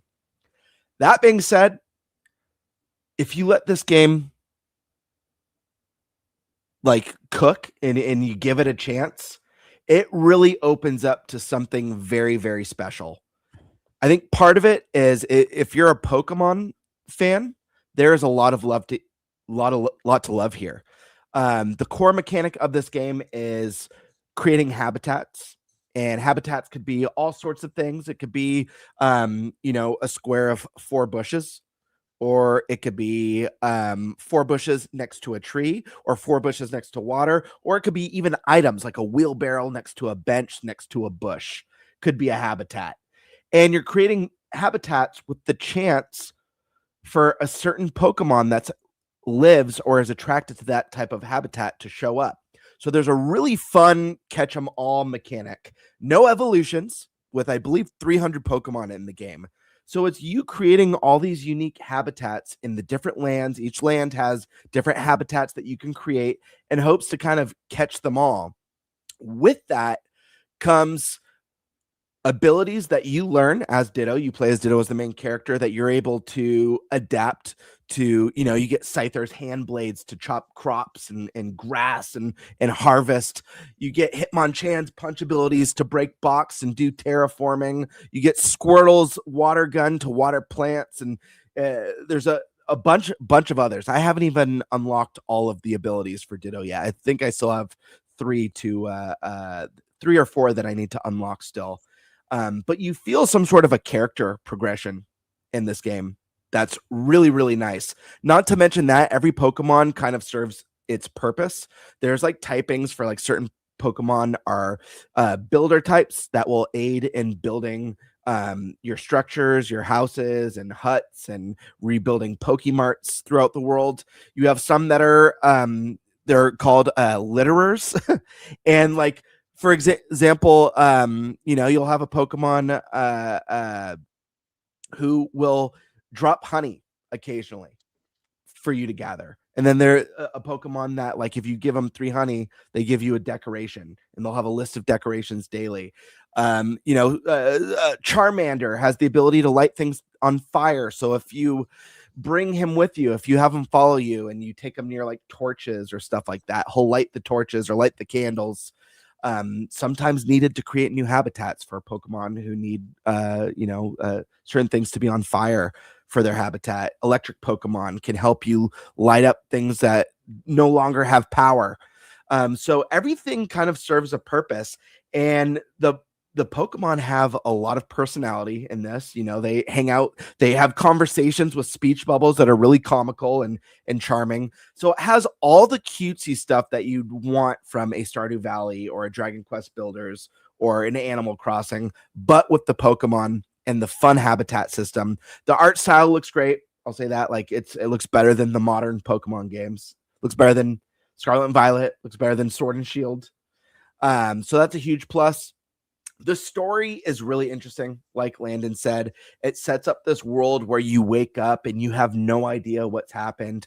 All the humans are gone. A lot of people don't mention the Pokemon are gone too. And part of creating the habitats is bringing Pokemon back to this world because they're all gone as well. And I'm not too deep. I'm only on in the second zone, or one of the second zones right now. But you find journals that are really fascinating that do lore building. I found journals about people talking about their initiation into Team Rocket and like why, or it'll say in the note Team R, like it doesn't specifically mention Team Rocket, but like what that was like joining, why they joined Team Rocket, their feelings about that, like outsiders' perspective of Team Rocket. A lot of really cool stuff that you don't really get too much of in the mainline games, at least written in a way that feels a little bit more interesting and world building. I found a very interesting journal. Just to I don't know how heavy the story's going to get. I don't know if the humans are dead, if it's that kind of post-apocalyptic world, or if they just had to evacuate or what. But without spoiling anything, I found a note where it's someone's journal entry, and they're talking about how they're depositing their Pokemon into a PC and how sad they are, and that they hope that there's a chance that they'll ever see their Pokemon again, and that they wish they had time to explain why they have to evacuate. And it sounds like this horrible, catastrophic event is coming. Almost like think of the side quest of Majora's Mask, where I think there's a mom who's putting her child to sleep as like the moon's about to crash into the earth, and like kind of saying their goodbyes. It's really neat. So I don't know how deep, dark, or heavy it gets, but it's definitely more intriguing than any setup, at least, we've had in some of the modern games. The music's phenomenal in this game. It's got all the classic tunes that you love and remember, remix, some with piano, some with just really beautiful, think your serene kind of cozy life games with those iconic Pokemon tunes. You can find CDs as well of iconic Pokemon music that you can play if you have a CD player. I don't have a CD player yet, but I have a whole storage just filled with discs of That's like cool. Pokemon tracks. Super cool. And they'll even do sound effects like the evolution sound effect. That dun dun dun dun. It does that when your character's learning a new ability, like a new mutation. It's really cool. Let's see what else. Special abilities, infinite play value. I could say right out the gate. Let's see. Yeah, I mean, I've been addicted. You can do like your kind of blueprint house building, kind of like you get in Animal Crossing, where it's like, you know, you buy a certain type of house, you lay down the blueprints, and it gets built up over time. Or you could Minecraft it, or Dragon Quest Builders it, and build these really unbelievable structures in the game. And what's really cool in this game, I'm so happy they added this feature, and I can't wait to experiment with it, is they've added mouse controls for the building mechanic. So you can Minecraft essentially with a mouse in this game and build complex structures. I think that's awesome. I'm so happy to see that here. I can't wait to play around with it. Let's see. They've already have an event going on right now with like 3 exclusive Pokemon to the event, with new crafting items and new habitats that you can create. And this is really a game that I feel like we could continue to see these free little temporary updates, the seasonal updates, as well as I hope this game grows. I would love to see DLC come to this. Yeah, guys, it's just really, really addicting. And I know the Pokemon side, the catch 'em all side is a part of it for me, because I've not yet been sold on this genre of gaming. And I do feel like Pokemon was kind of that welcome that I needed to get me in. But it's truly been a lot of fun. And even, you know, me highlighting some of these things, the game is much deeper than anything I've articulated here today. And I think if you're willing to get past that slow, maybe 1 or 2 hours of startup, if you like Pokemon and you're in the realm that I'm at, where you're cozy curious, I feel like you should give this one a shot, because I think this game, in my opinion, blows Animal Crossing out of the water. Maybe Animal Crossing fans will hate that or think that's blasphemy, but I really think that this game offers so much more than Animal Crossing. So much more options, multiple regions to visit and build up. And like Landon said, you don't have to worry about weeds, and you don't have to worry about paying off your mortgage or paying off debt. It's filled with side quests. Not only do you have daily side quests, but certain Pokemon will run up to you and be like, "Hey, Ditto," or your name that you named your character, and they'll have like a side quest for you randomly. Really, really cool stuff. But there are a few things that I wish were a little bit different, or I think would make this game even better at the very least. And it's one thing that I think Dragon Quest Builders and Fantasy Life has as an edge over this one, and that's the lack of combat. This is a game that I wish had combat. And I understand humans are gone in the narrative, but even if they incorporated something like feral Pokemon show up, Dragon Quest Builders 2 has a thing where like certain nights, enemies and like a world boss might show up and attack your town, and you have to kind of hold, almost like tower defense. You almost like hold them off. You're fighting with all the villagers that you've accumulated as you've been building up your town. Something like that would be so fun. And if you could equip Ditto with like a fire move and a grass move and certain things to battle in this game. In this game, you get to build up Pokemon centers. And I've seen screenshots. I haven't come across this in the game, but it looks like you're even able to rebuild Pokemarts. So like, to me, the thought of like, man, if they had added the ability to rebuild a gym, reintroduce gyms into the world, even if you're just battling with the Pokemon who show up in your village, I think adding combat to this game at some interesting capacity would have served this game well. Let's see. And then my only other negative, so 3 negatives: slow start, no combat. The last one is I wish this game had more multiplayer options. I think it's great that you could create a server island essentially, or a server world essentially, and go on with up to 3 friends and have a world that you build up with your friends. Love that. I think it's amazing. Unfortunately, when you're playing through the story in the main game, you can invite another player into your world. And I tested this out with Colin, by the way, but it's as a spectator. So you can go to their world, but you cannot interact with anything. You can't even use your moves. Even like, it's not even that your moves don't do anything to the crops or to the blocks. You can't use them. It's X'd out. You can't do anything. You could only walk around and look.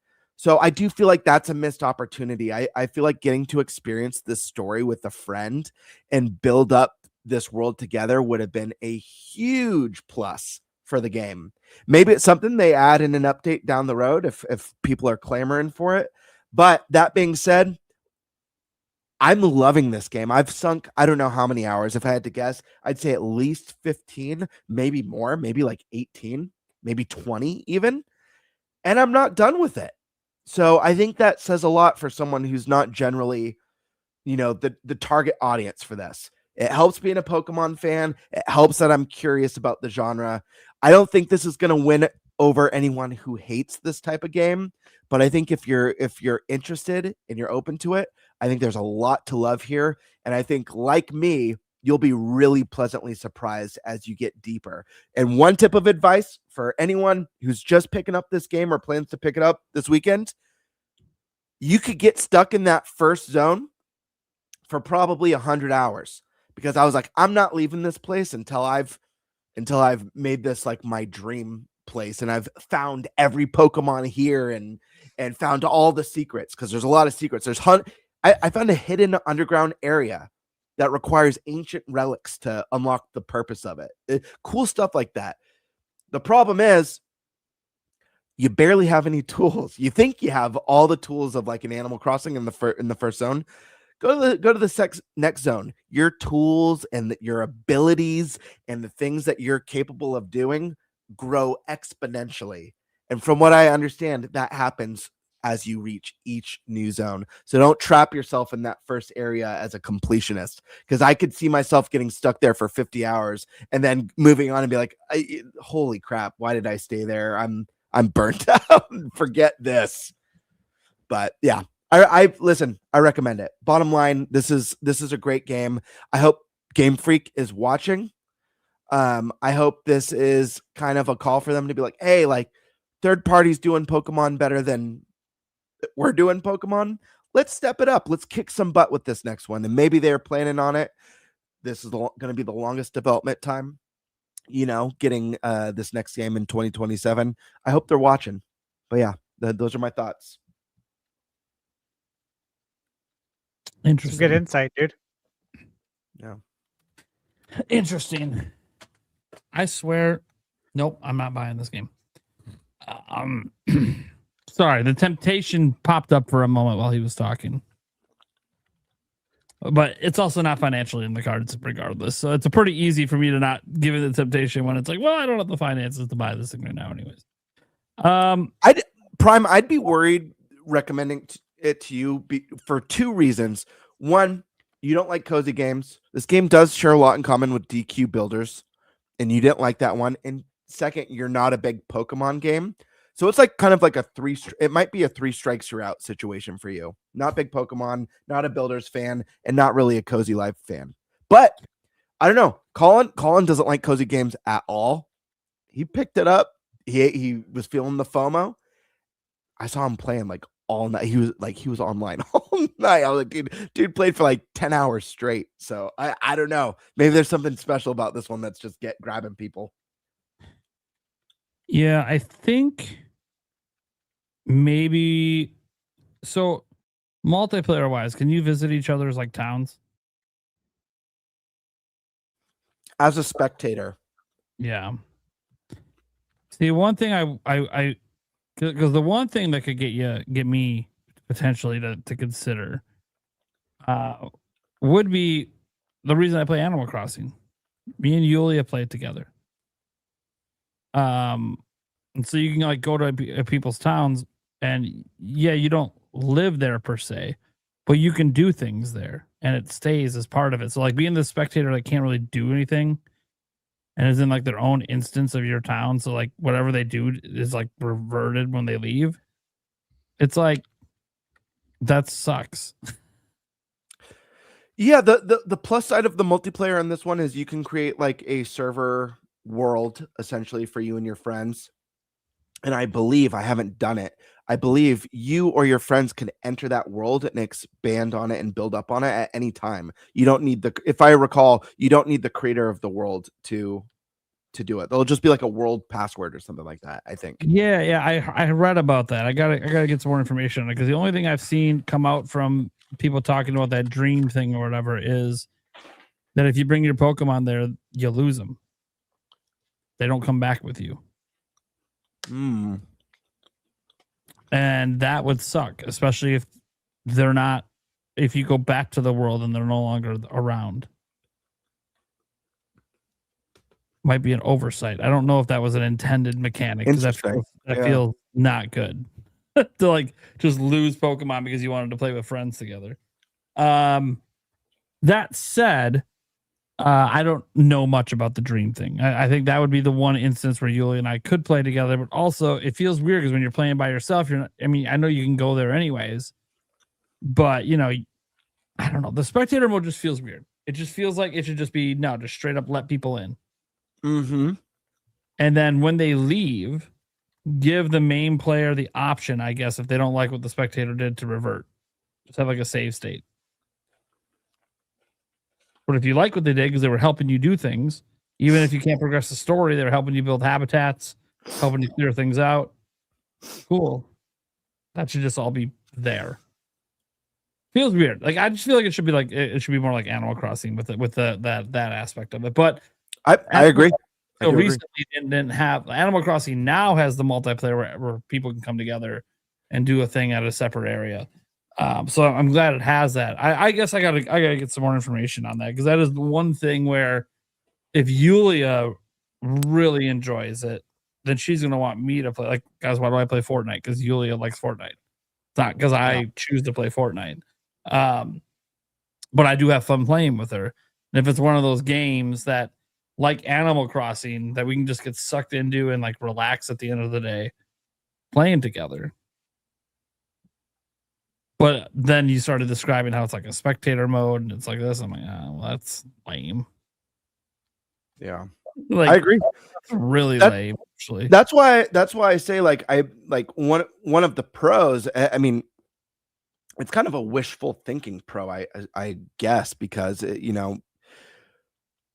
I imagine like it feels like there's room for this game to grow. The game's massive. It is packed with content. Do not get me wrong, but it feels like a game like Splatoon or Animal Crossing, where it's like, man, I want to be seeing these updates throughout the year. But not only that, I'd like to see some DLC where they really expand the mechanics and what you can do in this game. Multiplayer is no exception. You're right, Prime. Like, that's something I noticed right away. Me just being stuck as a spectator visiting Colin's world was a bummer. I want to be able to interact with his world, interact with his Pokemon. And I think they need to add that. I hope they do in time. And I don't know. It's I will say this. Animal Crossing has got some I feel like I feel like Pokopia kind of set a bar. I feel like Animal Crossing, whatever's next for the series, is going to need to crush, because I do feel like people are going to be cross-examining it with this game and how much this game has to offer. People are going to be making comparisons, and this game offers a lot, especially if there's regular content updates coming. Yep, which we don't know. Like yet. I've found, I don't want to spoil anything, but like iconic trainers from Kanto, like I've found their outfits. Like you discover outfits hidden in the world. That's also sad. Gym leaders. I mean, I know they're dead, but right. But it's really cool stuff. And I will add a speculation. I have a feeling when all is said and done, we already have like these like larger than life mascot characters from Pokemon that have just like transcended other Pokemon in popularity. Pikachu, obviously the face of the series. Eevee is a huge fan favorite. Another one that comes to mind is Gengar. Like, there's Gengar stuff everywhere. People love Gengar. I feel like after like all said and done with this game, that Ditto is going to be a new one of those new iconic Pokemon characters that you're just going to start seeing more in like marketing, and whether it's plushies or shirts or whatever it is. I have a feeling that this character is about to explode in popularity, like a Pikachu or an Eevee. All right. Well, let's get to our little super chat / Q&A session, guys. You guys can still get your questions in right now. There's still time. You want to super chat them in on any of our channels. Demonic Brawler did his rounds here, gifting people memberships. Thank you so much, Demonic Brawler. Thank you. We always appreciate the support. Joey Pitts. Convince me on budget to get Pokopia FOMO getting me. Are you trying to convince you to buy it or convince you to not buy it? Joey was asking me to review it. Okay. So he's like he's obviously on the fence. So he wants to be convinced to buy it, basically. Yeah. I told him I don't have time to fit it in right now. I wish I could. I just don't. Well, but Bird just gave a really good explanation. Yeah, honestly. the Game Bird just sell you on it because that might have been what you needed. Or it's what you needed to not buy it. Story sounds awesome. Yeah. Wait to man. When we'll see the last Switch 1 game? Well, if you just mean in general, it's going to be a while. Third parties and indies are going to be supporting this thing for years. There's no reason not to, as long as they're getting sales on it, right? For if you just mean Nintendo, I think they're done this year. Could be wrong, but I think this is the last year where they make games for Switch 1. And that includes cross-gen. Like I don't think I said going in, I didn't think we'd see a lot of cross-gen games, and we honestly haven't. It was what? Pokemon and Metroid.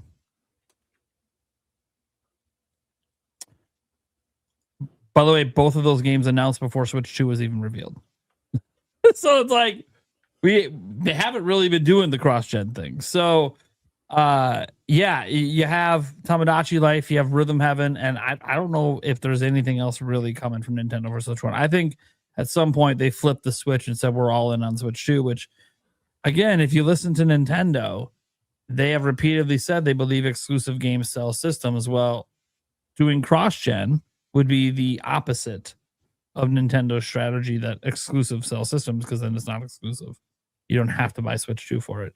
And again, this is one of the criticisms that PlayStation's had for years. I think the difference for Sony is they're not reliant on their first party to sell their system. They never have been, going all the way back to PS1. It's always been third parties. So yeah, so like for Sony's like first party games to be cross-gen, I don't think it actually was as big a deal or as detrimental to sales because they're not as reliant on those exclusives to push units. You know, Call of Duty comes out, it's pushing units. Madden comes out, it's pushing units. I mean, they have GTA is going to be the biggest selling thing for PlayStation ever, and that's not their game. Third party, and it's going to be on Xbox day one. So yeah, it's one of those things where there's just different reasons that the systems are successful. And Nintendo truly believes in the exclusive strategy, even though they are seemingly giving third parties room to breathe. That's the one thing you can say is, hey, we're trying to let third parties shine a bit more. Cool. Also, your sales bump happened when Pokopia came out, not when Resident Evil came out. So people are still basically buying the system for your games, and Nintendo knows that, so they're very aware. So I kind of think because they're aware of that, this was kind of it. This was going to be like a roughly a year and change transition period for them, and then they move on and they get all their games out on Switch 2. Because you got to remember, things are going swimmingly for Nintendo. They projected 19 million this fiscal year. Is there anyone who thinks they're not hitting that? And by the time we get to next year, they should be north of 30 million. So that install base is already up there with the N64 and the rest. They're going to be all in on pumping the games out for Switch 2, so they can keep pushing those sales even higher. So we'll see. We'll see what happens.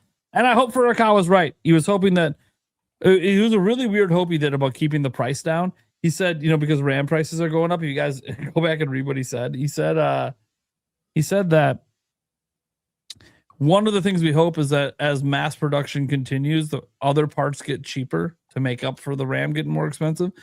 I found that really fascinating, as Nintendo made like 20 million in a year. They're already in mass production. I don't like, how much more can you make in a year? I guess they topped out with Switch 1 at like at 28 million in COVID, but a lot of that was like back stock, that they had sitting there from years prior. Like Switch Lights were barely selling and they sold out in 2020. So it's interesting to me. But who knows? Maybe they're hoping that the demand, and by the way, for the economy of scale to make up for the RAM prices, the demand has to go up.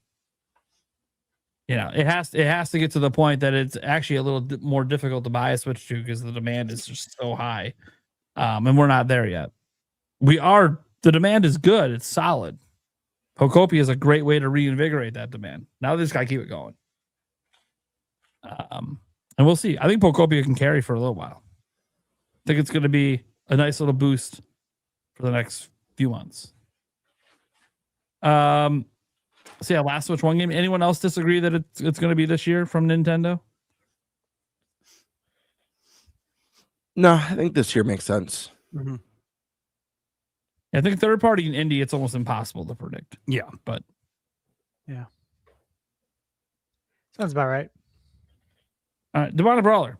Okay, everybody, we got to will them into existence. Come on, EA, stop sitting on the goods. Why leave money on the table? The future is from the past. Bring back NFL Blitz, NBA Jam, and NHL hits. Hell yeah. He wanted to put a little preamble to this time. A little more oomph into it. Come on, now's the time. A little bit more will. Now's the time. Bring it back. I love it. I love the energy that he put into it this week. A little extra oomph. Roller, I agree, Gaybird. Make them free with NSO membership. Yeah, the Switch 2 edition. It's just like they did it with Zelda. It's like, do it with all of them. Yeah. That'd be such a good value add and could potentially increase your subs. I don't know. It just feels like a no way. And you'd still get some sales because not everyone's NSO. So you'd still would get sales. Mm-hmm. And you get people that just like want to buy it because we want to own it, not rent it from NSO. Okay, fine. Mm-hmm. Like, I don't think it really hurts anything, but I don't know. These are high level decisions when Nintendo makes this stuff, and we'll never know all the reasons they go one way or another. I want The Legend of Zelda related to play for the 40th. Something Legend of Zelda related. Yeah, I mean, I guarantee there'll be something. It'll probably be an old game, but they'll have something up their sleeve. I mean, I guess there could be another spinoff. Can't rule that out. Just won't be a Warriors game. Like we had Cadence of Hyrule. So like, you never know. Maybe finally get the Dungeon Maker game. Yeah, could be something. Could be something cooking that we don't know about. I feel like there is. I really feel like there is something Zelda landing this year that goes beyond a Twilight Princess or Wind Waker remaster. And I think Prime, you've talked about this, and what do I know? But I do agree that like Aonuma chooses words carefully when he talks about Zelda, and it's so interesting. I believe you made a video about this, or you at least mentioned it, when he was saying that he was hoping to have a Zelda game on Switch first before Hyrule Warriors Age of Imprisonment, right? You know the quote better. I know you covered it. Yeah, it's basically that, yeah. Why would you say that?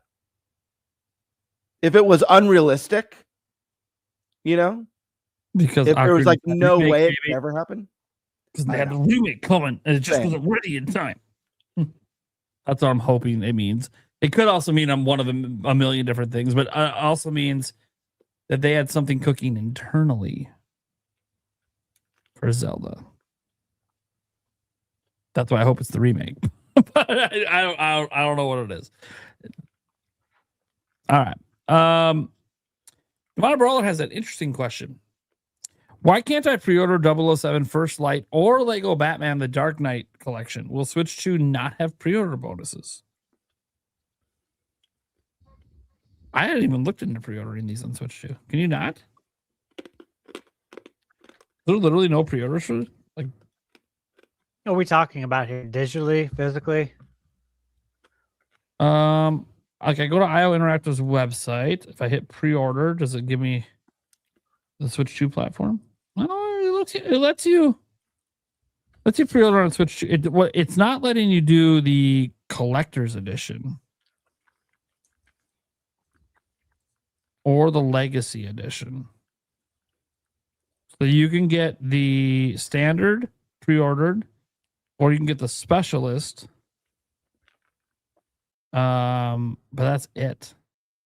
That is a little weird that they're not including Switch 2 into the collectors and legacy. That is a little weird. If that's what you're trying to look for pre-order bonuses, if you're trying to get like the top editions, that is a little weird. Because like the collector's edition, I mean, I'm not showing it on the screen, but like the collector's edition has like this gold mask thing that comes with it, like the physical gold mask. And then the other one has what looks like what gun is that? Famous gun. Yeah, the golden gun from GoldenEye. Yeah, it's got literally like a plaque with the golden gun and bullets and everything. It's really cool looking. That's the legacy version, of course, because that's referencing an old Bond game.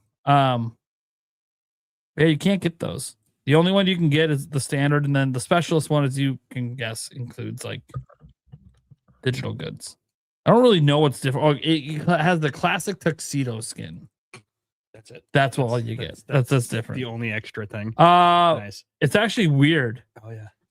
24-hour early access only if you pre-order digitally on the standard edition. You don't get that on the specialist edition. You don't get early access on this. Wait a second. Wait. Yep. I don't know, dude. This is the crazy thing about all these editions. I don't know why they do this. It's more expensive, but you don't get early access. That's weird. All right, whatever. Yeah, I don't know what to tell you, man. I haven't looked up Lego Batman, but these companies make weird decisions.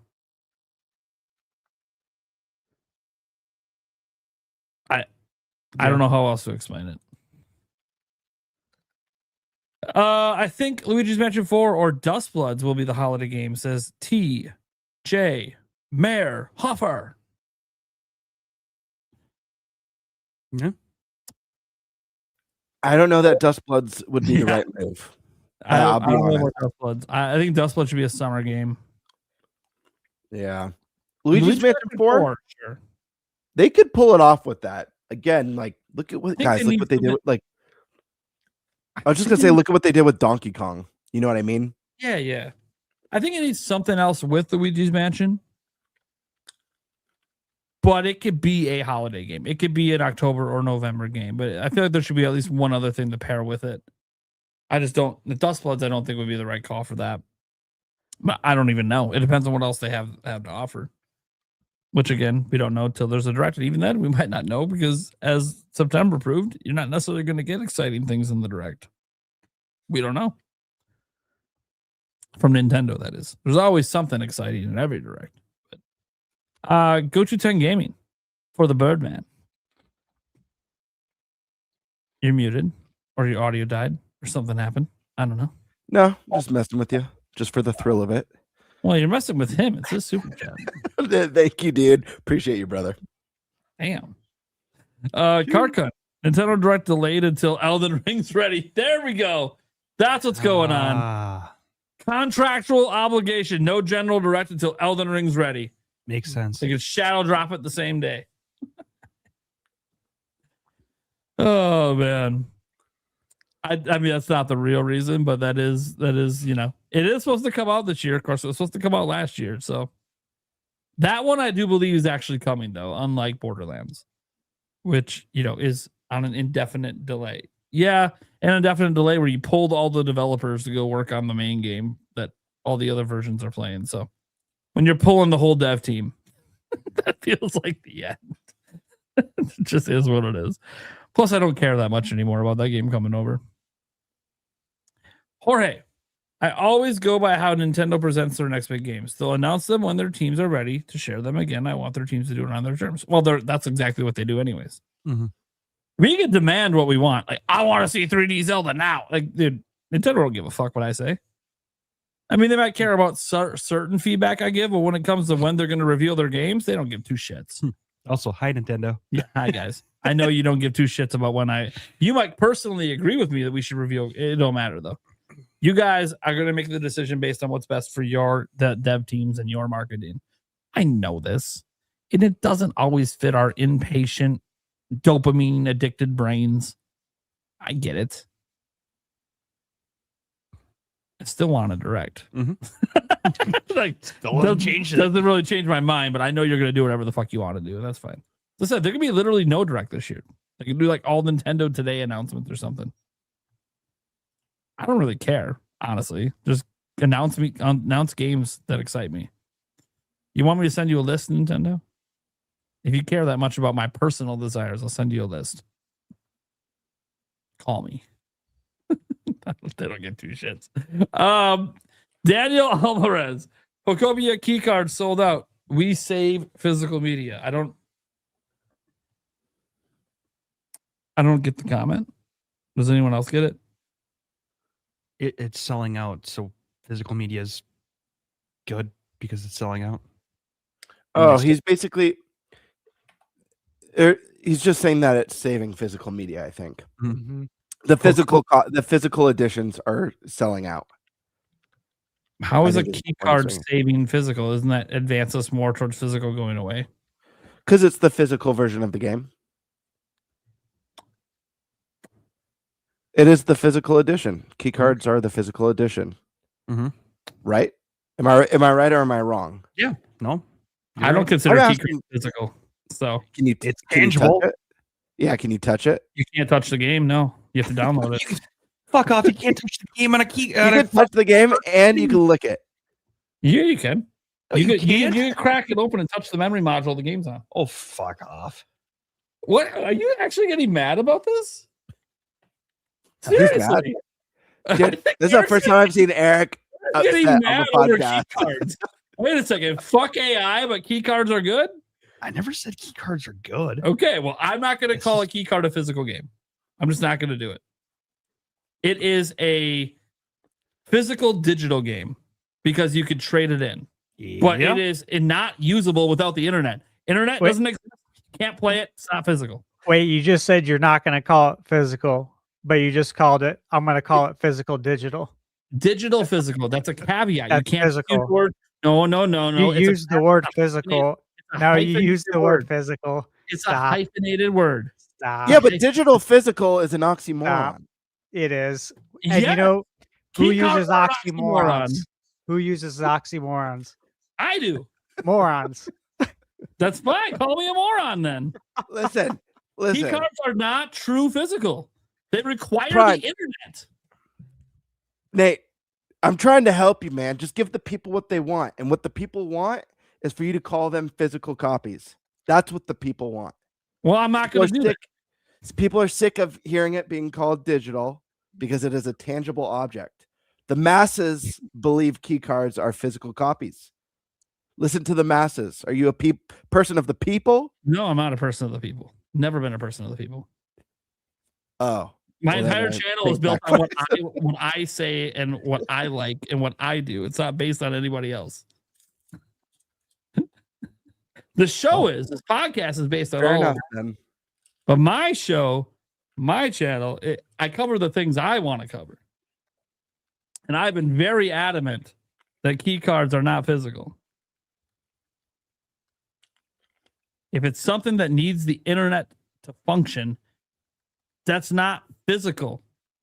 So it's just, you could go into it. So if you have a device that requires internet, is the device not a physical device? What device requires internet? I don't know. A router? Or requires internet service to... Technically, it does not require internet service. A router can be used locally. I guess, okay. That would have been a better say. The modem. Yeah. The modem, I Fair can't. Modem. Fair enough, modem. I'm not a tech. We already know I'm not a tech guy. Modem. Eric, help me out here, man. Yeah, I am. Modem requires internet to work. Well, yes. I mean, it powers on, but it just powers on. Doesn't really doesn't do anything. That would be like if someone, like if I needed a modem and someone was selling it to me for a lot of money, and I asked, since it's digital goods, if I could get a discount on the price, since it's not a physical good. You're stretching this so far. I love it. This is something I thought Stash was gonna pull, stretching it to a modem or some shit. Instead, it's gamer doing it. Look, I don't care if you guys care about key cards. Don't you buy them? Do what you want with them. I have a couple of key cards. I'm not gonna sit there. I'm not and interested in key cards. Go buy key cards. It's just funny to me because like I see the word "we save physical media," and then I think by buying key cards, I think that's the opposite of saving physical media.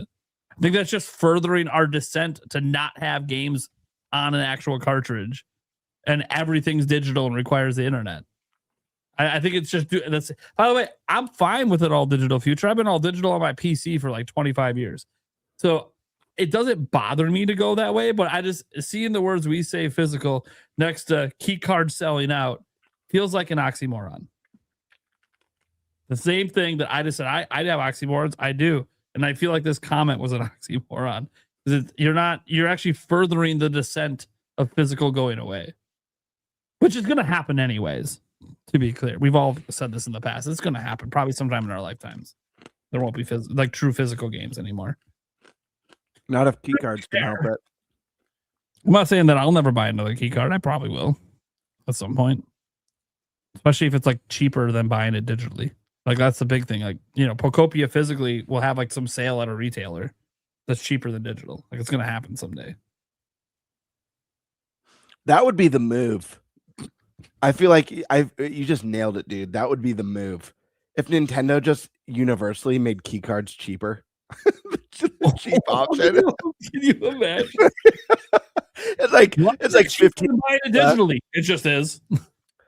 Yeah, mainline Switch 2 key cards are 60 or $55. Yeah, but digital it's 70, baby. Yep. Well, they would definitely further into the hey, we're gonna make key cards everything. But also people would be like, God damn it, they're like bribing us to get rid of physical. It'd be a power move, I'll say that. I will say, obviously, you know, guys, there's some reasons for some games where like they don't want to be on a cartridge because the read speeds are slower than the SD card slot or the internal memory. So I get it from some perspectives where streaming and loading assets super fast is like you need it. But I also just say then just do what the other systems did and use Switch 1 cartridges and have them be install carts. So you have to install off the cartridge, but you still don't need the internet. My big bugaboo is just the requirement of the internet. And I know once the game's installed, you don't need the internet, but you still need it to install it. And it's like, I don't like that. That's why I don't like key cards. But it's whatever. The all digital future is here. I already know what happens in my house when the internet goes out. The only system that's usable is my Switch 2. So wait, does that mean that like, you know how like most AAA games on other hardware require like a day one download?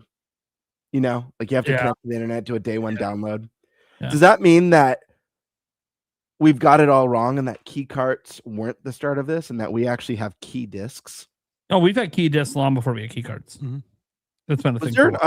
Like I've seen people complain in the past, but is the uproar bigger with this because people expected Nintendo to be the last bastion of hope for physical media? The uproar is two reasons. One, Nintendo's honest about it up front. It's on the box. Yeah. All the Xbox games are this way. And you could look at those box arts and never know. Yeah. Because it's like hidden. I've never heard someone complain about it with any other company specifically. And then the amount of adoption. So a lot more third-party games are using game key cards than use key discs. So I think those are the two things. I don't think it's about Nintendo's reputation. I think it's more so the rapid adoption combined with just right out front, ugly but honest advertising, this is a key card, you need the internet to download the game. Those two things kind of put them in the forefront, because game key discs, I can't even tell you what was the first game key disc because it's never been marketed. It's been around. Such. So someone in the comments added me. This is sorry, I'm not wearing my glasses. Michael Gutman. Or wait, was it him? Sorry, it popped. Indiana Jones. I think it was him. Indiana Jones. Internet connection required. I think it was him who said it. Yes. Yeah. He said, we have key discs that say internet connection required. For example, Indiana Jones on PlayStation 5. So does that mean there's no physical version?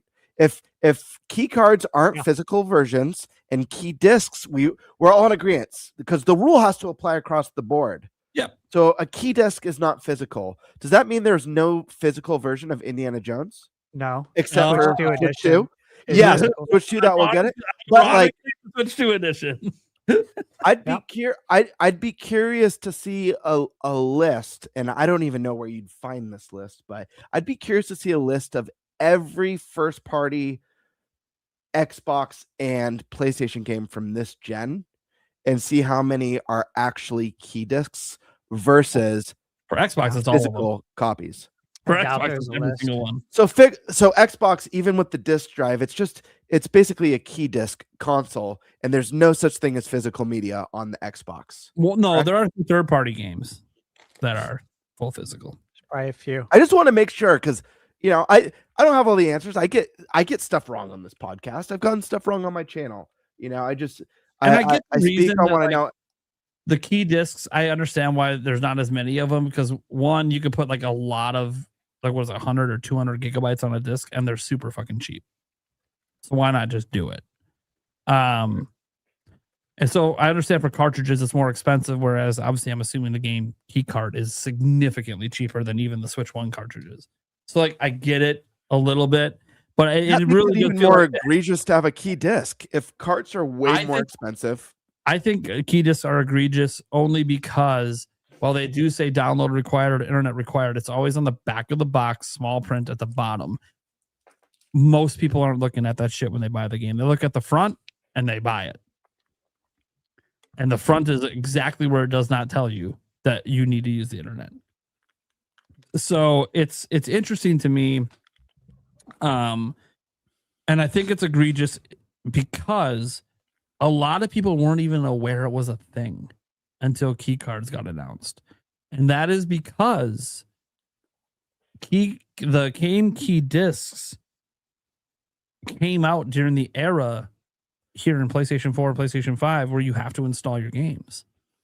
And most people aren't paying attention if that installs off the disc or if it's downloading it. So it felt really scummy when you think about it in hindsight, because they took advantage of people that didn't know the difference. And now you have more and more games that are like that. And it's only going to get worse moving forward, I'm sure, if they even keep a disk drive on the next systems for anything other than backwards compatibility. And at least, I always said this about Nintendo. I mean, we can be mad about it, but at least they're being honest and upfront, and they're not trying to hide it. There's no scheming here. So my last question then, that makes sense. I think that makes a total sense. Their scumminess is out front. Are we seeing because we see a lot of with Switch 2, when a game doesn't have a physical release. I know we've all seen it here on the podcast, and people in the audience have seen it. When a game has digital or key cart only, there's kind of an online boycott the key cart, right? You guys have seen this? Yeah. Don't buy it. Don't support key carts. Yeah. Are we seeing this with the key discs? No, because they still don't know. Most consumers don't know. They still don't know. You have to be educated. This has been going on for over a decade. Yeah, I know that. I'm aware of that. When Nintendo released the key card, as Nate said, they were honest. They came forward. They explained it, and everyone's they threw a fit. And then when a few people pointed out said, "Hey, this has been going on for years," it was just they didn't want to hear it. They but here's what's complaining. But here's what's weird about that to me. And I hate to prolong, like we've sidestepped, but I do find this conversation really interesting because the thing is that I think the casual audience, I'm not talking to people who are tapped in, I'm not talking to people watching Nintendo, PlayStation, or Xbox podcasts, people locking into IGN or GameSpot or whatever, Kotaku or Polygon or wherever they get their news, or even following game development or the industry on Twitter or whatever social media they use. I'm not talking about those people. I'm talking about the majority of people who are just casual gamers who like to pick up the consoles, get excited for the new thing, pick up games for them, their friends, their family, whatever. Let's be real. A lot of people probably have no idea what, even if it says key cart on the box. I'm sure a lot of parents, a lot of casuals don't really even pay attention. They go into a store, oh snap, like they remade Final Fantasy and it's on Switch too. Hell yeah, I'm going to pick that up, you know? Oh, this looks like a game my son would like. I'm going to pick it up. I feel like a lot of casuals don't understand because even when key carts were announced, people who were paying attention didn't quite understand even. So my thing is, like, obviously there's going to be a lot of casuals who don't understand that, especially because it doesn't say it on the box for Sony or for PlayStation. But the fact of the matter is, a lot of the people that I see really upset about key carts and boycotting key carts are people I see commenting every single day, following every single story, every single thing. I say it's like people following dedicate their lives to it. Absolutely. So You know that's that is? where that's the disconnect for me. Mental illness. So yeah, absolutely. I agree. Bro. I agree. And I get just it in my comments on my reviews. They're like, game looks great, but it's a key card, so I won't buy it. I'm like, you're an idiot. But okay. You know what I mean? I'm just like, this is crazy. People are literally, it's mental illness, bro. It's what it is. Right. So I haven't paid enough attention to the Xbox scene to know that, like, maybe we don't know the number off the top of our heads, but let's just say 85% of Xbox Series exclusives are key discs. I knew that this was a thing for most AAA games on the platform, but I've never seen people say, like, I imagine, Fable will have that message, internet connection required. There's probably going to be some sort of online download. It's just a guess. Or Forza, the new Forza that's coming out, I think especially will have it. I'd be curious to see those messages for boycotts, since those are key discs and there's no true physical copy. It'll never happen. Interesting. It's not in a major way. Why? And I know I know no one here is of that mindset. I could care less. I don't own a single game key cart. I'm not interested in owning them because, for me, it's like I'm going to buy physical anytime there's physical. And if there's not, I'd rather just have the convenience of the digital copy. That's where I stand with my collection. And for some people, they like physical because storage space. Sure. Like that's a big thing too. And I get that games are getting bigger. Yeah, what I don't understand is the lack of an uproar with the other people who've been doing it longer. Yeah, it doesn't feel like equal uproar. It's like we're excusing, the uproar never happened on PC. Now, granted, when PC started going all digital, this was like very early internet blowing up, so not as many people around to complain about it. And people realized just how much more convenient it is on PC to not have a disk drive and just download everything as the internet got faster. Like, it just made sense, right? When's your computer not hooked up to the internet? Oh, when your internet's out, which happens.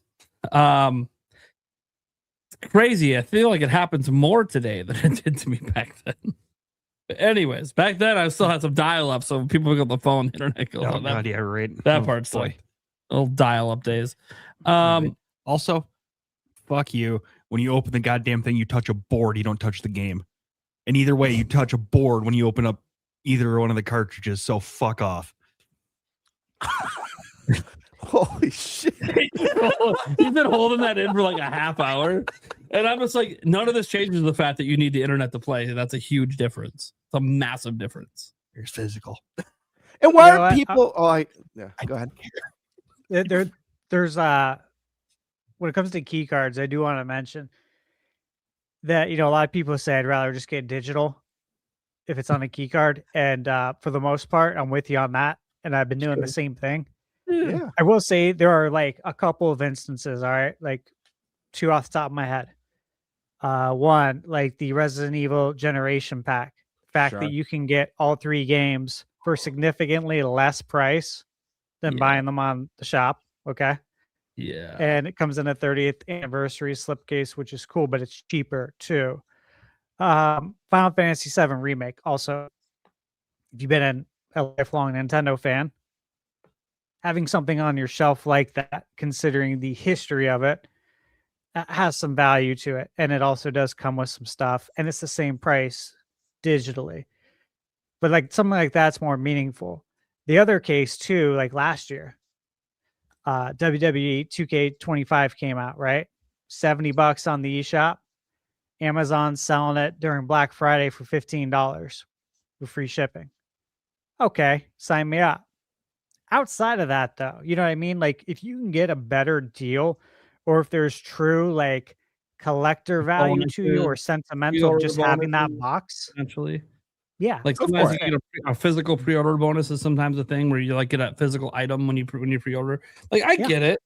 Like, I'm not, guys. As much as I like bitch, I'm not like this big anti-key card person. I think it is a way to, one thing that it does do that there isn't a clean way otherwise is give you the ability to trade and sell your digital games, which is kind of neat. Even if we know it's just you have something physical. Yeah, it is really nice to be able to have the opportunity to play digital games. You're right, Eric. I have a physical game code on the thing that allows me to play. Yeah. It is like when we used to get those scratch offs with the game key up for PC. You know, that's how much physical you have is that key right there. I can hand you the key and you could use it. I can have the key and I could use it. Because PC back then was weird because don't give a shit. PC was weird back then because you could install it on an unlimited amount of computers. It was kind of fucking nuts. You didn't need the code after you installed it. Yeah, right. PC gaming back then, way different than today, where they try to limit how many computers you could install on. Yeah. That was not the case.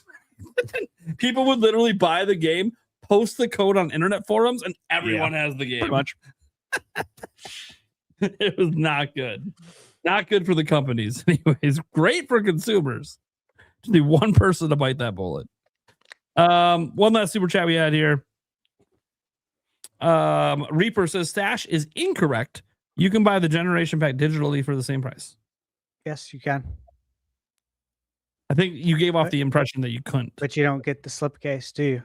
No, well, you don't get the slipcase. No, the 30th anniversary. Sentimental value. For Can I ask one last question? if you've been playing it your whole life since '96, you might want that. He's talking about himself, guys. If you don't know, all these references are always to himself, like the Final Fantasy VII. That's a sentimental value for him. There's got to be other people who are gaming.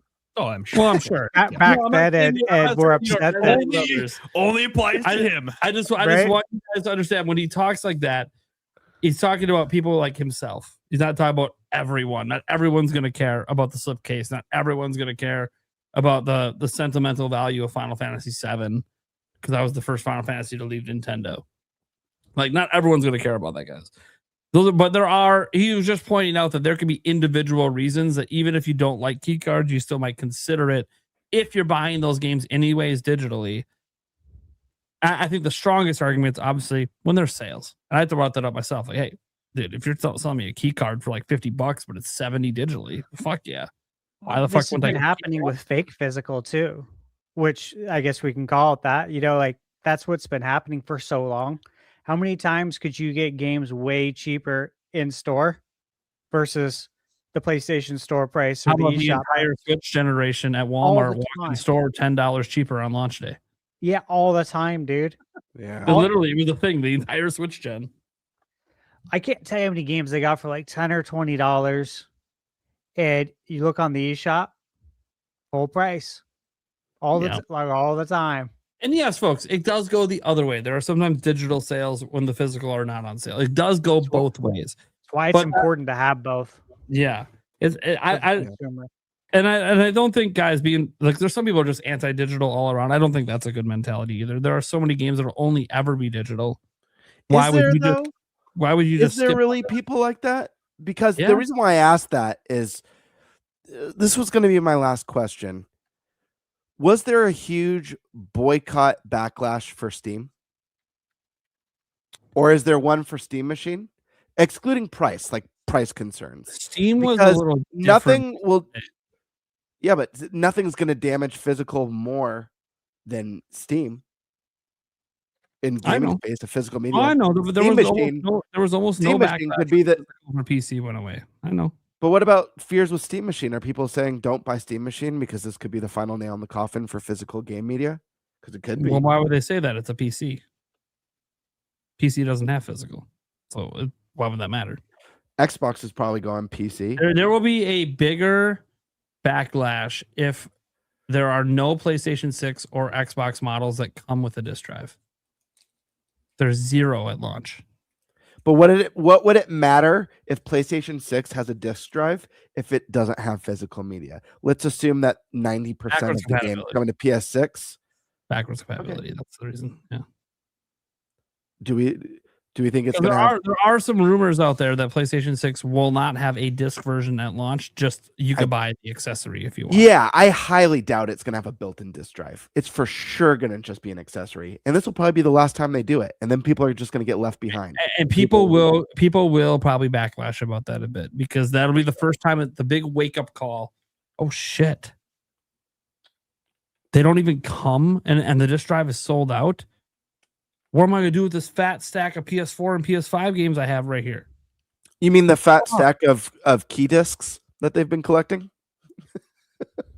You get depends on what they've been buying. It depends on what don't actually make up a majority of the releases on the platform. But if you only buy from certain companies and only buy certain games, and yes, you will have a fat stack of key game discs, which by the way, you also can't use because you need a disc drive. It's almost a worse version of digital in that case when you don't have a guaranteed disc drive on the system. Yeah. I swear, if they do that and they don't make the PS5 disc drives compatible with PS6 so people don't have to buy a new one. And by the way, it would behoove Sony if they're making a handheld to go all digital. Mm-hmm. It would really, and they've already made, you guys think about it. There's no PlayStation 5 Pro model that sells with it. Yep. The all digital version, obviously, they still have the base PS5 they sell that comes with the drive. But 2 of the 3 models they sell don't come with the drive. Next time it's going to be all the models don't come with the drive. Well, I mean, guys, just go into a brick and mortar shop, go into a Best Buy or a Target even and look at the video game section. The Xbox is like non-existent. PlayStation is small. Nintendo takes up most of that real estate because whether or not you like game key cards, they still have the most robust lineup of actual physical video games. Yeah, and people still come in and buy. I think it helps that one thing that Nintendo has going for it is because of this appeal to everyone, especially around the holidays, like lots of grandparents and stuff like to come in and buy tangible physical items to give their children. And you're seeing this come back a lot where people were doing gift cards for so long, and now people are kind of like, no, we should do something they can hold in their hand because it feels like even if it doesn't mean more to the kid, like maybe the kid doesn't care if it's digital or physical, it means something to the gift giver that they get to see their eyes get wide and open this thing, get super excited about ripping that thing open and slapping the cartridge in. Like just something about seeing that as a gift giver feels so much more impactful than here's a gift card. Absolutely, I 100% agree. That's why it feels way better giving a specific gift over like a gift card. You know what I mean? Which is essentially just giving money. It feels so much better to see someone open an actual gift that you picked out. I get it. You know what I liked? The Wii. When you could gift games. I bought my cousin some games on the virtual console. Yeah. I think I bought him like Earthbound Why can't we do that today? Because we grew up on that. There was like a few games I bought them, and you had like a present notification and was like, what is this? Like, I got you some games. That is weird that we could do that so back cool. then, but we can't do that today on Nintendo. I don't know about the other platform. We can't do it on Nintendo at all. You can't do it on the other platforms. You can't. I know, not on Sony. I haven't tried on Xbox, but I also don't know a lot of people that play Xbox anyways. Don't know that I'd want to gift anything on there. Can't. I'll check Xbox Series here. I have Xbox out of necessity for exclusives, which is not Xbox. You can. Xbox allows you to gift digital games, DLC, and subscriptions directly through the console store. So, I wonder if it shows up as a present or just an email. I've never tried it. Yeah, it probably pops up in like a sterile email. It'll be like the notification thing. It'll be a notification. The curious is when you click on that notification, does it do something cool on screen? Like that's what I want to see. It does like this cool little congratulations or you got a new thing. Like that would be cool. Nice. I've never used it on Xbox, but that is a good point. And in the fact that you're right, Nintendo used to have that way back on the Wii. It's like, okay, that was a really good idea. I should have kept that around. And how's it hurt you? You're making more money because people are buying things for other people. It's a win-win. Yeah, it was legit. But oh well, is what it is. Hopefully it comes back. I mean, the fact that Xbox is still doing it, cool. Let's get the other platforms on board. That'd be nice since the other platforms are the more relevant in the console space. Dude, nice there's this turd game that I've wanted to review. Like I know it's going to be a turd. We've talked about it. Oh no! But I've wanted to spend the money because I know it's a turd, and it never goes on sale. Obviously, they saw it at Walmart, $10. I'm sorry. What game is it? NBA Bounce? You got no fucking way you bought NBA Bounce. You said you would never fucking buy that trash. No, you know what? I told Michaela, I said, look, a lot of people have asked me to review this game. And I am a man of the people. When they ask, they really want me to review something, like, all right, I'll do it. Watch it. Loving it and think it's the best thing since NBA Jam. Dude, I watched a video like an hour ago. Just real quick here on YouTube, and I was looking at it. I'm like, God, this looks like shit. Like, it looks so. I'm like, oh God, this does not look good. 30 frames per second, 720p, but it's like 30 frames on a NBA Jam style basketball game. That ain't good, bro. It just looks horrible. But hey, you know what? I'm gonna play and give it an honest review. Dude, see what happens. I just realized I started glancing the chat, dude. We have started a firestorm in the chat of people just raging and debating physical versus digital. Mm-hmm. It's fucking insane. Hey, really? I'm so glad I didn't read the chat. Now that I'm glad, I'm like, oh my God, we started a war. All right, I'm getting the fuck out. I'm getting the fuck out. We got to end this show. We got to pull the plug on this show. I'm not, guys. I wasn't about a war. It's fun to have the debate when we're all just friends here. I actually still buy digital all the time. Like, it is what it is. But Jesus Christ. All right, let's get the fuck out of here. Go around the room, let us know what we got going on, and then peace out. Gamebird, what's up, man? Guys, you know where to find me. First off, Gamebird Classic here on YouTube or on Twitter at @the_Birdmaster. I did do a video recently, not on my channel. I actually guested on one of our guest channels, N64 Josh. He has, let me see, what's this show called that he just started up? NPC Interview. It was live last week with N64 Josh. Guys, I had so much fun doing this on his channel. It was one of my favorite collabs that I've ever done. We just talked about our past, how we got into Nintendo, you know, some of the titles that are important to us throughout the years and certain memories through each generation. Really fun video. And if you guys are interested in getting to know me a little bit as a gamer, I definitely recommend you head over to his channel, give him a like, a subscribe, and check out that video. I've got a bunch of content coming. I'm not going to say anything more than that. Just stay tuned. Life's been crazy. I've been sick and a loss in the family. So I apologize. I have like a stack of stuff that I'm working on though. So it's just a matter of time before it's pumped out regularly. So hang in there, guys. It's coming. I'll give a plug too for Josh. I've been on his podcast. I will say it's always it's a great time with Josh. He's great to talk to. So I'm interested in watching your collab with him, Gamebird, just because Josh is just good people. He's obviously he hung out. We all hung out together the whole time at PAX, and we'll see him again there in the end of August. And we probably won't let him recommend where we go for pizza. I will gladly go back to that place we got the slices from. Yeah, that was good. Yeah, the last place. The last one was good. Yes. Yeah, when we got the honey hot sauce. You mean when he just looked it up on his phone and said, "Oh, this is the highest rated place." Oh, what a shocker! It's affordable and good tasting. Who knew? Look, he did good there. Yeah. The sake bombs, obviously. That was well, great. I mean, you were at a place that had sake bombs. Yeah, that was. Yeah. I wasn't a big fan of the ramen, but that's okay. Sake bombs were made up for all of it. But the first place, that's where. What a You're just getting basic pepperoni. Yeah, I'm not into this bougie ass bullshit. Yeah, I'm not into that either. Hey, at least we stopped before going into that one pizza place that was like $50 a pie. Well, that's about what I said. Pie. No, I mean the first place we went was cheaper, quite a bit cheaper than what that when we were wandering around trying to find when we ended up Mexican. Oh yeah. That pizza place that we almost went into was really insane for pricing.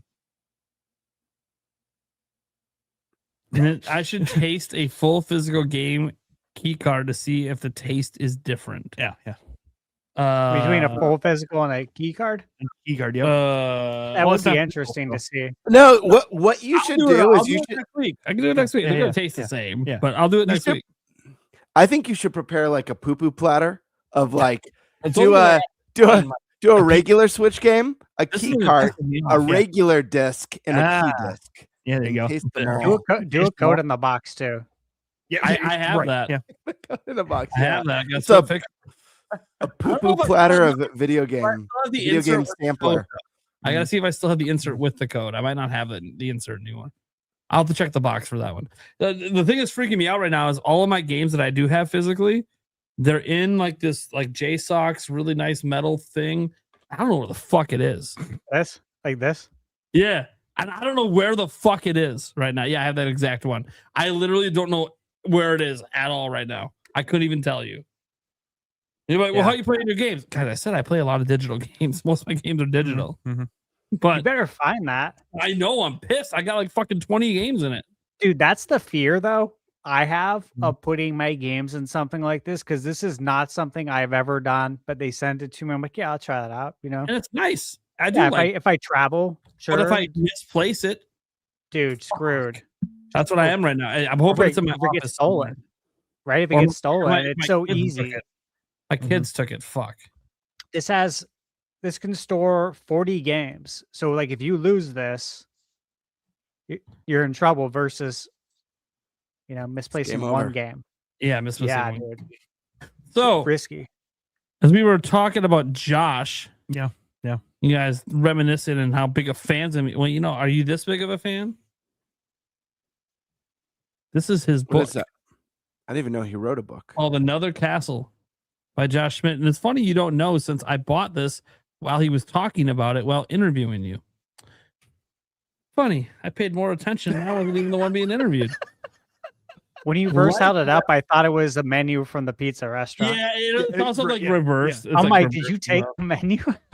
No, it's also reversed. No, his name's on the bottom, Josh Schmidt. It's Life Lessons illustrated by Mario Bros. Another Castle is learning to enjoy the journey through its ups and downs. The lessons was taught to me as a child.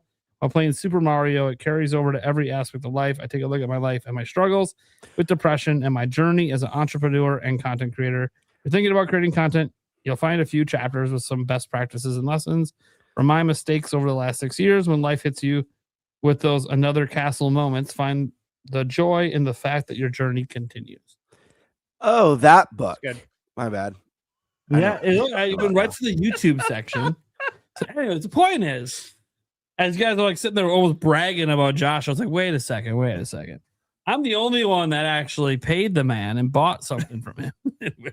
No, I wasn't going to say anything about this until when we were at PAX West, and I was going to razz him. I probably still will because he's not even watching this. Just razz him about the $50 pizza and like, you know, how much he fucking owes me for that. And as he tries to get his wallet out to pay me, I'm just going to whip this bad boy on. Dude, all I want's your signature. That's all you got to do to pay me back.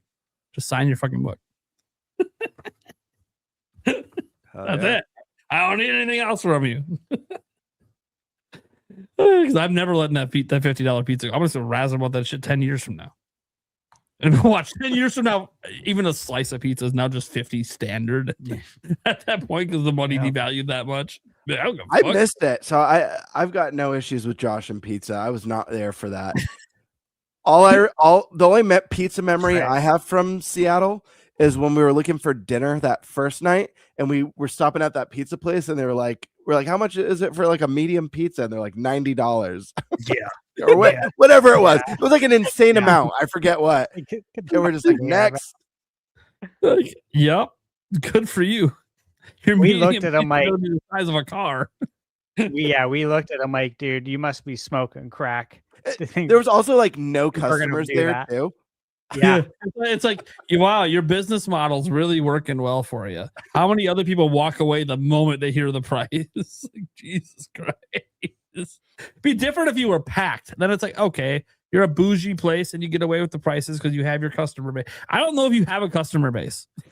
It was not even bougie. It just looked like a pizza shop. Like, yeah, it looked like a standard pizzeria. Like you'd be downtown New York walking up to a billion pizzerias. That's what it looked like. It didn't look like anything special.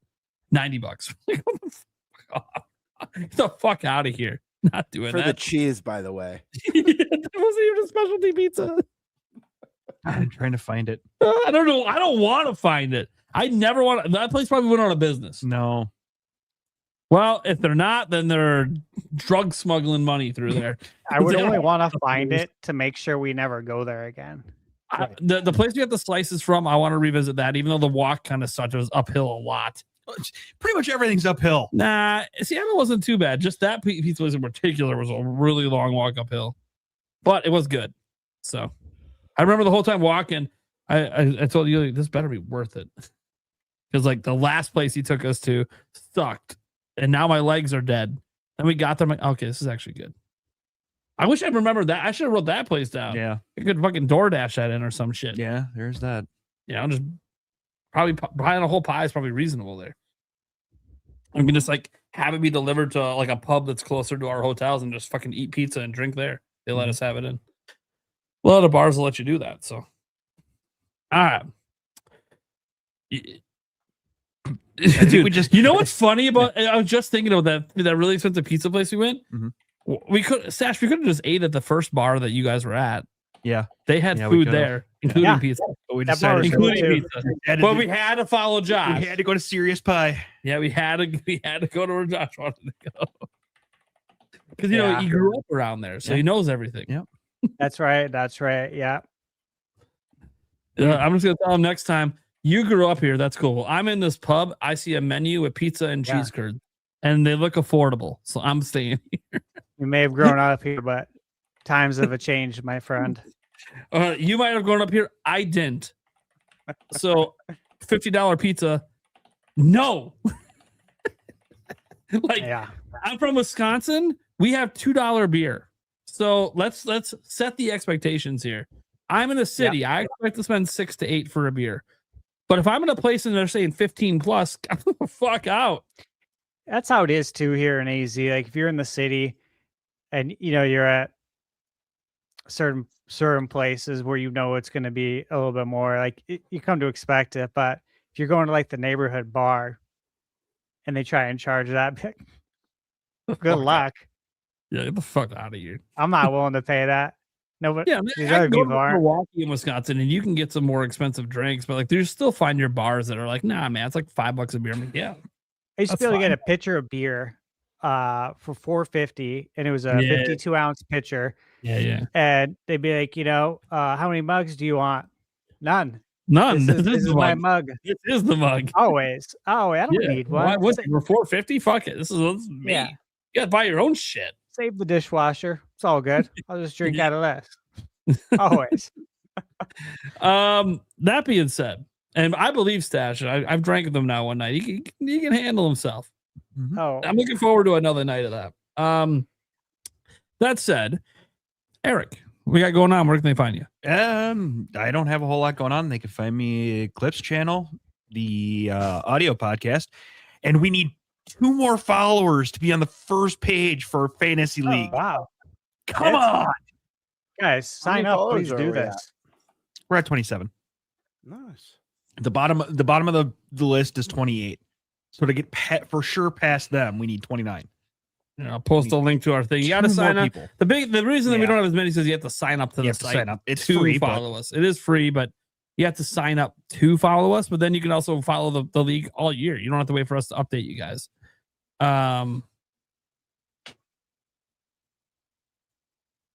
Okay. Sorry, I was looking at this weird symbol I saw on there, but Yeah. I know what it means now. Okay. Yeah. Cool. Anyways. All right. Hey, I had my first game score in the 80s. Woo! Of course, I've only had 2 games get reviewed so far. Most of my games are way later this year. But here we go. You gonna read it off, Game Bird, or are you just gonna put it up? No, I like the silence. The quiet was peaceful. Okay, what about the people that are listening to the audio version? Daniel says, "LOL, my keycard super chat was meant to be a joke. I went away, saw the discussion later about keycards, and saw Eric fight back. Love it." Yeah. You literally your little super chat joke derailed us for like 25 minutes. Oh yeah, but it was a great conversation nonetheless. Because it's an interesting subject. That's it's always a great conversation when everyone gets to pick on me. It is what it is. That's true. Thinking about it. Maybe I might have went hard there. Let me think for a second. I've never seen Eric go hardcore, so that was a real delight. Oh, he's done it to me many times. Well, in person a lot, but he's done it on the show before. I love it. And the fact that he held it in for like the whole discussion. It was like 20 minutes later. And I instantly knew what he was talking about. I'm like, dude, that was so 20 minutes ago. What the fuck? He held it. Like, I'm just gonna wait. I'm gonna wait till everyone shuts up and I'm getting it in. Yep. If you need someone to be patient, Eric's your guy. Thunderstash, we got going on. Where can they find you? Find me on YouTube at Thunderstash Gaming and on Twitter at Thunderstash_YT. And always a lot going on. I posted my Monster Hunter 3 stories review on Monday. That comes out on the 13th. Lots of stuff coming up. I have a game that I was working on for review. The embargo's tomorrow morning. And my save, and this is one thing that doesn't get talked about, but when you get games early, like shit sometimes happens. You know what I mean? And like my save for this game became corrupted. And also while I was playing the game, like, when you get tutorial pop-ups in a game and it will tell you like I got a new ability and it says press and hold this button to do this. And then you do it and then it disappears. Well, this tutorial came up like probably 30 minutes into the game and it stayed static the whole time. Your whole playthrough? Several hours into the game, it's still on the screen. It's like it's burnt in there. And I'm like, this is not good for B-roll footage, right? And so when I had emailed them about the now corrupted save file, I can't even access it. It's like it sucks because it's kind of like lost time because I planned my schedule out to have this review out. And now they're working on trying to get me a save that looks exactly like the save I have. Like they're going to build me a save.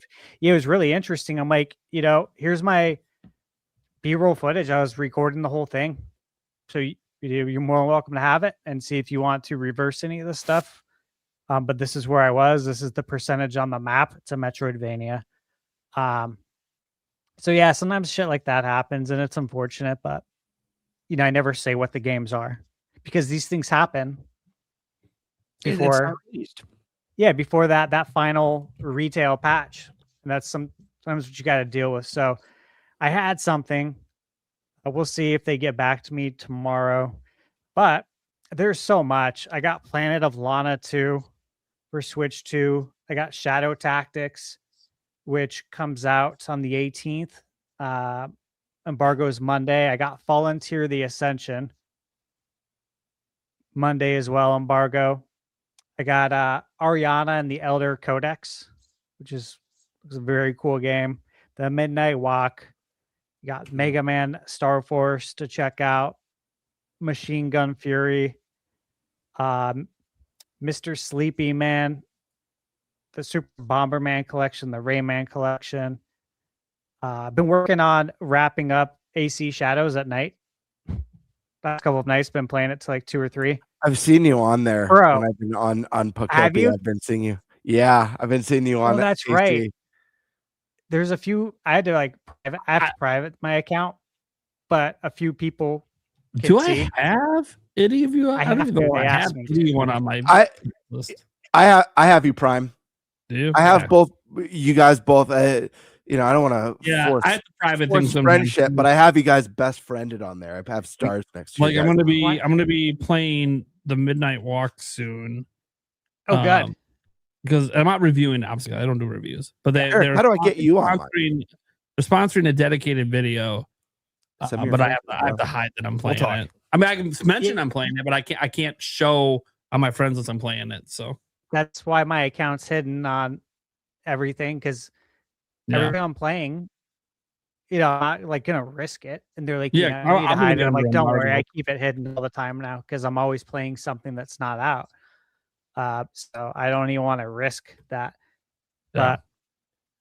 But No, all I don't that care if stuff. you guys see it, but yeah, I have to hide it from everyone else on my list. There's more games too that I'm working on.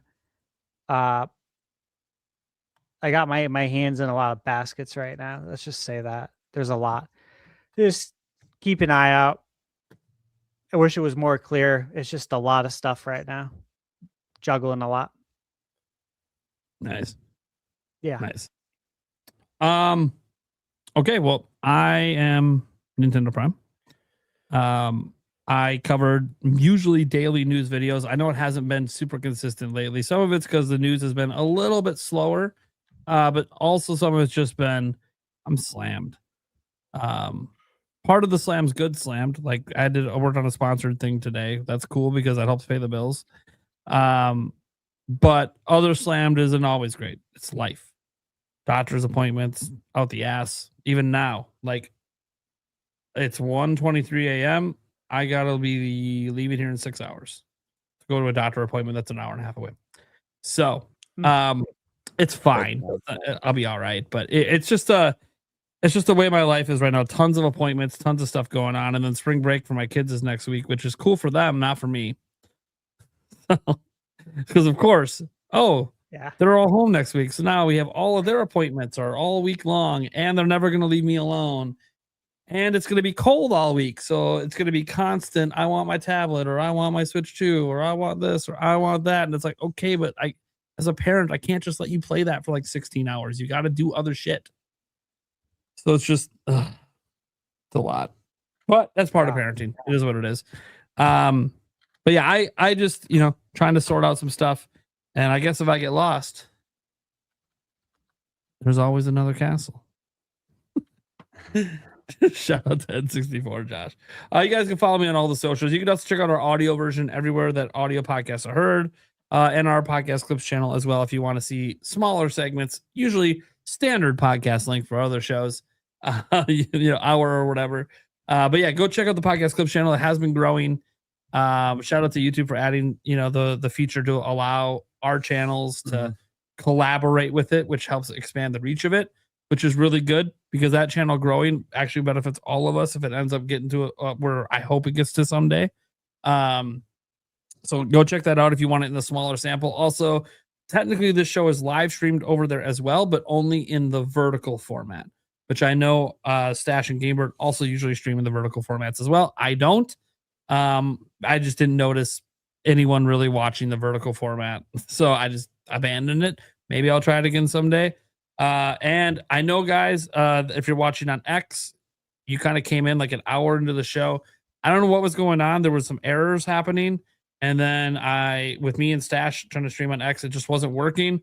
And then I reconnected my account on the back end and it fixed everything. And then I could stream to X. I don't know what happened, but I'll try to make sure that I get it fixed sooner next time if this becomes an ongoing issue. I'm sure it has something to do with X's API and shit, because I know they messed with some stuff with it recently. So, all right. Well, thank you guys so much for being here. And we'll catch you same time next week. I guess I'll give you the tease. People always like to know who's coming on next, as I already closed the document. Nice. I know. I usually leave it open right till I can shout them out who's on next week. The Demi Moore tease? The Demi Moore tease. Yeah, that's what we're doing. You know what tease I'm talking about? Strip tease. Tit tease. I know the tit tease. The 1994 classic. Yeah, I know. Next week we have on Scott Sortalissa and Professor Noctis, which some of you guys might not know, but I've met him in person before. Yeah, dude, we have kind of a loaded slate coming up. Dude, Special Nick is going to be coming on soon. Andres Restart, N64 Josh. Do I know Special Nick? Has he been on the show before? Kiwi Talk, Switch Force. Oh my God. No. Rogers Base, Hoops. Jesus Christ, we have a loaded slate. Yeah, we do. It's be fun. And then even like Wood from Beat 'em Ups is trying to slip into one of these episodes. So guys, we're trying over here. We're trying to have a nice slate. We have some weeks right now without anyone scheduled, which is all fine. Nothing wrong with the core four. Probably a great time to go over Fantasy Critic when it's just us. Yeah. Because I don't know that it's that exciting for the guests. That's why we always save it for the end when we do. We were going to get to it today, but as you can see, we're good. Yeah. Bye, It remains a fantasy. I gotta go to bed, man. Yeah. Me too. Me My too. throat hurts. It's an In-N-Out you ate. That's what it is. Punishment.